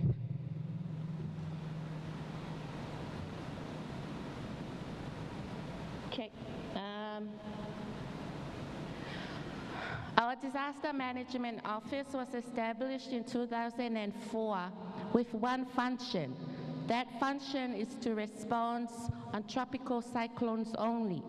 Ngalue malo Samoa, taimina na wafaata ma yede fisuya inga ole tau, failola ia lea ole afui, ole tula fono.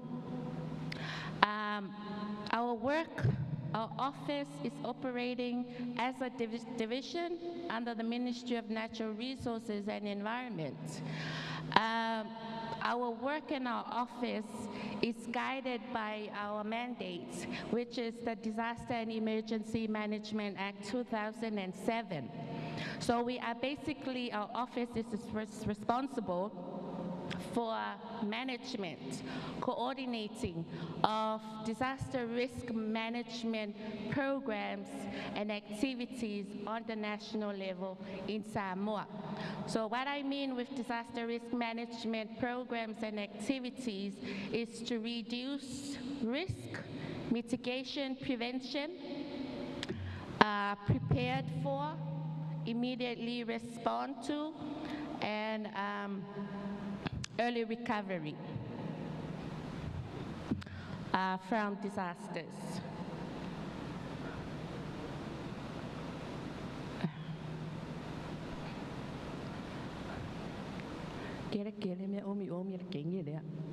That's our organizational structure for our office alone.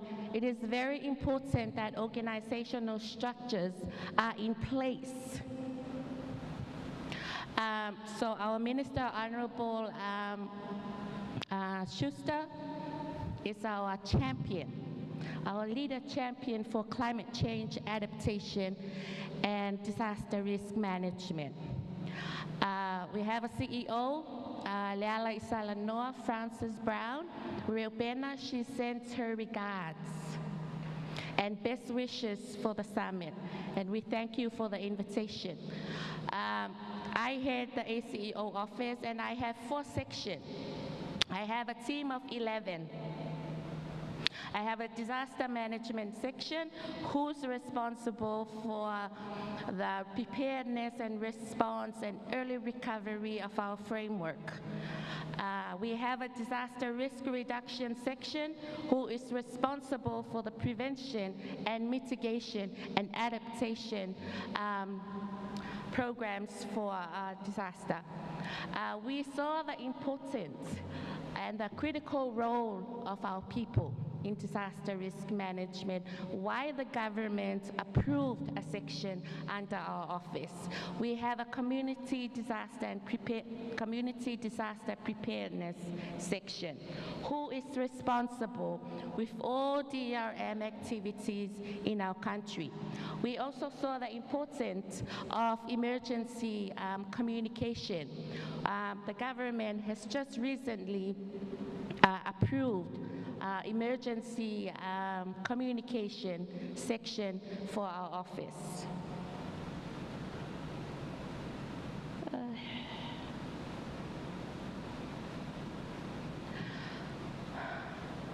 This is our alignment with the regional and the global frameworks.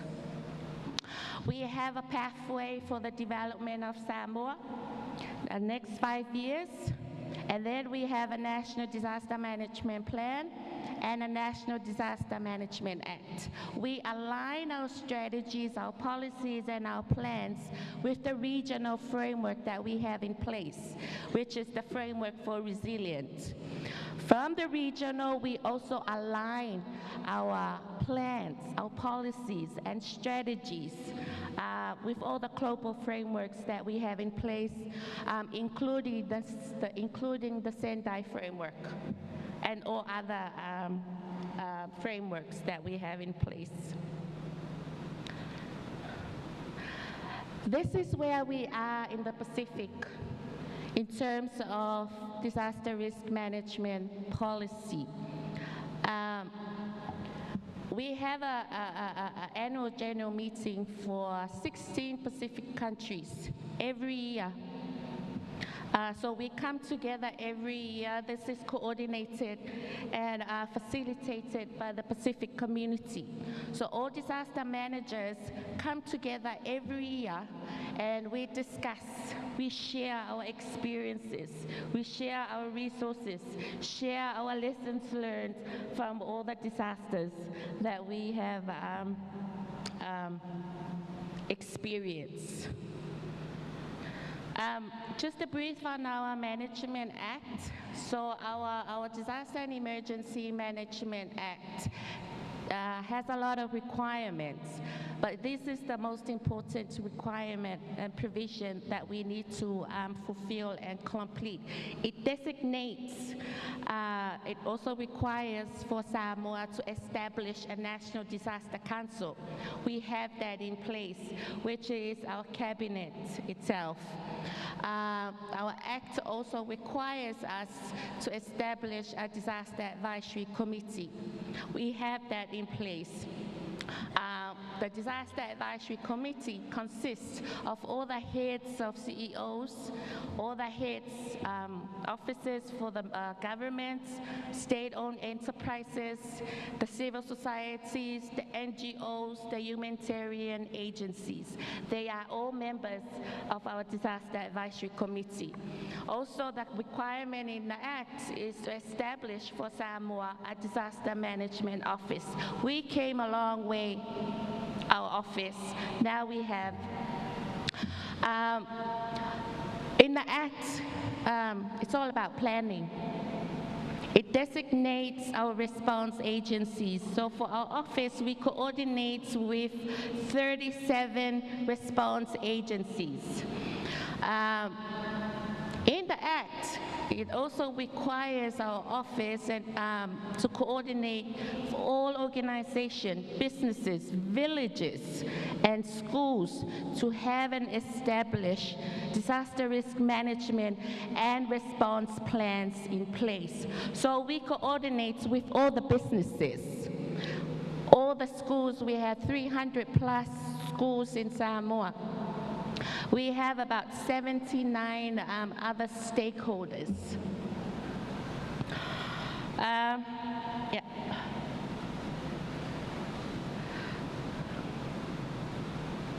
The Honorable Minister has alluded, we are very fortunate to have a National Emergency Operations Center facility recently established. It's fully equipped And that is our response component for our disaster risk management framework. And our EOC facility is guided and function under this provision, activates under this provision. We have our Constitution 1960. There's a provision there, Part 10, Article 105, 106, where the head of state proclaims or declares a disaster in Samoa. So that provision is further developed in our plan and our Disaster and Emergency Management Act, and further develops within our standard operating procedures of our National Emergency Operations Center, which is also a requirement after our act, is to establish a national disaster management plan. Our standing plan 2017-2020, we were not able to update our plan because of measles and COVID-19. We are currently in the process of reviewing and updating this plan for the next 5 years, taking into consideration and account our experiences and our lessons learned from the past disasters, especially the COVID and the measles SOE. This is our core organizational structure. Yeah. It's a whole of government, whole of society approach, before, during, and after. This is what we are implementing our disaster risk programs in Samoa.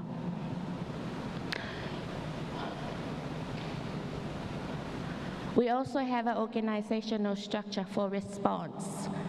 This is the organizational structure for our National Emergency Operations Center. It is also a whole of government and whole of society approach to response to our people. That is our newly established facility. I am confident to say that this is the first in the Pacific. It has 8 systems. It functions with 8 systems and houses 2 emergency networks. We have the emergency radio network, and we also have the emergency siren network in place. And it also houses the disaster management office.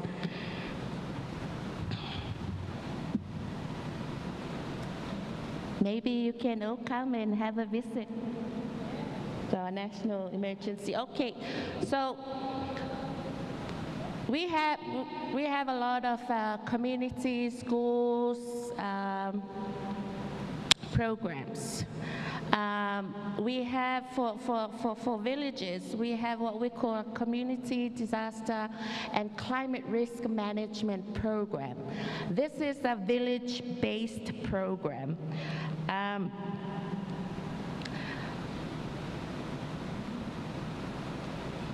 We're planning to implement it to all 362 villages in Samoa. It was na whanau mai por kalame le na wa umalisu na milwa fe maleiva. Na sila le malo we saw le ta wo le role malisao tangata nu umale nu le taliatu I le taimina na tupu e le whaala ve lavi. So hence the establishment and the development of this community program. It was started in 2012, and we have implemented to 135 villages since its establishment. So the implementation of the program is guided by a toolkit, and a toolkit has 5 models or 5 objectives. The first objective ole assessing ole vulnerability ole nu'ulea. Uma ona file assessment ma le vulnerability ole nu'ulea. Ona fo identify la ia le o lato village response team. E ono response team ali nu. There's a shelter management response team. There's a project management team. There's a coordination team. There's an early warning team. Maisi teams. So umalona pa mo popo ya teams niya nuune. Then we'll move in if ayalako trainings. We train. It's a multi-agency program. E maute o itu leo Fuimu, Red Cross.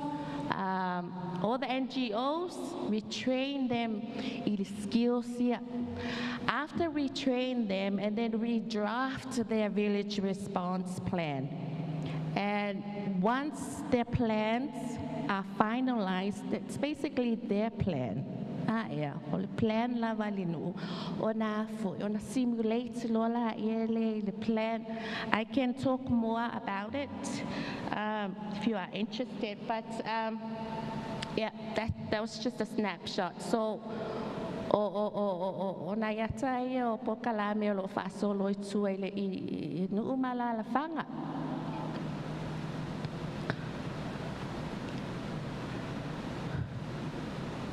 I must say this, for Samoa, in terms of disaster risk management and climate change, the policy, the strategy, the plans are there. We have very structured and we have policy. The challenge there for us is funding. The funding to implement those policies and strategies that we have in place. Yeah, o tamfai lava o lava ya foi e lobby, and we ask around for funding to do a lot of programs for us. Okay. As a mother, as a Matai title holder, as a church deacon, and as a disaster manager, building disaster resilience starts with me. Remember, we all have a role. Manuia telel fontanga.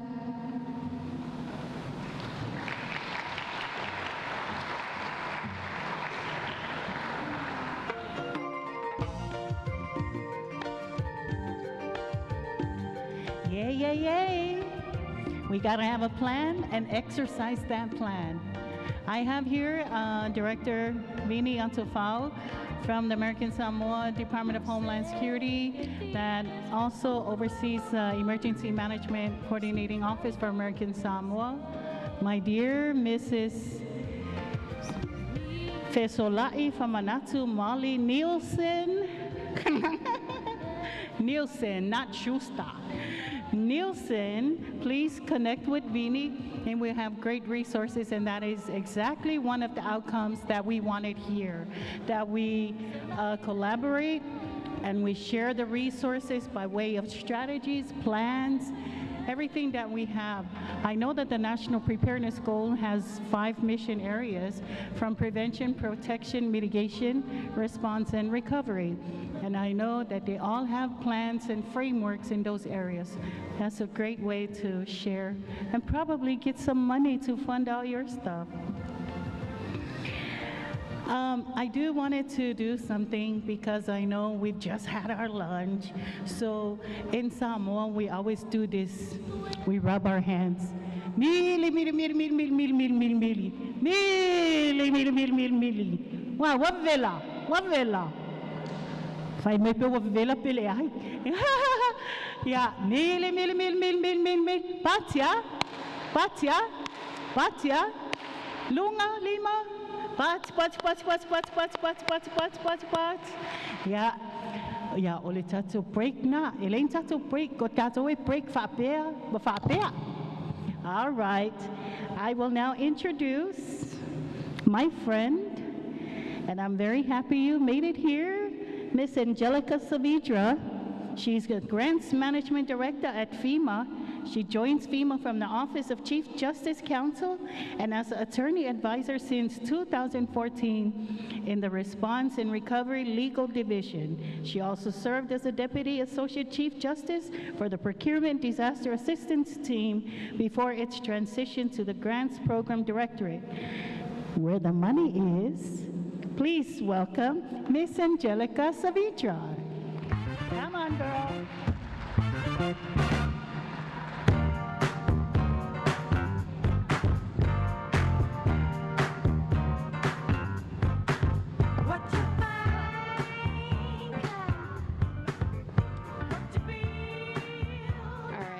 Talofa. Am I saying that correctly? I practiced.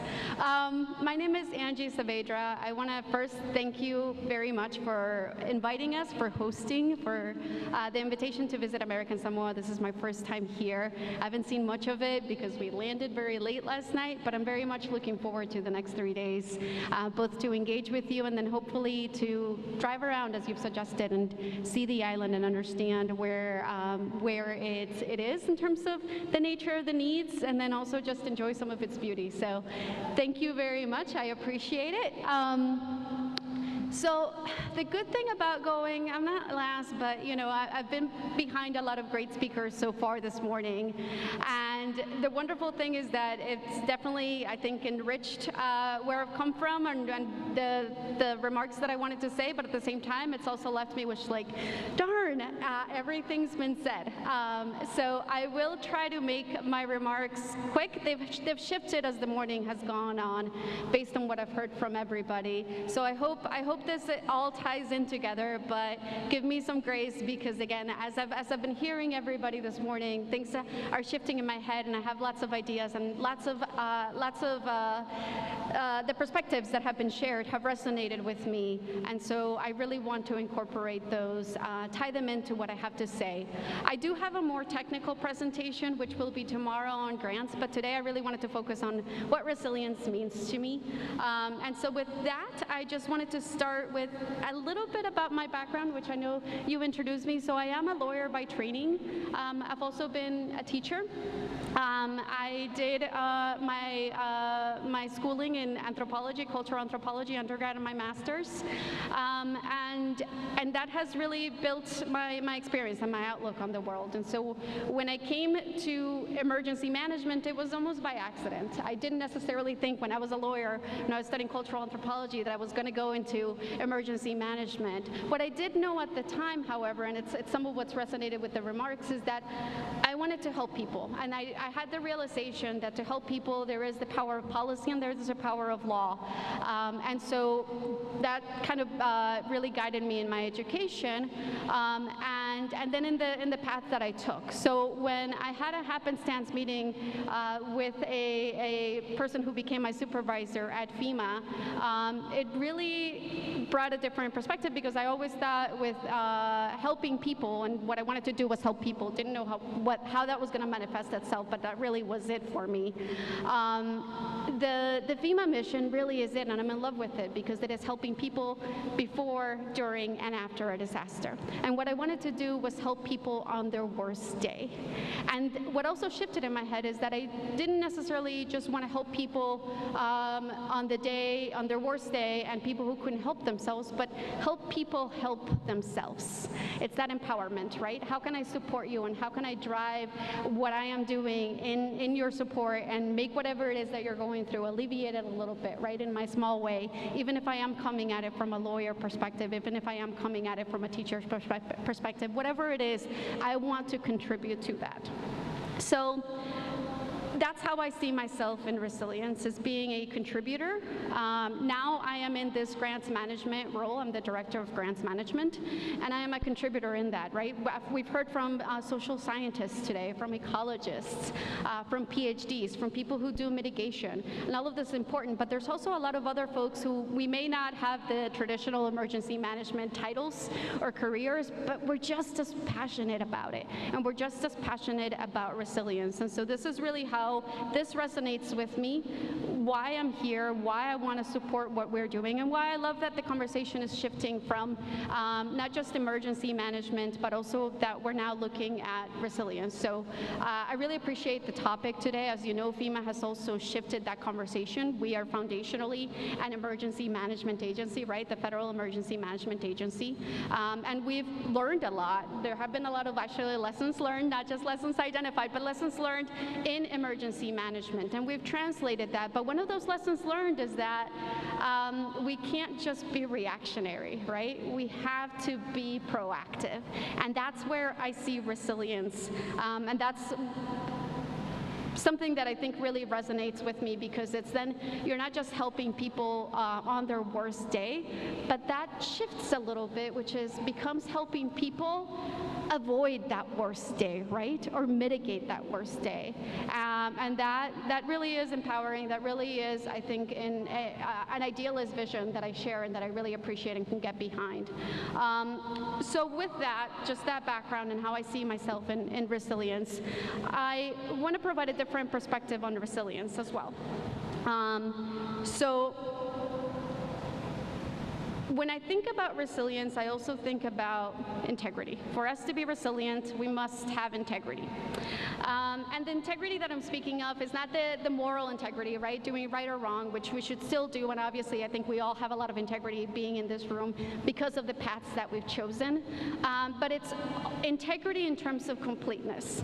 So I told you all that I'm an anthropologist by background. That was what I studied. It's kind of my first love. I love people. I'm fascinated by people. And the first invention, one of the first inventions really that we know of is the wheel. And the wheel requires integrity for it to function right. What's the purpose of a wheel, right? To be able to transport things, to get us from point A to point B, whether it be human beings, equipment, resources, we need to get to that point. What's the structure of a wheel, right? We have the round, and then there's spokes all around the wheel. For that wheel to work well, it must maintain its integrity. What does that mean for it to maintain its integrity? It means that all of the spokes have to be intact. It means they have to work well for that wheel to get us from point A to point B, for us to accomplish our outcome or the goal that we've set for ourselves. And so if one of those spokes breaks, the wheel can keep on going, it'll hobble along, but only for so long, right? That wheel is going to collapse on itself eventually. It's going to break down, and the lack of integrity means that that wheel can no longer move forward, can no longer achieve its outcome. And so when we're thinking about resilience, I think we also need to have a conversation about keeping integrity, and I love the analogy, or the kind of, let's think about this as a system, because it is a system. And it's a system both going from the local to the state, territorial, tribal, the federal level, and the nonprofit world. And we're all spokes in that wheel, and we all have to look at what our own vulnerabilities are, make sure that we address those vulnerabilities to maintain the integrity of that wheel so that we can get to that point. So with this, what does it mean kind of generally? We're all spokes in the wheel here, right? We're all passionate about resilience. We all, I think, want to contribute to it, which is why we're in this room. But we're all coming at it from different perspectives. We all bring our different expertise and skill sets to that mission set, and they're all important. And so, you know, whether it be the people who are creating the novel ideas in terms of this is going to be the next great project, because this is what we need to accomplish. The scientists who identify what the vulnerabilities are and what the things are that we need to approach, because climate change is creating a bigger risk to X, Y, and Z. But then also those lawyers, those grants management specialists, those accountants, we're all part of that wheel. We all want to contribute. I think it's incredibly important that we are maintaining the integrity of that system. And then there's microsystems within that big system, right? We're talking about the bigger system, but within the FEMA system, for example, we also have to maintain integrity integrity, and we also have to make sure that we are functioning appropriately to serve you, to support you. We have the internal controls that are needed. And at every level of the process, that integrity really becomes key, and we all have to think of ourselves as being part of that. And if one of us breaks down, that wheel eventually, again, is going to break down, and it's not going to accomplish the mission that it initially set out to do. And maybe it gets us halfway there, but it won't get us all the way. So with that, I really, again, appreciate being here. I appreciate the time. I appreciate being able to contribute as one of those folks in the wheel. I look forward to the conversations that we will have in the next couple days. And I look forward to learning a lot from you, and I hope that I can contribute to the conversation again. It's my first time. I hope it's not my last time in America and Samoa. Thank you so much. And lastly, I didn't know that we wanted to share stories, but I'll share a little bit of mine in terms of how emergency management and disaster work has really impacted me. My background is I'm Hispanic, so I talk a lot with my hands. I'm Colombian. I was born in Colombia. I moved to the States when I was 10 years old. My mom is from a very small town, and I lived and I grew up in a very small town in Colombia that's called Armenia, like the country Armenia, but in Spanish it's Armenia. It's in the coffee growing region. It's one of the smallest cities in the country. It's idyllic, it's in the mountains, it's beautiful. I obviously hold it near and dear to my heart, and it was my childhood. In 1999, an earthquake struck Quindío, which is the state, the county where Armenia is located, and completely leveled my mother's hometown. Completely leveled all of our memories, all of the things that we held near and dear to our hearts. My grandmother lost her house. My cousins and my aunts lost their house. And the first thing that my mom did, we were by then living in the United States, was she, booked a plane ride to Colombia and went to Armenia with a whole bunch of things for donations, but then also to see what she could do. And in wanting to go over there and help, what she encountered was my family, who was resilient when they picked her up from the airport. My mom said they looked better than I did when they came to pick me up at the airport, and they were filled with hope, they were filled with energy, and really my mom was there to work with them. And it was amazing how the small town just flourished after this disaster, and really they did it on their own. And it wasn't a building back, because I think that is true. It's not necessarily that we're going to build back everything or that we want to. Some things are irreplaceable. Some things maybe didn't work and we need to reassess. But there was a building better, and the city now is beautiful. It's one of the main tourism attractions in Colombia. Now that Colombia is in a much better place after a lot of the drug business that was affecting it. It's really brought a lot of beauty and a lot of tourism money and a lot of joy to not just people in Armenia, but also people around the world. And so I really see that as an example of resilience, and it resonated with me again, because it was something that was very personal to us when Armenia was destroyed. So thank you again. I appreciate the time. I hope I made it quick and contributed to getting us back on time. And yeah, I look forward to being here the rest of the week and having discussions and answering any questions. Thank you all.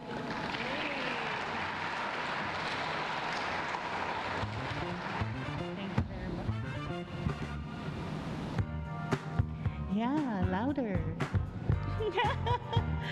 All right. It is a great privilege to introduce Ms. Sharon Cuevas, Region 9 Transportation Representative, U.S. Department of Transportation Office of Intelligence, Security, and Emergency Response. Sharon has over 20 years' experience in transportation, land management, and emergency response. At Federal Highway Administration as a rep, includes coordinating among 9 operating agencies: FHWA, FTA, FAA, FRA, FS, CMA, PHMSA, MARAD, etc., and oversaw over billions of dollars in grants for public agencies. Welcome back. Great to have you back, Sharon.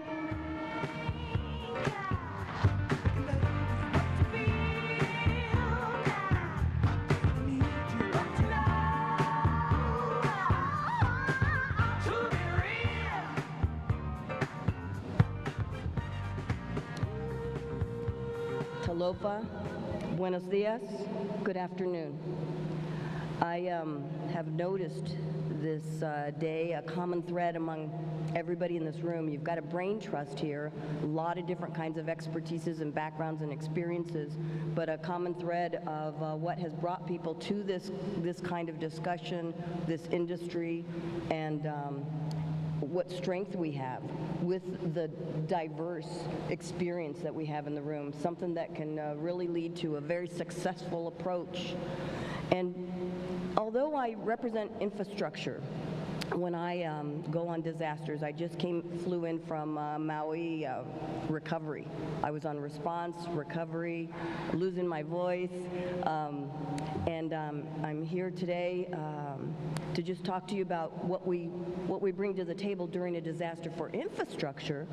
But the most important thing is your people and the resiliency in your population, in the foundation and the spirituality that you have here on the island is overwhelming. It's phenomenal. We talk a lot about get your memorandums of understanding in place, get your agreements in place ahead of time among your neighboring communities so that everybody shows up when they need to show up. And frequently what I find among the territories I represent, or I go out to Guam, CNMI, Hawaii, people pull together like you don't see anywhere else among these resilient communities. So the foundation is there, and the people are the most important asset that we have for emergency response. But I just wanted to mention that common thread was very, very powerful today. So although I did a tour and was looking at the armoring of the slopes and taking a look at the port and coastal highways, erosion, looking at all the airport, that kind of stuff. Again, it's the people that are right here and that you have in your communities that make it such a strong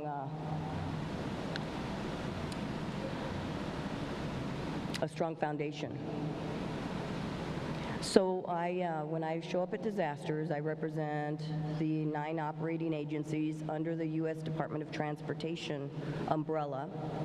And ESF 1, Emergency Support Function 1, is transportation. But you could see the list of all trying to get the power back up. You've got communications folks, law enforcement, urban search and rescue, Department of Agriculture. Just because we were having Mawar was not a time to let our defenses down on the brown tree snake. Every day on the calls, they're like, take your shovel with you. We've got shipments coming in. And we need to continue to address whatever invasive species that might be coming our way. Everybody's rooting for each other and pulls together as a real tight team. You'll see Department of Defense is on there, and public safety as well. FEMA covers all those different categories and pulls it out all together. Every disaster, FEMA has a saying, if you've been on one disaster, you've been on one disaster, because every disaster is a completely different. And how they pull together and get us marching in the same way with that mission is phenomenal to me. It takes a lot of talent. And I really appreciate all the efforts that they make. So as transportation, we take a look at the status of the damages and try and prioritize what are we going to do next, what are we going to do first, second, third. Debris removal seems to be the biggest common denominator on the islands. It was for Guam and it is for Maui as well. Get the roads cleared out so we can open up those roads to the hospitals, open up those roads for commodity movement and food and emergency responders. You'll get a copy of these PowerPoints, so it's not important to know every little bullet point, but we get out there and take a look at the site inspections and try and work with them right away.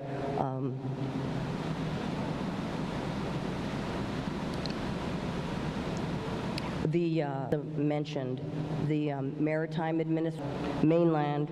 We've got federal aviation, that put up those temporary flight restrictions. When you're fighting a wildfire, temporary flight restrictions, so we've got FAA, FTA, Transit's doing a phenomenal job on Maui right now, getting people to their doctor's appointments, helping it doesn't matter what economic background you have, you've got some transportation when we've got transit buses out on the road, and you guys have a phenomenal system here too, moving folks all over the island with the different transit capabilities that you have.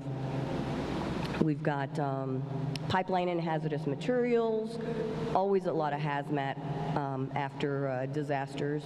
EPA is a colleague that we work very closely with for clean air, clean water, to try and figure out where we're gonna put the hazmat. This represents, I'm a regional emergency transportation representative, and all that means is I represent a number of states and together those different resources. We make some phone calls to DC, we try and get the right resources on the ground. If it's a policy issue, we get it answered. We try and keep things moving forward during response and recovery, and work closely with Army Corps of Engineers on any kind of major infrastructure that they need. I see the new one. Battle is the waivers. You've got, you've heard of Jones Act, possibly. Federal motor carriers, oversized, overweight, longer trucking hours, longer, more capacity on the vehicles to be able to carry larger loads, longer, again, longer hours, temporary flight repair trucks, ambulances. They roll onto these big boats. They go out and ride out the hurricane, come back into port, and roll right off. So that we've got some boots on the ground and some equipment that wasn't damaged during a fire. FAA is able to bring in mobile radar, temporary towers, air navigation systems to get those airports open as quickly as possible so we can start landing those gray tails, any kind of military shipments coming in with life-sustaining supplies. And then some of the different activities. This is just a list of some of the different types of disasters we've responded to. Mauna Loa eruption. We had 17 atmospheric rivers come through California. It dumped 6 months worth of rain within just a number of days. So it inundated fields and livelihoods and impacted a lot of people's community in Spanish. And then on my mom's family is the Aztec background. And we come from farmers and ranchers, and when to plant, when a frost was coming, when these things were coming.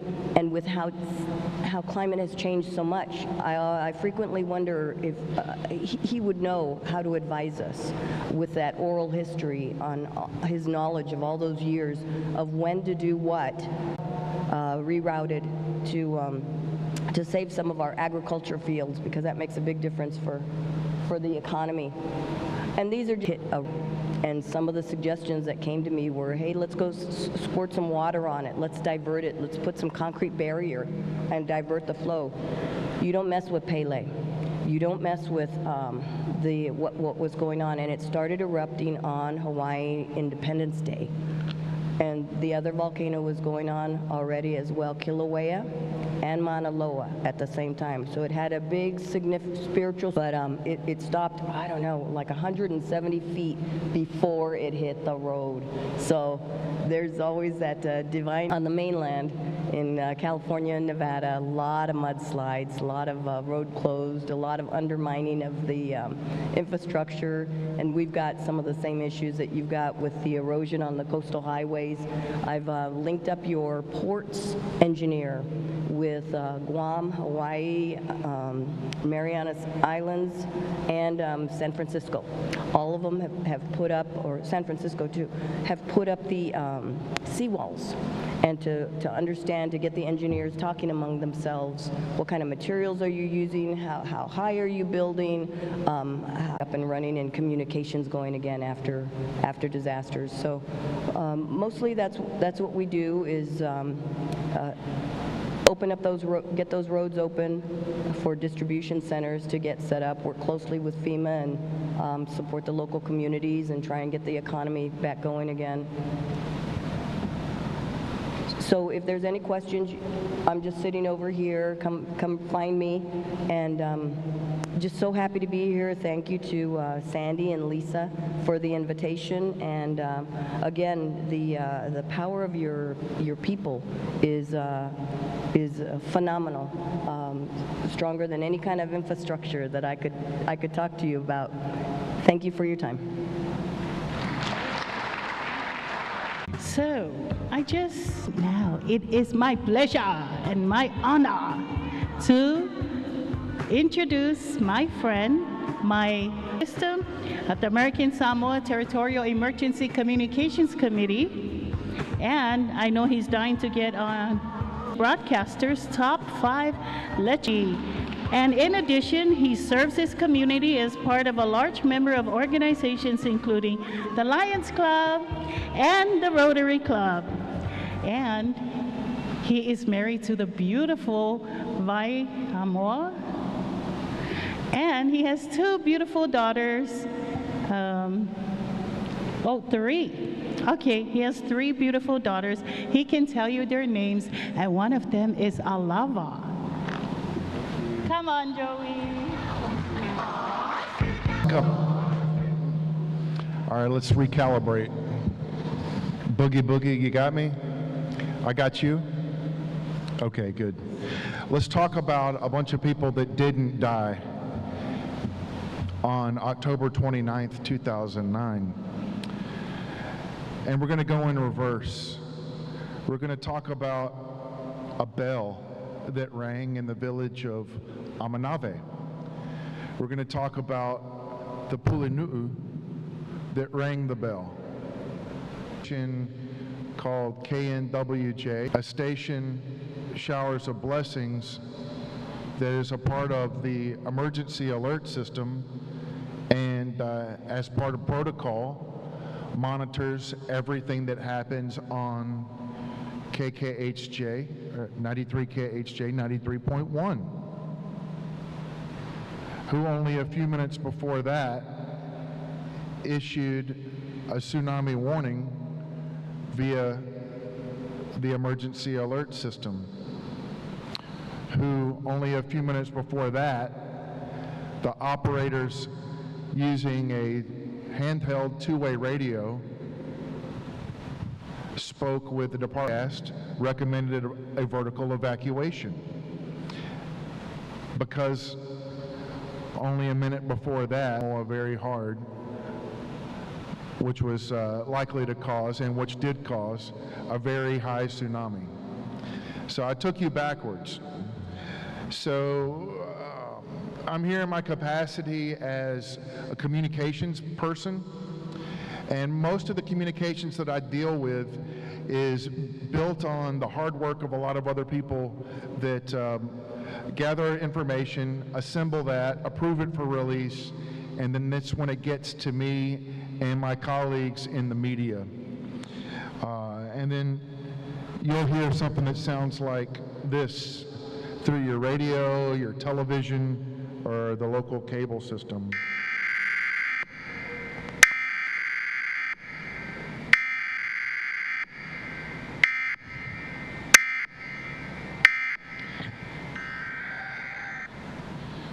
Those are called same tones.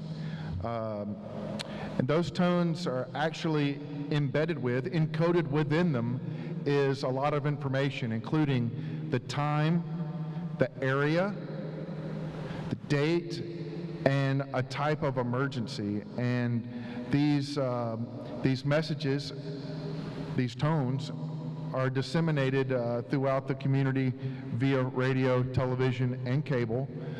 They're assembled by typically one of two agencies. It'd be your National Weather Service, and more recently, our local Homeland Security has become an official alerting authority, which is a huge thing, by the way. So you get these messages. They're often accompanied just after by a vocal message that tells you what's going on and hopefully gives you some recommended actions. In 2009, this system worked pretty well, and it's been deployed many other times since. I don't want to keep you too long, but I just want to leave you with this recommendation. You know, emergency alerting in American Samoa is an onion. It's built on multiple redundant systems. Most, I guess, famous, or the one that we think of first, because tsunami is still fresh in our minds, we think about these sirens. But there are so many other components too. The village bell is part of the early alert. Your radio, television, your cell phones, wireless emergency alerting happens through that. It happens through policemen that ride through the villages with bullhorns sometimes.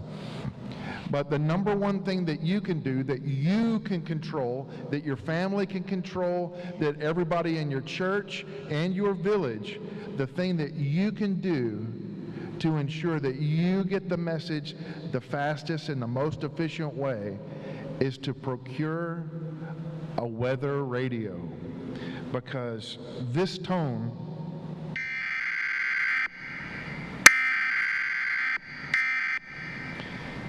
even if the radio is off, it's listening in the background. And if it hears that tone, the radio will automatically come on and it will give you the information you need. It can help you whenever you're sleeping. It can help somebody whenever the children are around.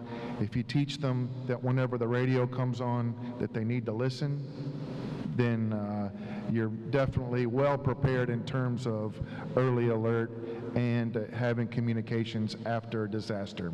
And along with your radio, make sure you have fresh batteries in it, because if the power goes out, you'll want the backup batteries to work. Thank you.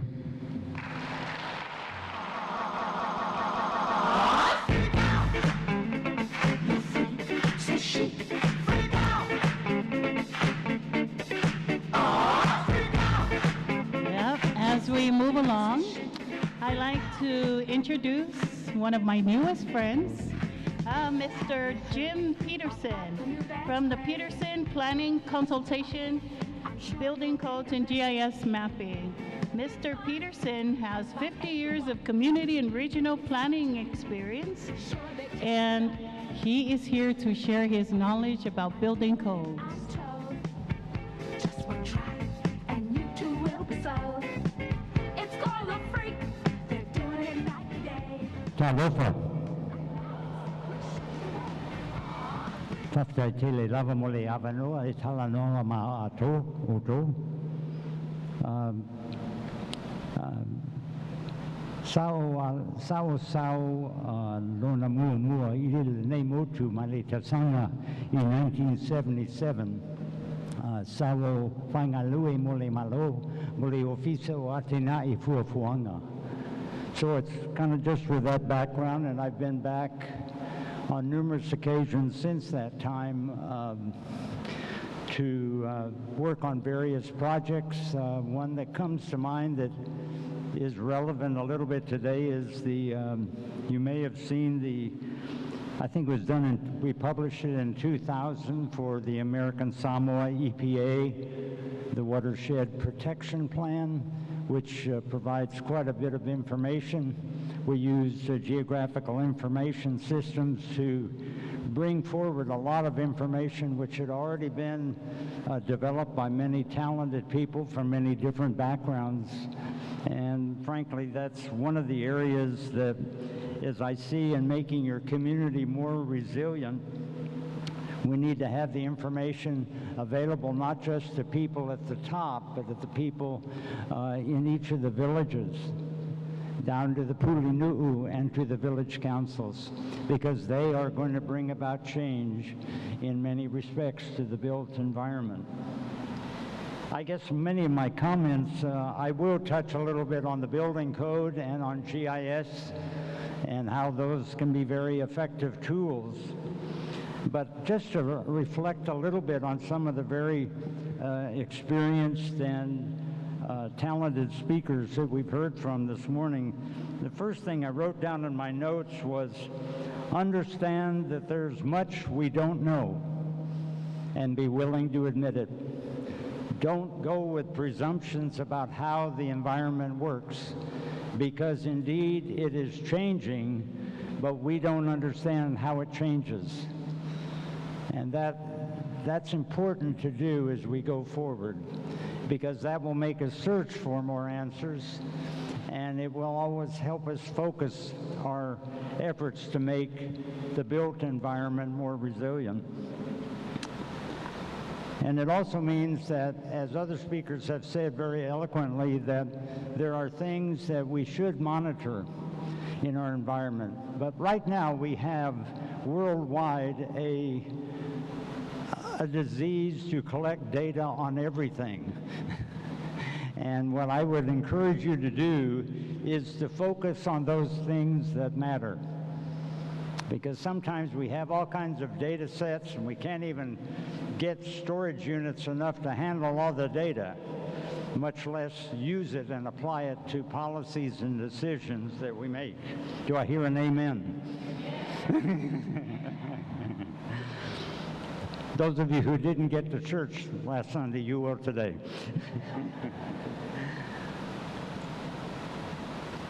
Then I would say that certainly I've had the pleasure of meeting with Joe Meredith over at Department of Commerce and with the CZM program, and he is running the American Samoa GIS, and I know there are many other agencies here, ASPA and others, that are indeed working with spatial data. And so I would say that as you look at selected types of information, there's much available. FEMA has the flood insurance rate maps, and there's other information that can be derived with that. There's the old NRCS soils data, which is very useful to help look at potential landslide areas and so on. So there's much data that can be used. And then GIS, as all of you well know, then you can develop illustrations that can be helped to convey those thoughts or those issues and potential solutions to everyone involved. Because when a disaster strikes, it doesn't just affect the area where the most damage was. As I just got back in the last week from Maui, and there were just many things that happened during that area. But as I interviewed people, and I had the privilege of praying with several families for what they're going through, it was evident to me how much the impact of that disaster has had on that entire island, and continues to do it. And today, this week, those people are going through ashes to look for valuable memories from their life. I talked to several families where the biggest blessing they had, that no one was killed in their extended family, but they lost everything materially that they owned. So it really, coming to this conference, I thought this is a God thing, because we're focusing on looking about how can we make American Samoa more resilient. How can we be more prepared? And one thing that came across me when I was on Maui is that people were trying to figure out how to get their kids. They had, say, 3 or 4 kids in their family, and one was in upcountry Maui, and the other was in Lahainaluna on the west coast of Maui, and others were near Kihei on the southern coast of Maui. And so everything in life is turned upside down. And I think when we think of why do we want to do all this. Why do we want to make it more resilient? It is so that the impact of those disasters are mitigated somewhat, even though they are very unpredictable because we know so little about how and why these events occur. The next thing that kind of came up on my screen this morning was focus on the issues that are relevant to you. Don't try to solve global issues. You are blessed with a wonderful system here of communal land ownership in all villages. You have a tremendous system. Even Harvard has looked at how village councils make decisions. And so that's a tremendous base to work from, a resource that you have. Many communities don't have that. And so you can use that. But there's something that came across when I was on Maui. I heard there were 2 NGO organizations that were involved in disaster relief, and I was over there with one, and another similar ministry was over there, and they both were fighting over who was going to do what, instead of both of them recognizing, how about we both do it? And so that sometimes happens, is that when it comes together, and you folks know it better than we'll ever know it, is that we work as a family, not as 2 different entities or 3 different entities. And so if you've got different organizations that work, use them all. Get them all involved.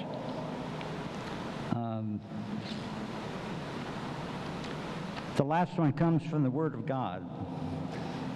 Lean not on your own understanding. The older I get, the more this one speaks to me. How little we know. Is that an amen?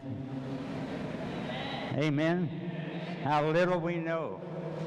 Well, for me personally, I have a relationship with Jesus Christ. That means I have to speak to Almighty God for direction and guidance in my life.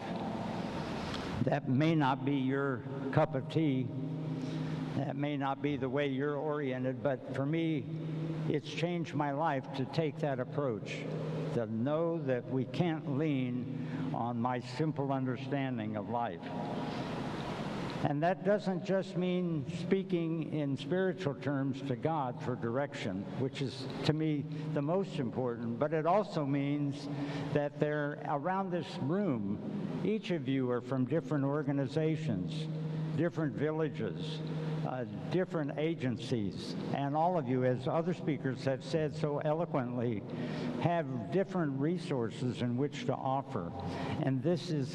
And when a disaster comes, that you use all those resources. And as I heard from the woman from Samoa, Sisifo, saying that you really rely on your organization of those resources so you know who's doing what during a disaster, so that we aren't squabbling over who's going to do, and that the response can be most efficiently. I'm here in Amerika and Samoa. I have the privilege of working with Pioa Consulting on a project to build or prepare a new building code for Amerika and Samoa. How many of you like more regulations? Amen. I know they're not real popular, are they? Yeah, one person? Oh no, you were just scratching your head. Okay. So we're working on that. And, you know, it's sometimes when you think in terms of new regulations, you know, you say, well, gee, can I have a drink or something? Or, you know, we're worried about having those. But this is another big step that Amerika and Samoa can make toward improving their built infrastructure, so that, again, that we're more resilient to handle the disasters that come our way. And it's simple many times when we think in terms of putting together a building code that we think, well, that's easy. You know, there's the International Building Code or the National Electric Code, the Uniform Plumbing Code, the NFPA 70, NFPA 1. You know, we have all these different codes. Gee, can't we just cut and paste and get it over with? And the truth is, we can have a code, a new code, which would definitely improve it if everyone follows it. And will everyone follow a new code if the phono adopts it? What do you think? No, that's right. Nobody will. But the more that we can gain and balance the perspectives of the contractors, the building construction companies, from the people that the small business owners and residents who ultimately will pay for the cost of construction. So we have, and then certainly the agencies that here in the American Samoa government, they have codes that they're required to follow in conjunction with grant requirements for new construction. So there's all of this balancing of interest, and if we can achieve that, then we will succeed, I think, in getting more common ground in having a building code that people will be willing to follow. Will everyone? No. But if we get most, gradually, it's a thing that happens and changes with time. It doesn't happen overnight. That's just a few thoughts. I know Thursday, Will and I will speak more specifically about how we're going to carry out this project with the Office of Disaster Assistance and Petroleum Management, and we'll speak to more of that then. Whawhataitele lava.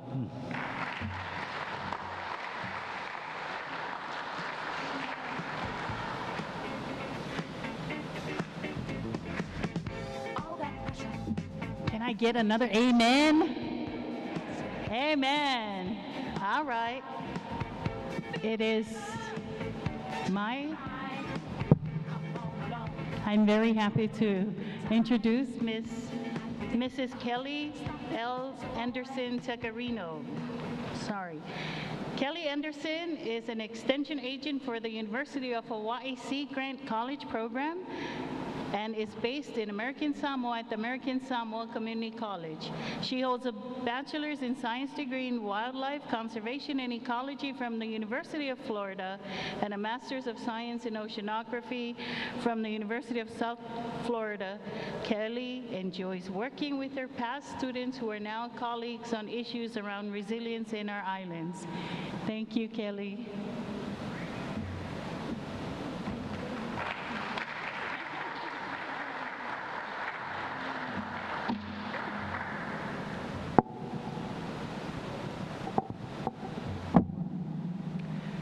Talofa, malo lava leona sa'i. I know we're a bit behind. We won't try and hold you up more than we need to, but we do have some pictures to show you. And with our focus on stories, I thought I would tell my story about how I started studying this topic.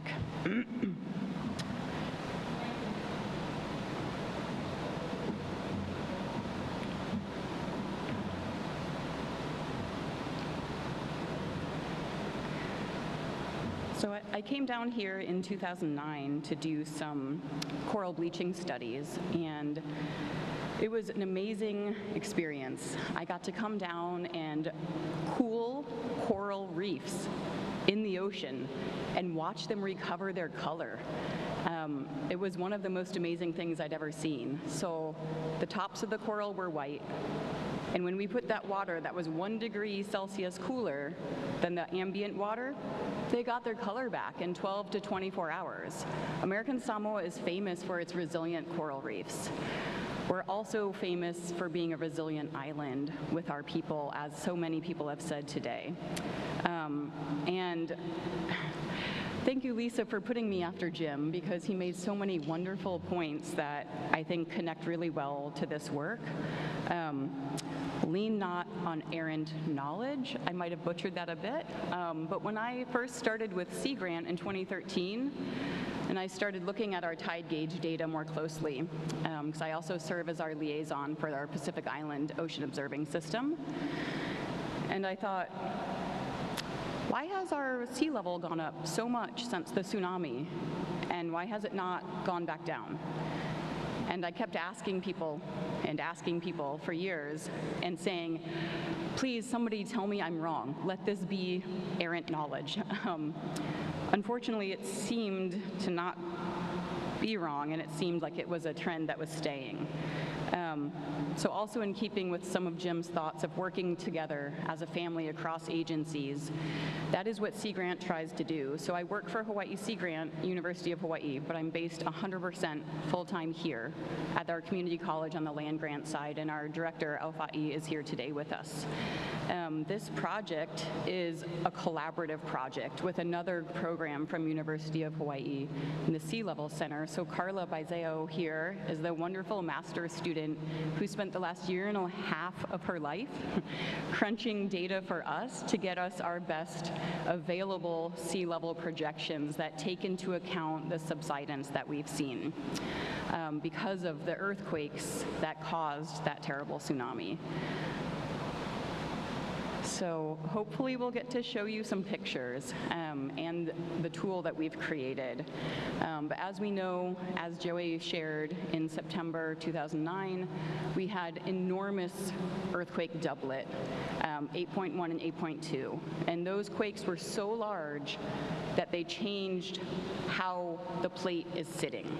So our plate has been sinking since those earthquakes. I really hope we get to show you the tool. So what we've seen is a consistent upward trend in our sea level, and that is recorded by our tide gauge. The old tide gauge behind the Whangatongo Market, behind the old DMWR building, is where our old gauge lived. It was attached to our seawall. And so as the seawall subsided with our island, so too did the gauge. And that's why we were seeing elevated sea levels. And that's why they haven't gone back down. So what we've seen is over 9 inches of relative sea level rise, meaning how much we've sunk, plus how much the global seas have risen. That is more, that we have seen more sea level rise in the decade after the tsunami than we saw in the century before it.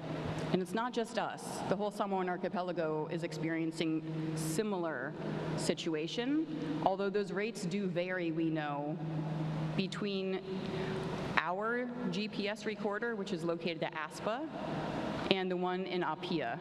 We know that Apia is also subsiding, but less quickly. Our subsidence has slowed down. Initially, we were sinking at about 16 millimeters a year.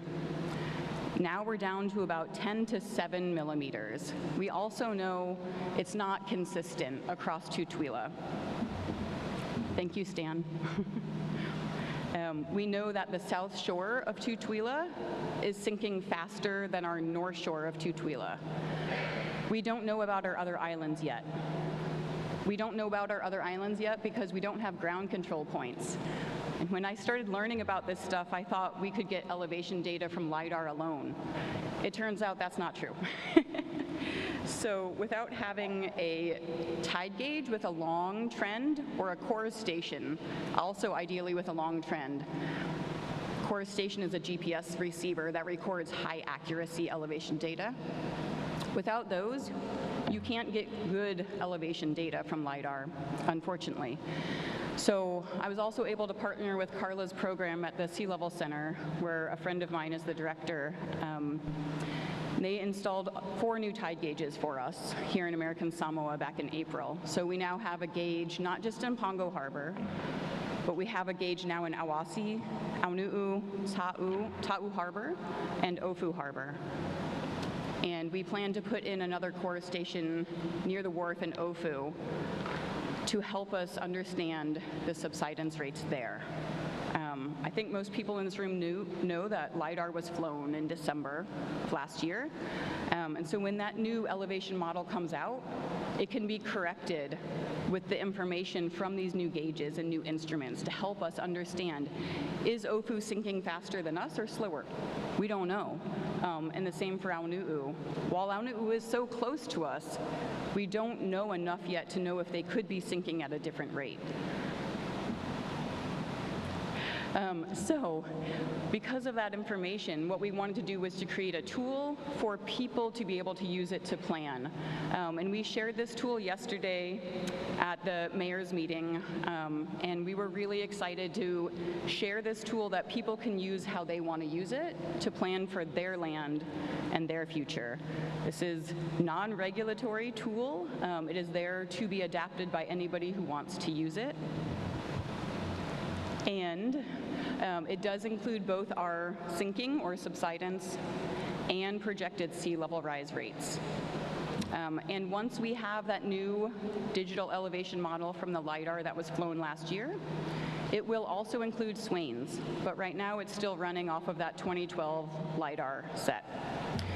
A couple other things that I want to share while we're hoping to be able to show you the viewer on the screen. Issues that people have touched on in terms of compound problems from sea level rise. We all know we're 100% reliant on our groundwater aquifer. We also all know that the entire east side of the island is already salty from those wells, the low-lying wells in Aua. The same thing has happened in Aunu'u. So what we don't know is how long we can expect our west side water to stay pure. And that's something we're hoping to help address in partnership with the Water Resource Center at UH and with USGS. So by providing more accurate projection data, that can help these agencies work as a family and make the best plan for our future. Another big question that we have is waves, right? We all lived through that July swell storm last year. We all saw the impact of those really enormous waves that hit us, unfortunately, at the high tide of king tide. And the damage was enormous. Our only hospital was cut off completely from people who didn't live in Whanga'alu. People from Aunu'u made heroic trips in their aliyahs to get people who needed to get medical care into Awasi. That is a snapshot into a potential future. And so it raises a lot of questions about what will happen to our main road. Will it be elevated? Will we create bridges? I don't know. But I do hope that we can help provide better data so that the decision makers can make the best decisions possible.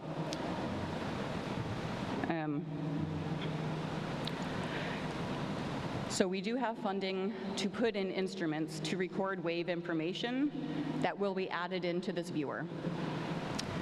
Secondly, we do have funding to also start monitoring our wave crests, our reef crests that break our waves.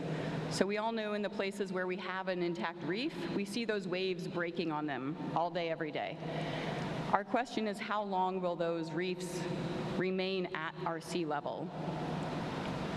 The outlook for coral reefs is generally poor across the world, but American Samoa does have incredibly resilient reefs. So our hope is to try and support our coral for as long as we can so that it can keep doing its very important job of breaking those waves, providing houses for our fish and our other marine animals. And lastly, in partnership with our wonderful MC of the day, Lisa, we've secured some funding from the Inflation Reduction Act to stand up additional positions to help people use this planning tool how they want to use it for their land and for their village. It will also fund 2 students from here to complete their master's focused on sea level rise adaptation here in the territory. It will also provide some funding to have a coastal engineer work with us and provide site-specific design work. And I'm excited that Oceana Francis from University of Hawaii, who's also affiliated with Sea Grant and is Native Hawaiian, is planning to come down here on her sabbatical next year to really spend some time and get to know the place as our coastal engineer. So I think Carla's going to do the driving since we weren't able to make this machine talk to the screen. Stan, does Carla have a mic, or shall I talk us through it? Okay. So you can see the viewer, and Carla can zoom in just maybe to the airport, Carla, as a common reference point. The scale, the scale is off the screen now, on the big screen. It's on that TV. So the scale color intensity is showing you how much water is expected to be in these areas at average high tide. So the red represents 6 feet of water, the blue down at the bottom, 0 to 1 foot. And right now the slider is set to the time year of 2100. But those sliders are there to help people plan. So you can adjust the slider on the time to what year you're trying to plan for. You can also adjust the sea level rise scenario. So essentially the high scenario is high greenhouse emissions, high sea level rise. And we have some descriptive text that will go into the viewer to help people understand what those scenarios mean.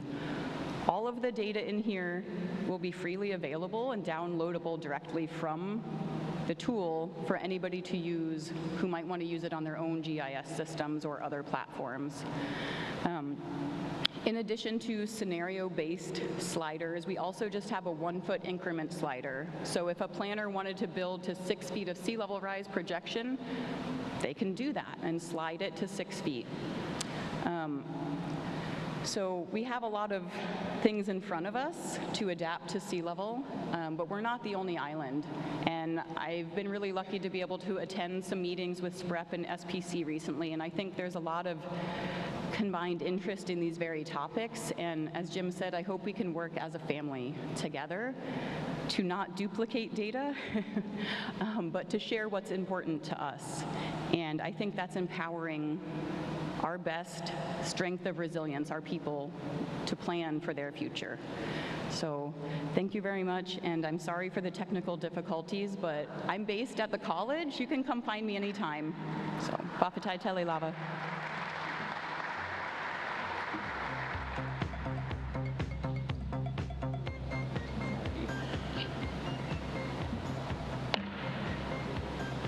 Thank you, Ms. Kelly.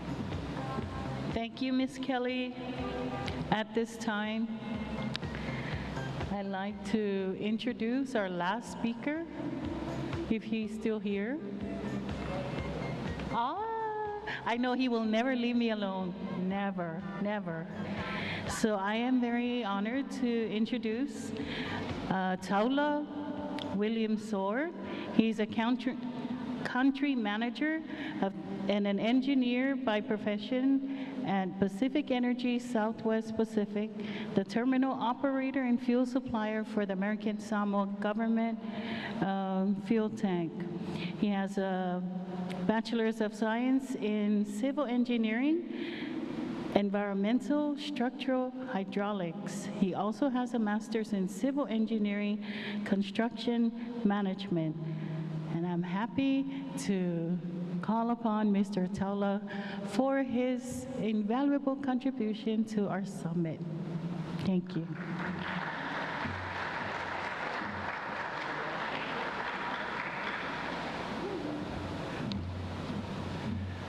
Thank you, Director, for saving the best for last. Here we are. O te tulaia ko male avatele ne uli. Te le toi whaasili se upu o tū mawhainga le awhia ma le tunu o uman whaatulanga inga le whonga le aso. I want to thank I want to thank the Director for giving me the opportunity to talk about fuel supplies, but before I do that, I want to give a little bit of background on myself. I'm a professional registered civil engineer from Oregon through Notre Dame and Oregon State. And I came back here right after I got all of that to help ended up being, I have some experience with resilience and recovery. I was the Director of Public Works during the Tusi hurricane in 1987, and we did a lot of work with FEMA and with the Corps of Engineers in Manua. And we did, I think they were a great help. They're great partners, and a few other of our federal partners, but that was a really great excellent exercise in recovery. I'm here today to talk about energy and fuel security for the territory in case of disaster. You know, as Tammy said earlier in the presentation, that we all need water and we need food, especially after disasters. I'll tell you, energy is very important, fuel is very important for electrical. Did you know that 98% of the water produced in this territory comes from deep wells? Without electricity, we don't have water. And fuel is what keeps it going, right? Everything would be pretty miserable because ASPA also supplies electricity to keep our canneries going. So it's very important for us to make sure that our economy keeps thriving. You can't really have resilience if you don't have people working and getting things. They ran out of fuel thanks to our military. So national security is really, really important. Fuel is important to keep that going. The other important thing about American Samoa is that our location, talk about fuel, the U.S. wanted us back in 1900 when we signed a treaty because we were an essential coal station, which is fuel as well, to keep the boats operating between the West Coast and Sydney and Australia and New Zealand. So as an engineer, I don't see renewables taking the role of dependable fossil fuels. Because we need fossil fuels for years to come. So why do you think ASPA paid a lot of money, millions of dollars, for these quick start generators, even though they're building windmills and solar farms? It's simply because every time the wind stops or the sun stops, you know, it rains a lot here in American Samoa, 200 inches of rain, 300 up in the hills. We don't have any power, so it's very important for ASPA to keep fossil fuel generators operating on a quick start basis to keep our economy going. You know, on the local front, part of the reason I would just want to tack on this, that electricity is expensive. Did you know that we're paying like 50 cents per kilowatt hour? Very important. And the reason is because fuel sales have dropped from 27 million gallons of sales this is for marine diesel, in the last 20 years, ever since sanctuary starts happening. And we're down to 6 million today. So it's really tough to keep stocks when you have no sales, right? So it's very important for us to keep the canneries going. And a lot of reason is because when the more fuel you ship, the cheaper your transportation costs. That's why, you know, we see, even though we have probably the cheapest gasoline in the region, it's still very dependable. We need to make sure, and I hope that our U.S. military and our FEMA friends talk to NOAA sanctuaries and make sure that they allow commercial fishing so our canneries can keep operating. They're so essential to our ability to provide reliable fuel. All right, I want to talk about scheduling of fuel orders. For us, it takes about 3 months after you place an order before the fuel arrives. And you know, I have to act as the fortune teller, right? You got to know what's happening. Very tough. You got to have a lot of friends. It's like Mr. Peterson says, you know, you got to pray a lot, right? Very important. All right, but last month we had the military scheduled a lot of planes. This is last month.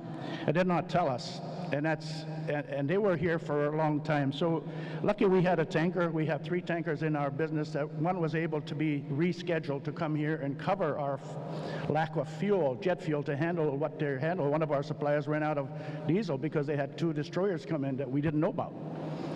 So national security and keeping sufficient fuel here is very important for our national security.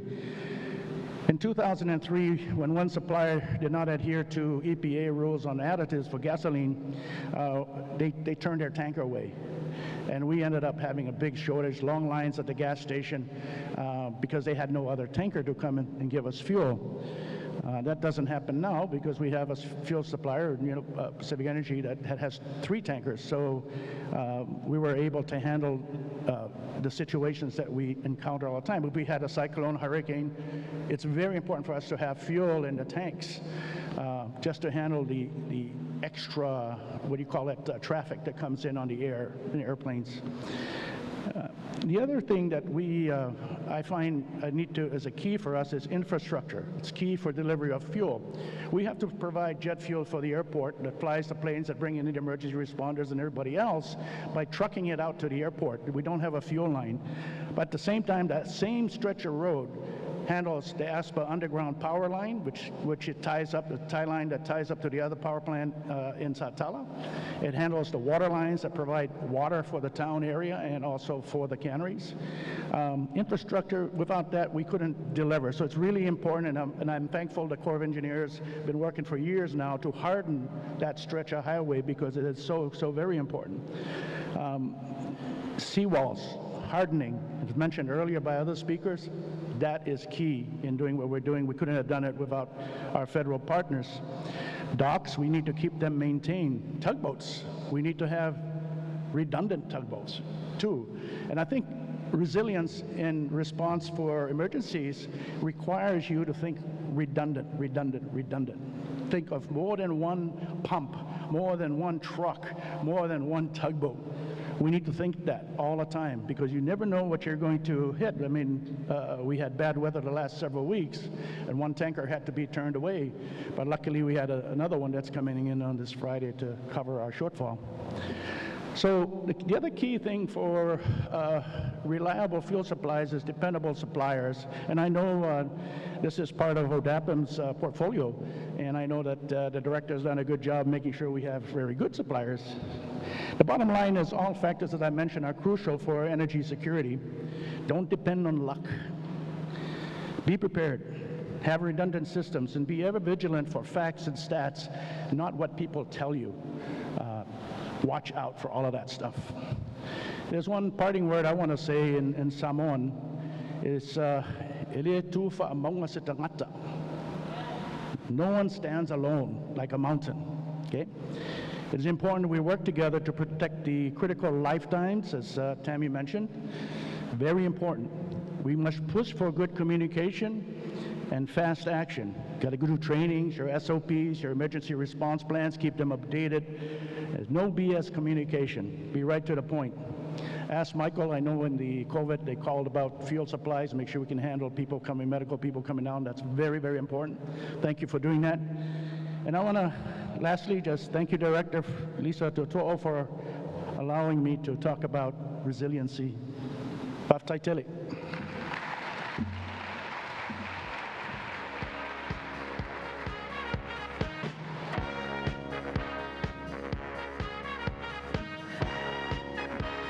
Iwa tato o ole si ui o tato pro kalama. Someone, Sharon is already doing the YMCA dance in the back. But I would like to just thank each and every one of you for, especially our speakers. Thank you. So before I say something, tomorrow I want to make an announcement. Tomorrow all leaders will meet at 12 for lunch. We'll have our working lunch again. We have great guest speakers lined up. In the morning, we have first responders, our Hazard Mitigation Council members training up in the training rooms while the students come and enjoy the exhibit awareness booths from all of our first response agencies that will be out here. So after today, we're going to move the set up a little bit in more so we'll have space outward for our exhibits and booths for tomorrow. Thank you again, Taula. Great job. So the leadership meeting today brought together subject matter experts in their own rights on areas that touch subjects of climate change, environment, disaster resilience, mitigation, response, recovery, adaptation, early alert system, emergency communications, federal and Pacific region resources available to us, as well as making sure that we have ample supply of fuel. Many people don't think about our fuel unless you don't have fuel. And then you ask, and then you panic, and then you have a panic Titanic and say, what happened to the fuel? Well, you're supposed to make sure we have enough fuel. But that's why I brought everyone together with the cross-section. You were all selected, handpicked, even though I didn't know there were more women. Yay, girl power today. With all due respect to our gentlemen speakers. But the desired outcome of this summit is so that we can learn from our SMEs, our subject matter experts, on strategies, lessons learned, the plans, best practices, identified gaps, and then solutions to bridge those gaps. Oftentimes we do great work in isolation and fragmented, but today we will network and create lifelong relationships so we could be more unified in our cohesive approach in strengthening disaster resilience in our community. There's a Samoan proverb that I really like. It's about teamwork. I know when I was at Homeland Security, my coworkers get tired of me saying, we work together, we win together. Yeah, I say that all the time.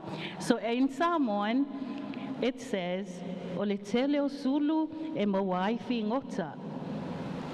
E mama se avenga pe ata amu fatasi. My strength, I was trying to pray it without my glasses.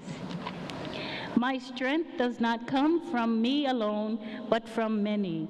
Through collaboration, the most difficult challenges can be overcome. That's why we're all here. That's why I encourage networking. Please get each other's business cards. Introduce yourselves. Vinny, we have Molly Nielsen here from the disaster management. Please, she has a lot of plans. I know, we need to exercise your plans too, Molly. But anyways, I really appreciate, thank you guys. Tomorrow at 11:30, we will see you all. Unless you are a trainer. Most of our federal partners are trainers. They will be helping out with our local directors to train our first response community members. Thank you once again for coming. I would like to call upon Fa'alava'au for a closing prayer to end a successful, I want to say, I totally am grateful for all of your participation and just imparting your knowledge. 1 minute. Oi, yeah, sumai lo sungalewa eh. E whangaina se tātou tausanga, e whaafo elvi inga malwhaftai le atua o na lana o le anganga pa ia o whatasi ai tātou. Ia. Mawhisosoani mai wasao mauli ai tātou wha moe moe le nei aso.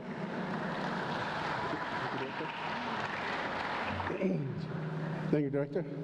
God is good. God is good. And all the time. And the lele tua.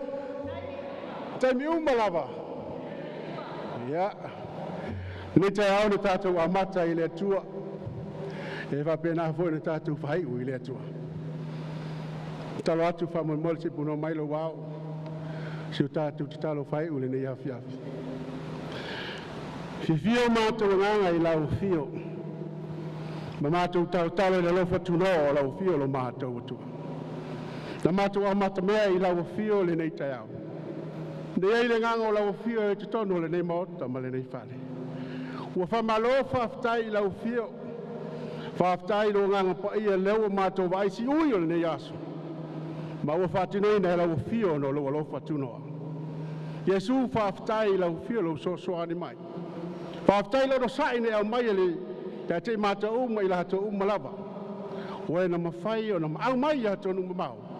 O paanga le ale ia le ngata elea. Oe so tau au. Ai ale poto masani. Me to tia le ale ia ni e whapena na whaatukulo I nai. O lato loa mo mātou manatu le ale ia. Ai a whala vlave le maalofia e tutupu whanatura. O mātou te talo I lau fio le ale ia. I aile nanga, me ele nā nganga le ale ia te mātou uma. I nea mātou loa le ale ia o lo soifua lau fio. O me uma lava mātou te whaia e whapena na matau I a toi. O manatu fo I le ale ia e te au maia. e whapena na wawa ai le malosi ma le anga le lei o lau fio. Wa mātou te whiu e whai mea le nei lalolangi, ai ale iai le nganga o lau fio e le ma whai na mātou whatinina. Le nei a whiafi o whatau nuina le ale ie, whamoe moe le nei aso ma o si ui e whai ngā luengo le nei aso. Au mātou tuna atu le nganga o lau fio le nā vai aso o mumu mai, ma aso o mumu mua ma atai au le ale ie, whamoe mole a nganga pa ia iai o lau fio. A mata ai e lau fio le nei aso le ale ie se whauina e lau fio, il toi aso lava le ale ie o le nei maafutanga. Au mātou te talo le ale ie le nei afiafi, ma nea wauli le ale ie ia te mātou le manuia o lau fio. Mai lungo mātou o mai e masani paanga mai ato nung mau le ale ie. Le lofa muti vale o lau fio ia usikamisu o mātou o. Whamanuia oilo mātou matai. O ulu matai tai o Amerika Samoa le ale ia mai lātou uma whaton sili mai lātou. Iai le nganga o whamnianga lau fio lunga ia te lātou uma. O mātou te talo le ale ia Yesu Keriso. Manu te leina lau fio whamangalo mātou se. Whamangari na manatu ia te mātou o le tusa hai le ale ia malau lawa whina ngalo. Ai e whapena le ale ia Yesu. Mai le toa file mumba ia te oe. Malu nganga pa ia le ale ia ne ia amatari ai mea uma. Ma whai uina ai mea uma ono lau fio Yesu. O mātou wole mal awai mo le nganga o le whawhatai tele. Amen.